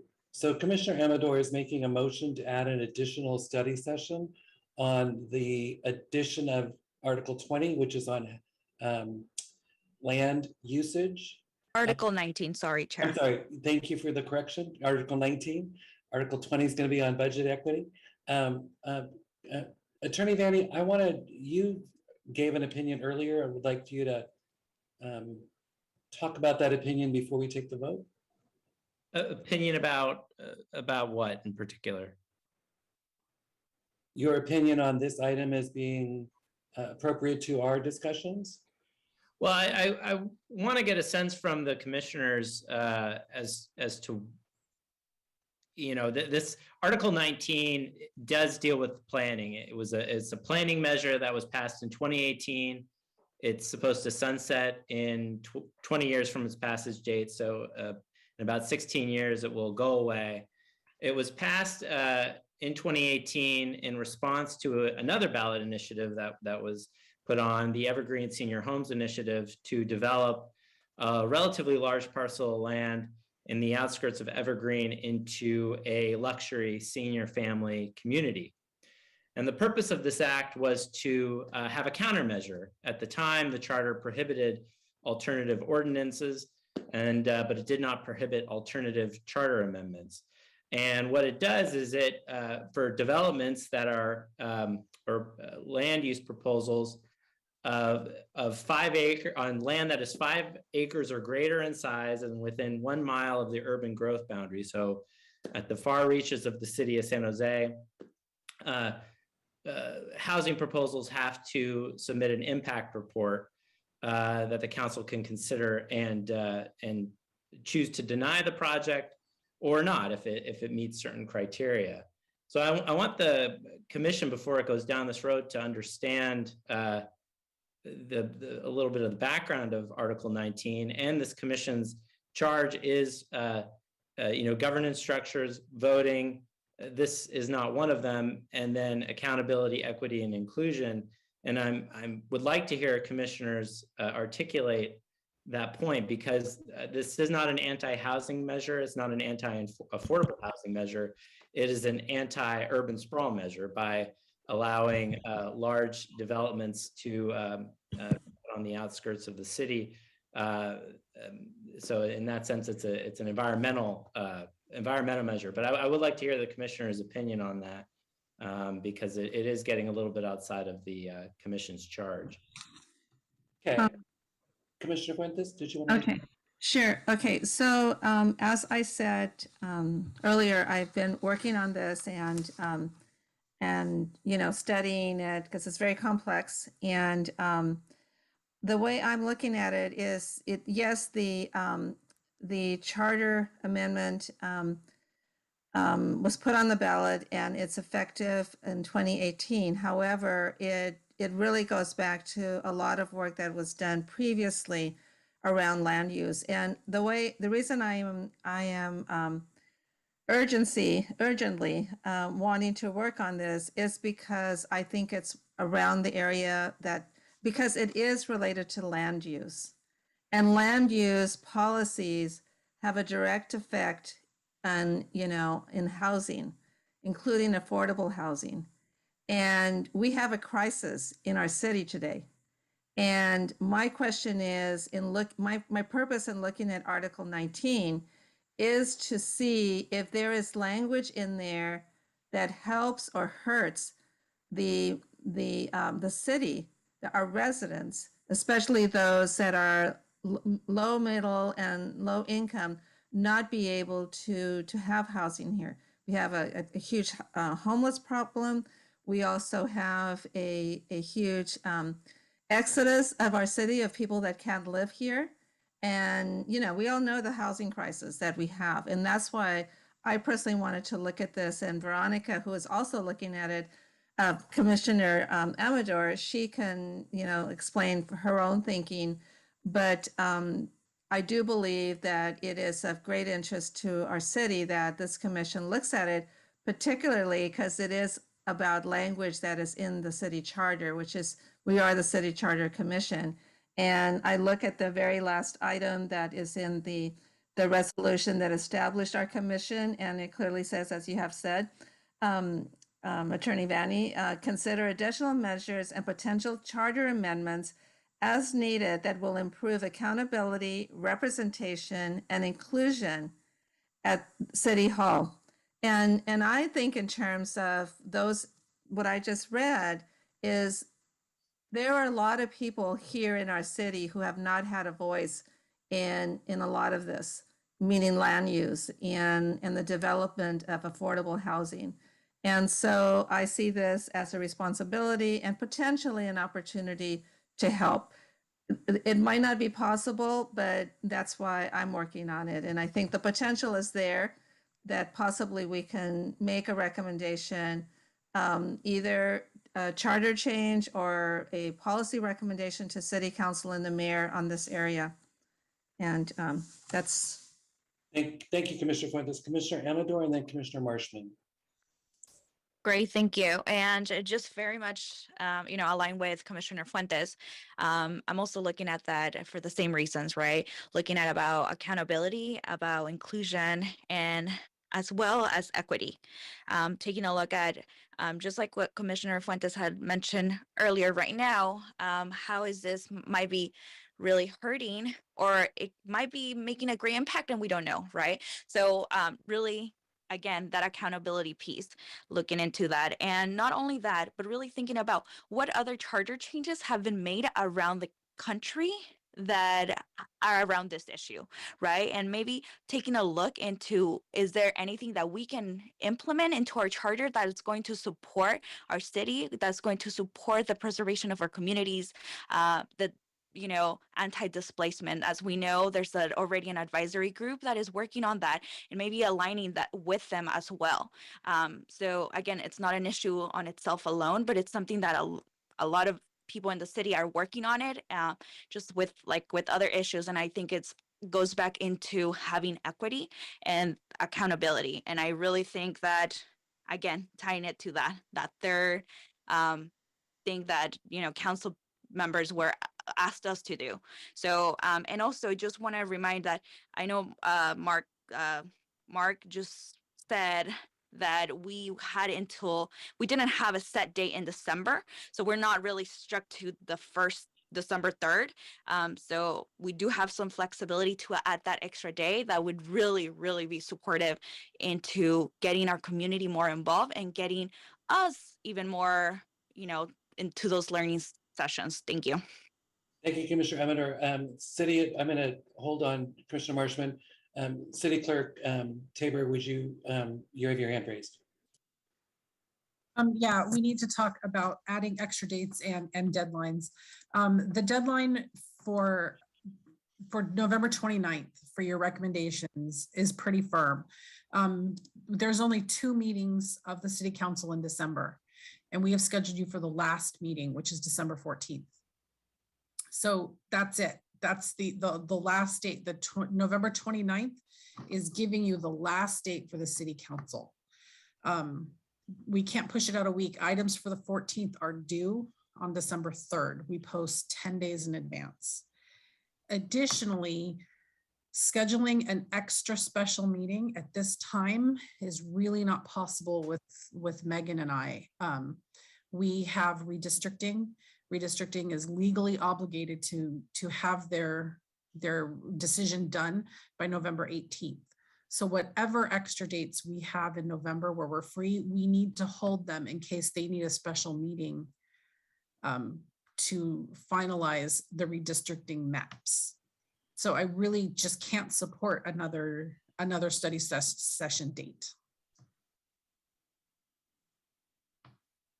Okay, Commissioner Marshman.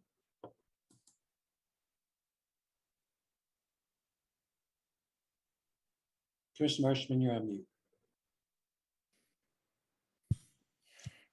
I'll admit that I was very involved in the ballot measure that stopped the Evergreen initiative, which also would have thrown out pretty much all open space protection in the city because it targeted underutilized land anywhere. And would have taken control of those decisions out of the hands of the council. The council can still approve anything anywhere if they want to, but this is just crazy to talk about starting this now. It's a huge debate.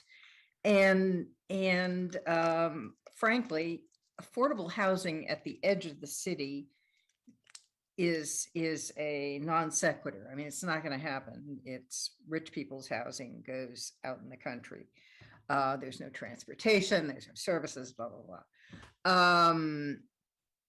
I just think it's insane to get into this now. And I'm sorry, that was not a good comment. But I do think it's just completely out of the question to do something in 2 months on changing the charter on land use. So there you go. I'll stop now. City Attorney Vanny. Yeah, I just wanted to make the comment on Article 19 as well, that there are provisions in it that allow developments with certain affordable housing criteria. To the extent anyone believes that Article 19 is an anti-housing measure, it is not that. It is an a particular type of housing measure. And I would welcome anybody that's interested in learning about Article 19, look at the Evergreen Senior Homes Initiative and what it was proposing. I believe it was Measure B in 2018, and that information may still be up on the city clerk's website. And this Article 19, Measure C, was a direct response to that and an effort to try to prevent that development from, one, being built, and then also taking away some of the power that the council had with respect to, as Commissioner Marshman said, underutilized lands, which were those lands that were in Coyote Valley, Almaden, Evergreen, places that aren't necessarily suitable for development. Commissioner Gilman? Yeah, I just want to echo the comments of Commissioner Marshman. This is just mission creep on steroids, and I would just urge everyone to take heed of what City Clerk Tabor just told us here. It's just way late in the game to be introducing something that's way out of scope. That's it. City Clerk, you have your hand up again, or did you not take it down? I didn't take it down, sorry. Okay. I'm sorry, I'm not seeing, you guys are all moving around. So Commissioner Matsumura, Commissioner Calendar. Commissioner Matsumura? Thank you. I just wanted to really encourage my fellow commissioners to be respectful in your comments. I appreciate, Commissioner Marshman, that you observed this about your comments. I think we haven't been calling each other's proposals crazy or insane or things like that to date.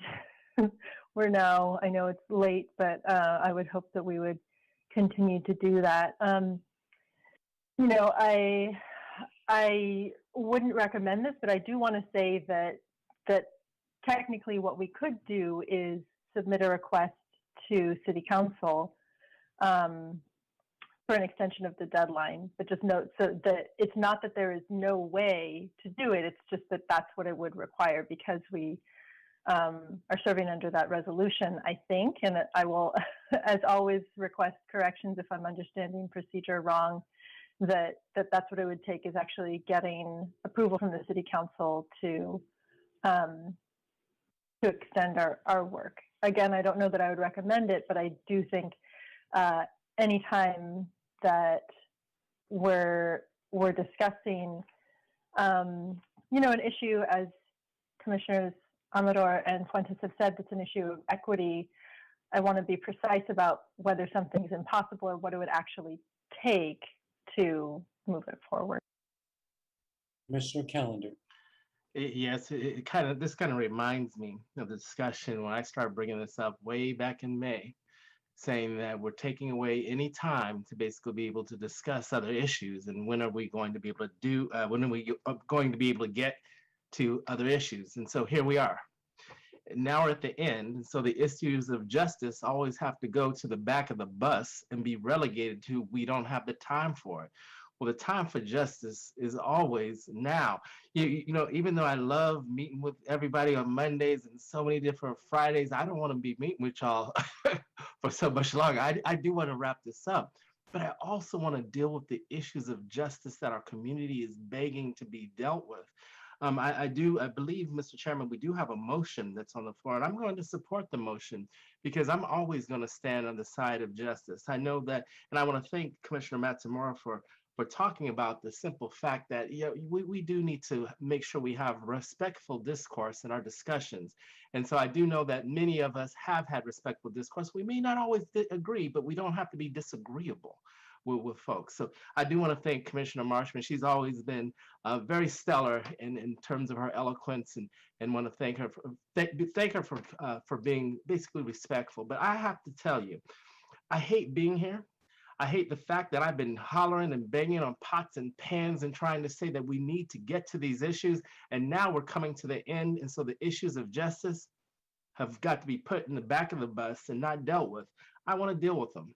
You know, we have one opportunity here. I don't know if as Commissioner Matsumura says, maybe we request more time, but let's not just say we can't deal with it because we don't have enough time. As I talked about a long time ago, there's so many different issues. We've been waiting to deal with issues of justice for a long time. And I would beg my commissioners to stand on the side of justice, and let's find a way to get this done. Let's get this done efficiently. Let's get this done quickly, but let's just get this done. Commissioner Huitran? Thank you. So I'm committed to the process so long as the rest of the commission is. I have very strong reservations about making any changes to Article 19, in part because it was an effort to balance environmental protection with the need to produce housing with a particular focus on affordable housing. So, I'm committed to the process. If we want to go through this discussion, I'll have the discussion, but I would also want to make very clear that the provisions of Article 19, I think, are well thought out, well intentioned, and there's nothing to indicate so far that we should actually be expanding our housing development beyond the urban growth boundary, and rather we should actually focus on infilling. So that's my comment. Thank you. Commissioner Mitski? Yeah, thank you. I just want to remind everybody, we had a process to identify issues. I understand that the justice issue, but if it was so important, it never came up during that process. I'm kind of scratching my head as to here we are with a month to go on such a complicated issue.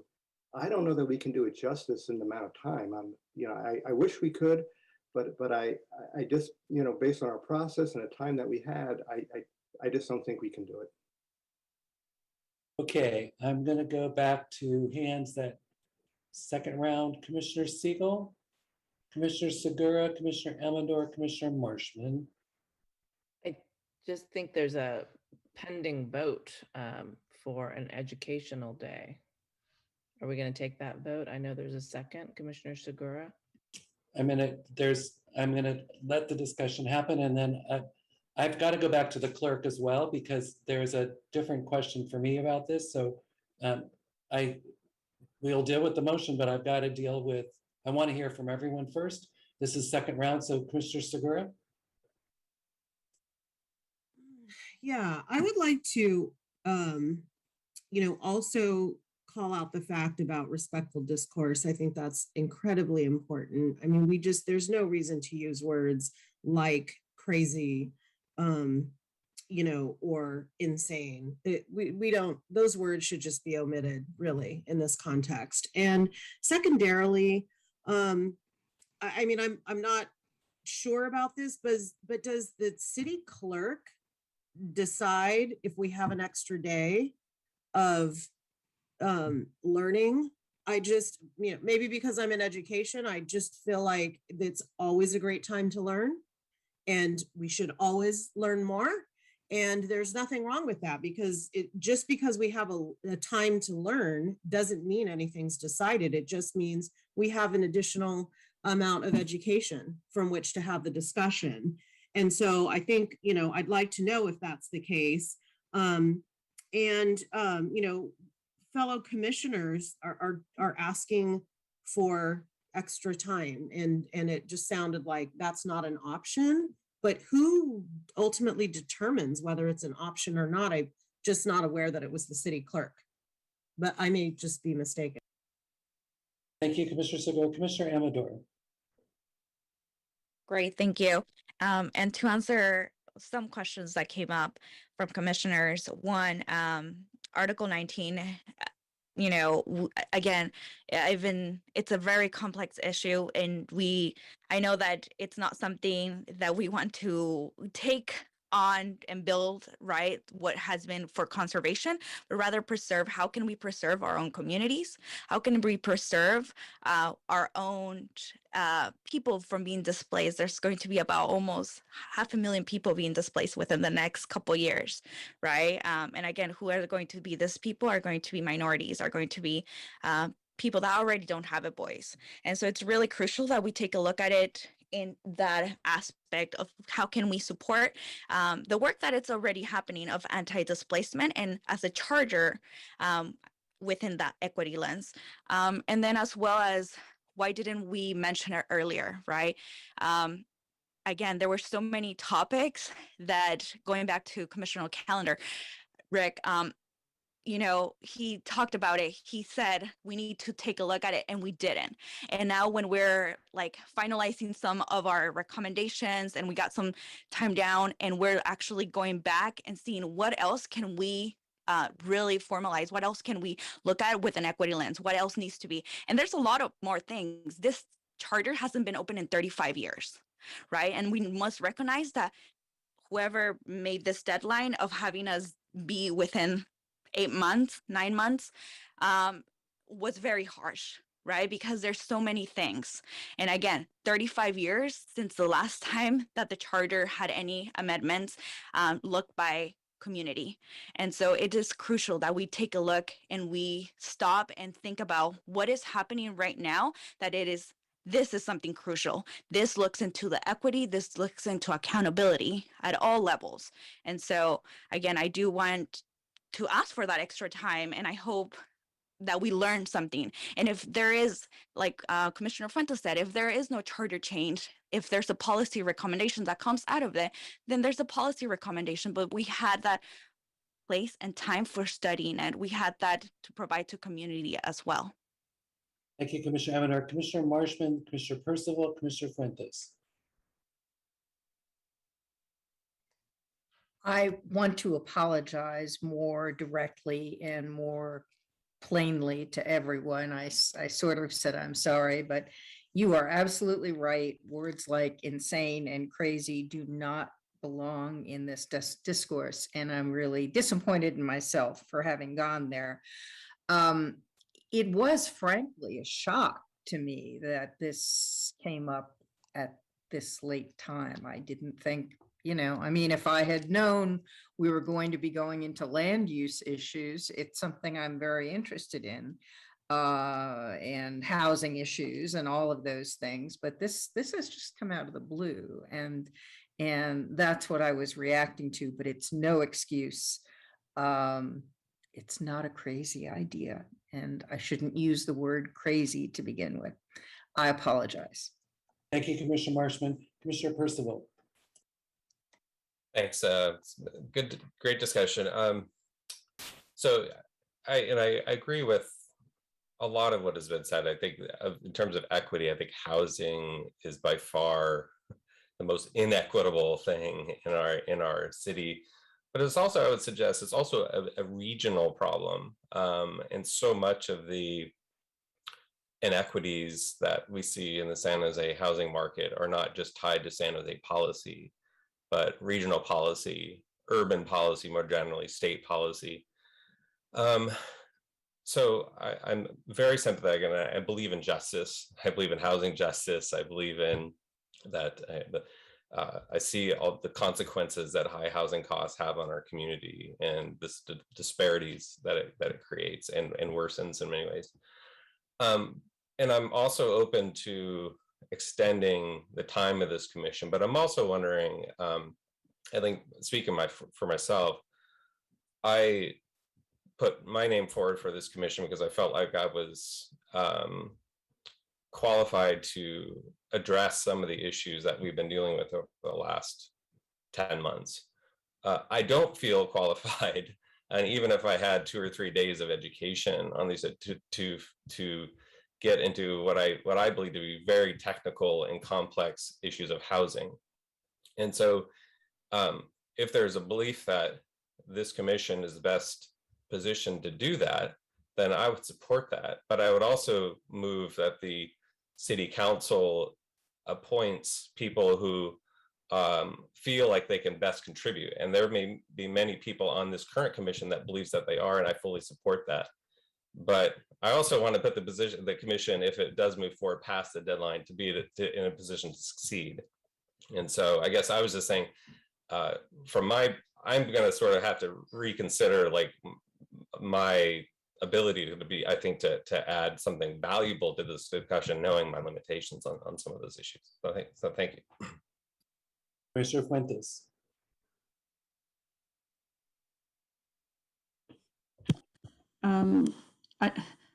Commissioner Percival, I just wanted to let you know that I know that you will really help us once we get to the discussion about housing. I wanted to say that looking at the resolution that established our commission, it seems that the deadline that we have in mind of December, by that deadline, we're going to finish everything up to number 5. Everything that's above that, we've done it. We've been working. We're not complete, but we've been working on it. It's number 5 where it says consider additional measures and potential charter amendments, et cetera, that for which we need more time. And I recommend that that we ask for more time so that we can really do justice to all of these major issues that we still have ahead of us. And I also want to mention that I'm the kind of person that that I assess something and I figure out what I need to do to be able to address an issue that's a challenge to my community. And very clearly, housing is the issue. Article 19 may or may not be the right place, but for me, it's an anchor to housing issues that's already in the charter. And I don't know what we're going to do. We don't know what we're going to recommend, but at least we need to study. And it's not too late because we've been busy doing other things up to now, and we don't have to stop in December. And anyway, that's all I was trying to add. That I think we have enough time. We can submit 1 through 4 by December, and still have time to continue all our other work that we have ahead of us. If we have the courage to tell the city council, look, we have important work to do, and we don't need more time. At the same time, if I have a deadline to meet, what Lawrence has given me on this particular area, I'll do everything I can to meet the deadline too. Okay, I've gotten a study session. Yeah, thank you. I have another word from the city clerk, but I'll go to Commissioner Quay Tran and then I'll go to the city clerk. Thank you. Actually, I have one clarifying question and then following comment. I see here in Article 19 that this was added, Article 19 was added at election June 5th, 2018. So the way I'm interpreting that is that this was adopted through a vote of the voters. I just wanted to confirm that, and if that is the case, are there any restrictions on any kind of charter revisions that we can take? I didn't see anything in the language itself, so I assume we would follow the standard rules for how to amend the charter. My follow-up question would be, my comment is this, before I hope to get a response from staff. I also serve on the Housing Commission, and a lot of the policy discussions that we have in the Housing Commission, I imagine, would be of interest to the commissioners who want us to assess Article 19. Article 19 is complicated. There's a lot of moving parts, and the part for me where I'm very, very concerned about touching this is that it is an effort to balance environmental protection, making sure that we just don't build over every bit of green space that we have, with building affordable housing and encouraging infill, meaning instead of continuing to build out, where San Jose right now is sitting at 181 square miles of land, that we try to focus on building up. And just from a policy perspective, I'm absolutely much more in favor of us building up and infilling, rather than figuring out how we can continue to build into places like Coyote Valley or in the foothills. That, I think, just to lay it out, is a policy decision I just don't agree with. So if there is this interest in housing policy, I would invite those commissioners, let's sit down, let's talk with the Housing Commission. We can also invite in the Planning Commission, which controls this, and have that conversation. But I would be very cautious about any kind of recommendations related to that would change Article 19. Also wanted to actually do show some appreciation to staff because I know that staff have, made a lot of accommodations for our desires to really delve deep into our work. I know it can be frustrating at times, but I do want to appreciate staff for what they have done so far, and thank you. And on that note, October 27th is what staff is. City Clerk Tabor, do you want to discuss the possibility of October 27th? Yeah, I had 2 dates actually that I can work out. October 27th, but we would need agenda language by this Wednesday because we post an agenda a week early. I can offer November 3rd as well. Those are both Wednesdays. Therefore, Planning Commission could not come because they meet on Wednesdays. And again, we post the agenda 1 week early, so we would need agenda language by October 27th for a November 3rd special meeting. And so if we had a study session after, go ahead. If we had a study session, guests would need to be able to be invited to be able to be at either one of those dates. So yes, those are the 2 possibilities, and that keeps us on our timeline as well. And so Commissioner Amador.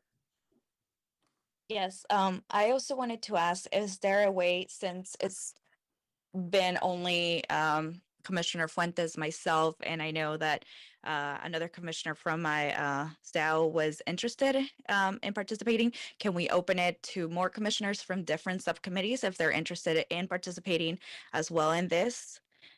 They're welcome to. Is that something that we would be able to do? I don't see why we wouldn't. I just think we've got City Attorney Danny, do you want to, I know what you're going to say, so go ahead. Yeah, we would need to make sure that that an inadvertent zero meeting isn't occurring if there's crossover. So I can't do the math in my head, but we want to evaluate the membership and how everybody is interrelated in the past and going forward. So I just think if commissioners are interested, if they'd let the consultant know, and then we can talk to the city attorney to make sure. But that would just be City Clerk Tabor. Yeah, I just heard from Craig in broadcast that the 27th, there's actually a conflict with broadcast, but November 3rd is clear. So November 3rd would be a good special meeting date. Okay. We can take up the vote as now that we have an option to do that. Commissioner Amador and Commissioner Tran, your hands are still up, or they? Well, I didn't get the question relating to amendments to Article 19. So, the City Attorney Danny, did you want to answer that? That 2018 was a vote of the voters. Yes, that's correct. It was a ballot measure that the council submitted to the voters, and there's no prohibition on submitting another measure that would amend it or delete it entirely. So there's no limitations there. And I do think it's important for the record that the charter has been amended 19 times since 1985. So we also want to make sure that we're clear that charter amendments have happened and can happen. They haven't happened from a commission's perspective, which we could argue is a different venue, but that it is important that the community understand that the charter has been changed, and this is an example of the change that was made in 2018. City Clerk Tabor, you have your hand up still? Thank you. All right, so there's been a motion on the floor to add a study session, and now we have a date for that study session, November 3rd. So, and that's been seconded. And so I will call for a vote to see if the commission wants to do an additional study session, which would be on Article 19 of the charter. And seeing no other hands, I'll call for the question. A yes vote is to add an additional study session on November 3rd. A no vote is to not add an additional study session. And City Clerk. I don't think we took public comment on this item. Okay, thank you. Speakers?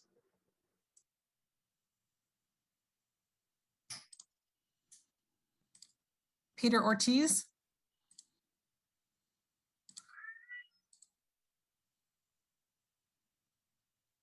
Hello, can you hear me? Yes. Hello, Honorable Charter Review Commission. This is Peter Ortiz, District 5 Community Leader and Vice President of the Santa Clara County Board of Education. I'm calling specifically in regards to the issue on housing. The housing crisis and the lack of affordable housing are some of the most pressing issues facing our East San Jose families. In order to raise the quality of life for working people in our city, housing must be a part of the conversation and purview of the Charter Review Commission. It's no secret that we are in the midst of a housing crisis. Every day, more families are pushed out of their homes and out of this city by skyrocketing home prices and rents. The lack of housing options is harming our families and our schools. According to the City of San Jose's Housing Department, you would need to earn $118 an hour or $246,000 a year to afford a median-priced single-family home here in San Jose. To make matters worse, home prices have increased by 14% during the pandemic. For 2 out of 3 families who can't afford this, choices are limited. We can see one common choice through the declining enrollment across every one of our city's school districts. Families are being forced to leave San Jose, and schools are closing because of declining enrollment. I ask the chair and the members of this commission to please prioritize housing discussions in your deliberation. We cannot wait another 35 years to have these issues addressed. Finally, I want to thank both Commissioners Amador and Commissioner Boracio for advocating for our community and representing District 5. Thank you. Alina Yin.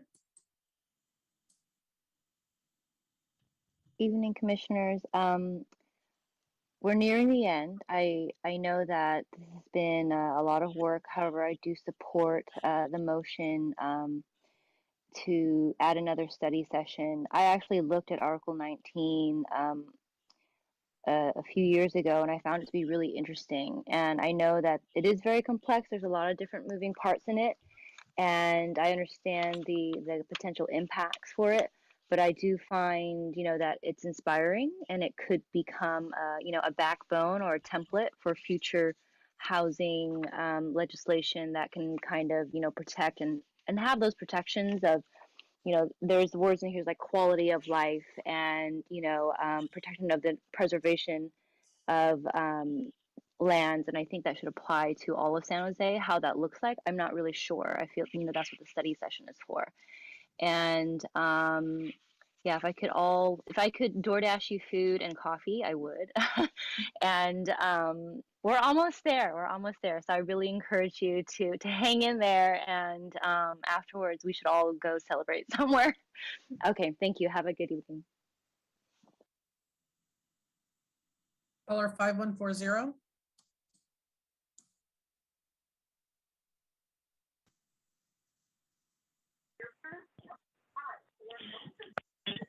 If you can't fix the potholes, if you can't put out fires, if you can't solve crimes, what are you going to do? You're going to provide a roof over people's heads? I mean, it sounds nice and everything, but it's just not in the cards.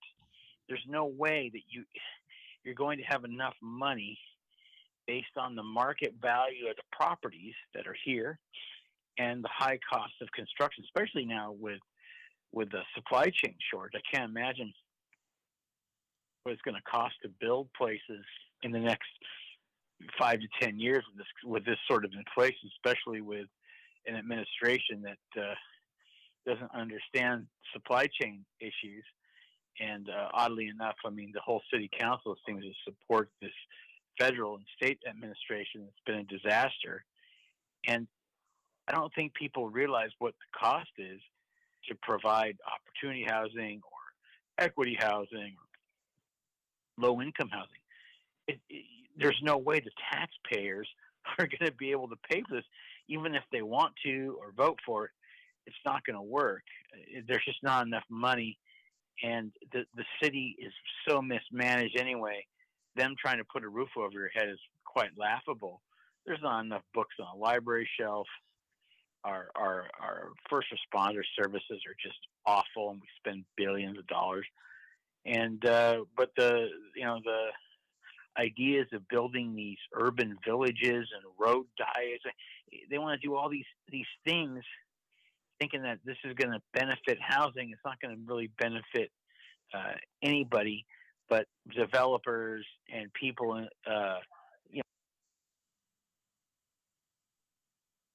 Claire Beekman. Hi, thank you, Tony Tabor, for noticing that we can't have public comment time for this item of equity issues. Thank you. This is really interesting item, and I thank you that you were considering that. How can we? We've been asking the question for a few months now. How can we move the charter process, into January and early February, if possible, or into February, if possible.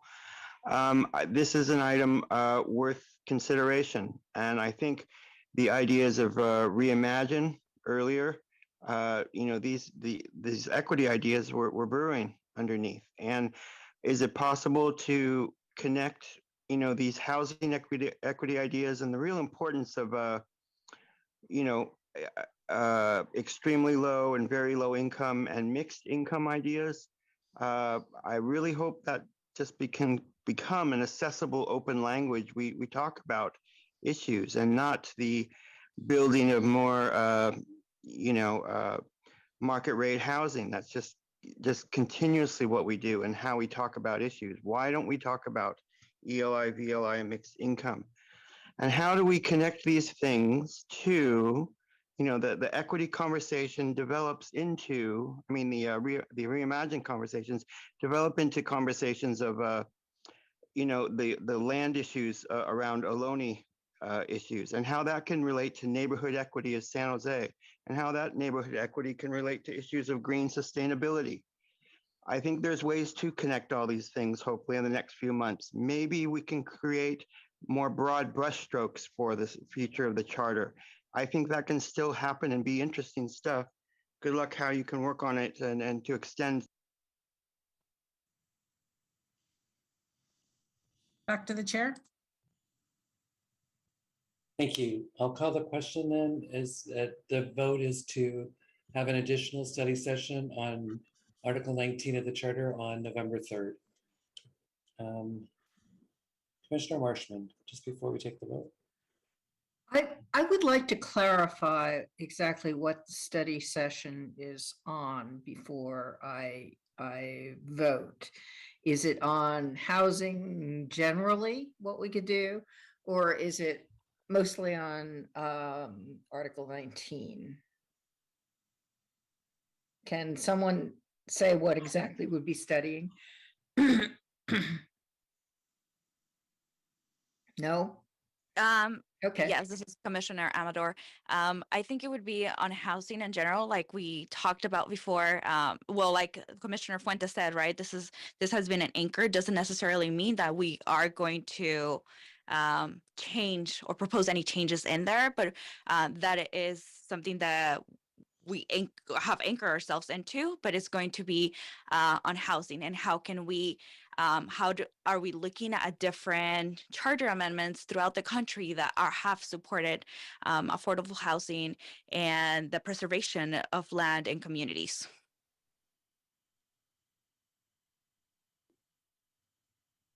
Okay. All right, I'll ask the clerk to take the vote. Barbara Marshman. I'm going to say no. I just don't think we should pick something this big up this late in the game. So no. Christina Johnson. Yes. Ellie Matsumoto. Yes. Enrico Calendar. Yes. Frank Maitsky. No. Garrick Percival. No.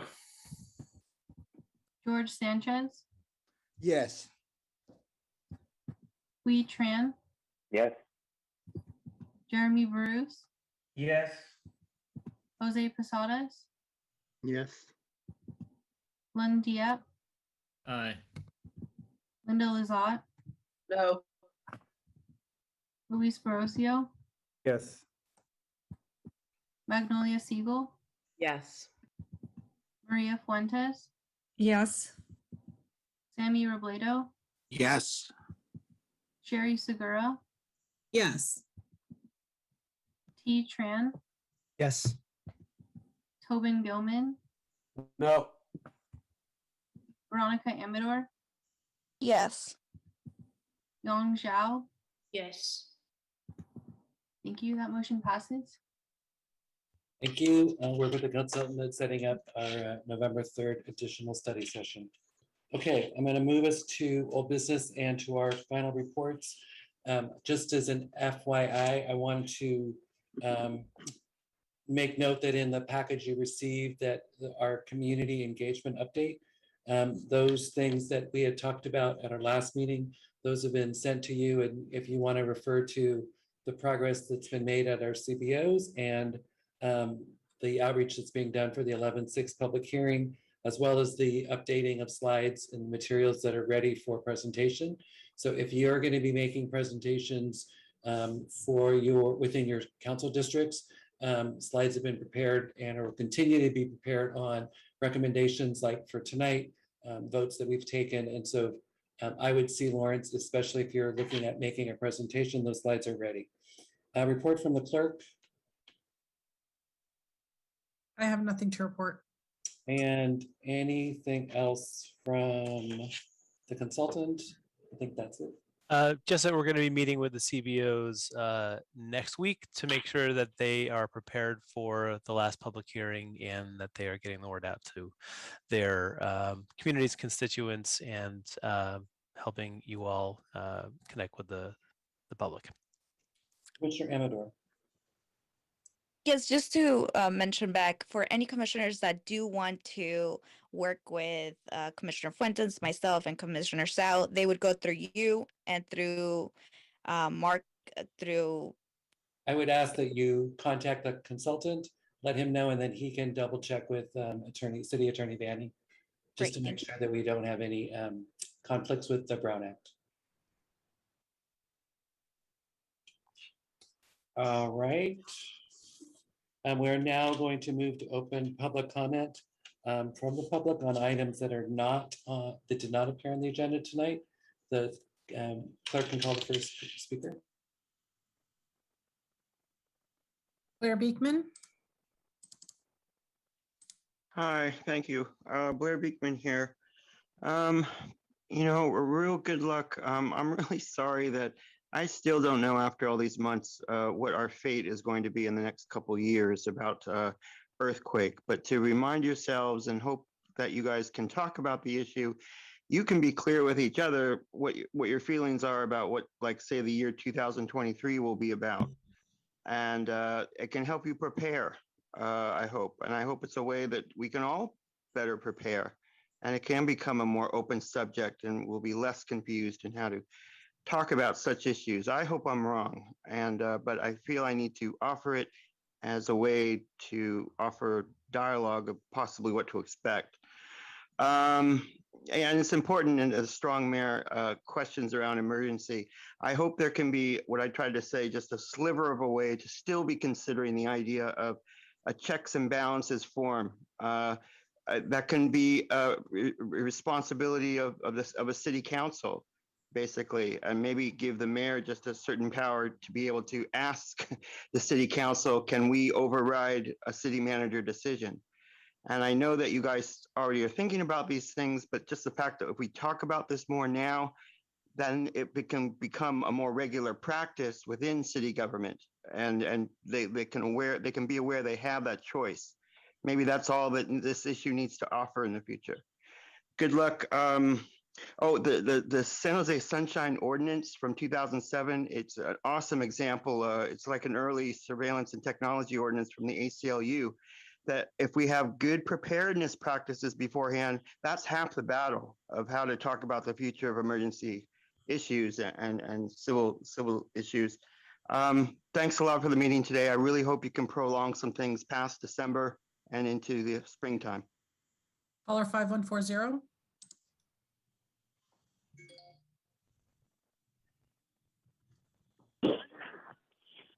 just hope after all this talk and blabber all night long, and all these city council meetings, could you guys just try to pave the roads, put out the fires, actually solve the crime?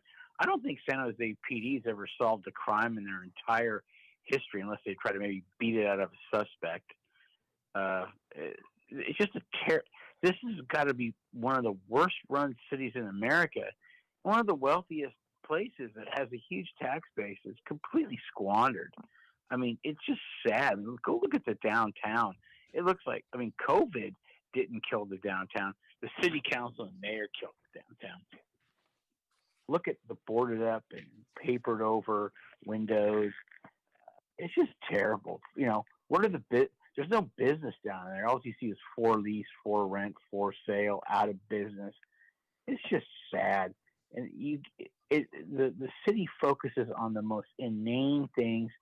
Don't focus on trying to build up the downtown or fix the roads or do anything that's productive. All I hear is all these buzzwords about equity and all these things.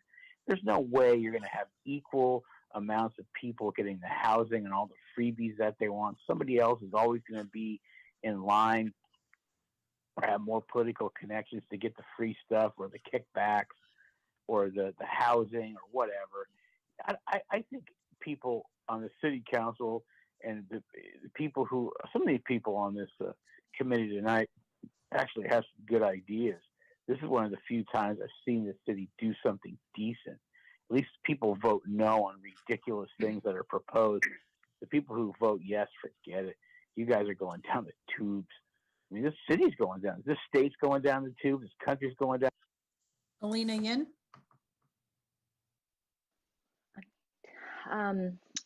Some last notes. I kind of wanted to just support what Blair Beekman had brought up about emergencies and natural disasters. I think, you know, the original intent of providing more accountability with the city manager and what happened at the Coyote Creek flooding, you know, we never really got into the discussion of accountability and also how do we improve our, you know, disaster responses. And I think it's extremely important. And, you know, I think just by example of politicalization of a conversation, you know, that conversation that we had was exactly that. It was, you know, the maker of the motions weren't willing to even entertain, okay, let's talk about real emergencies, natural disasters. Let's talk about that. And we couldn't talk about it without uncoupling it from civil unrest. And, you know, that's the dangers that, you know, we kind of walk through. And however, you know, we are, by not addressing accountability in natural disasters, in the case of a flood, fire, or earthquake, we are putting at risk lives in the future over a small clause that wanted to give the mayors extra power for civil unrest. And so, you know, I just want to echo that I think it is a serious discussion. I think there are commissioners and people who care about our emergency response and disaster planning. And so that's my last 2 cents on that. Thank you. Back to the chair. Thank you. I'm going to adjourn us to our October 25th study session, which is our next meeting. Appreciate everyone's diligence tonight, and we are adjourned. Thank you all for being here tonight.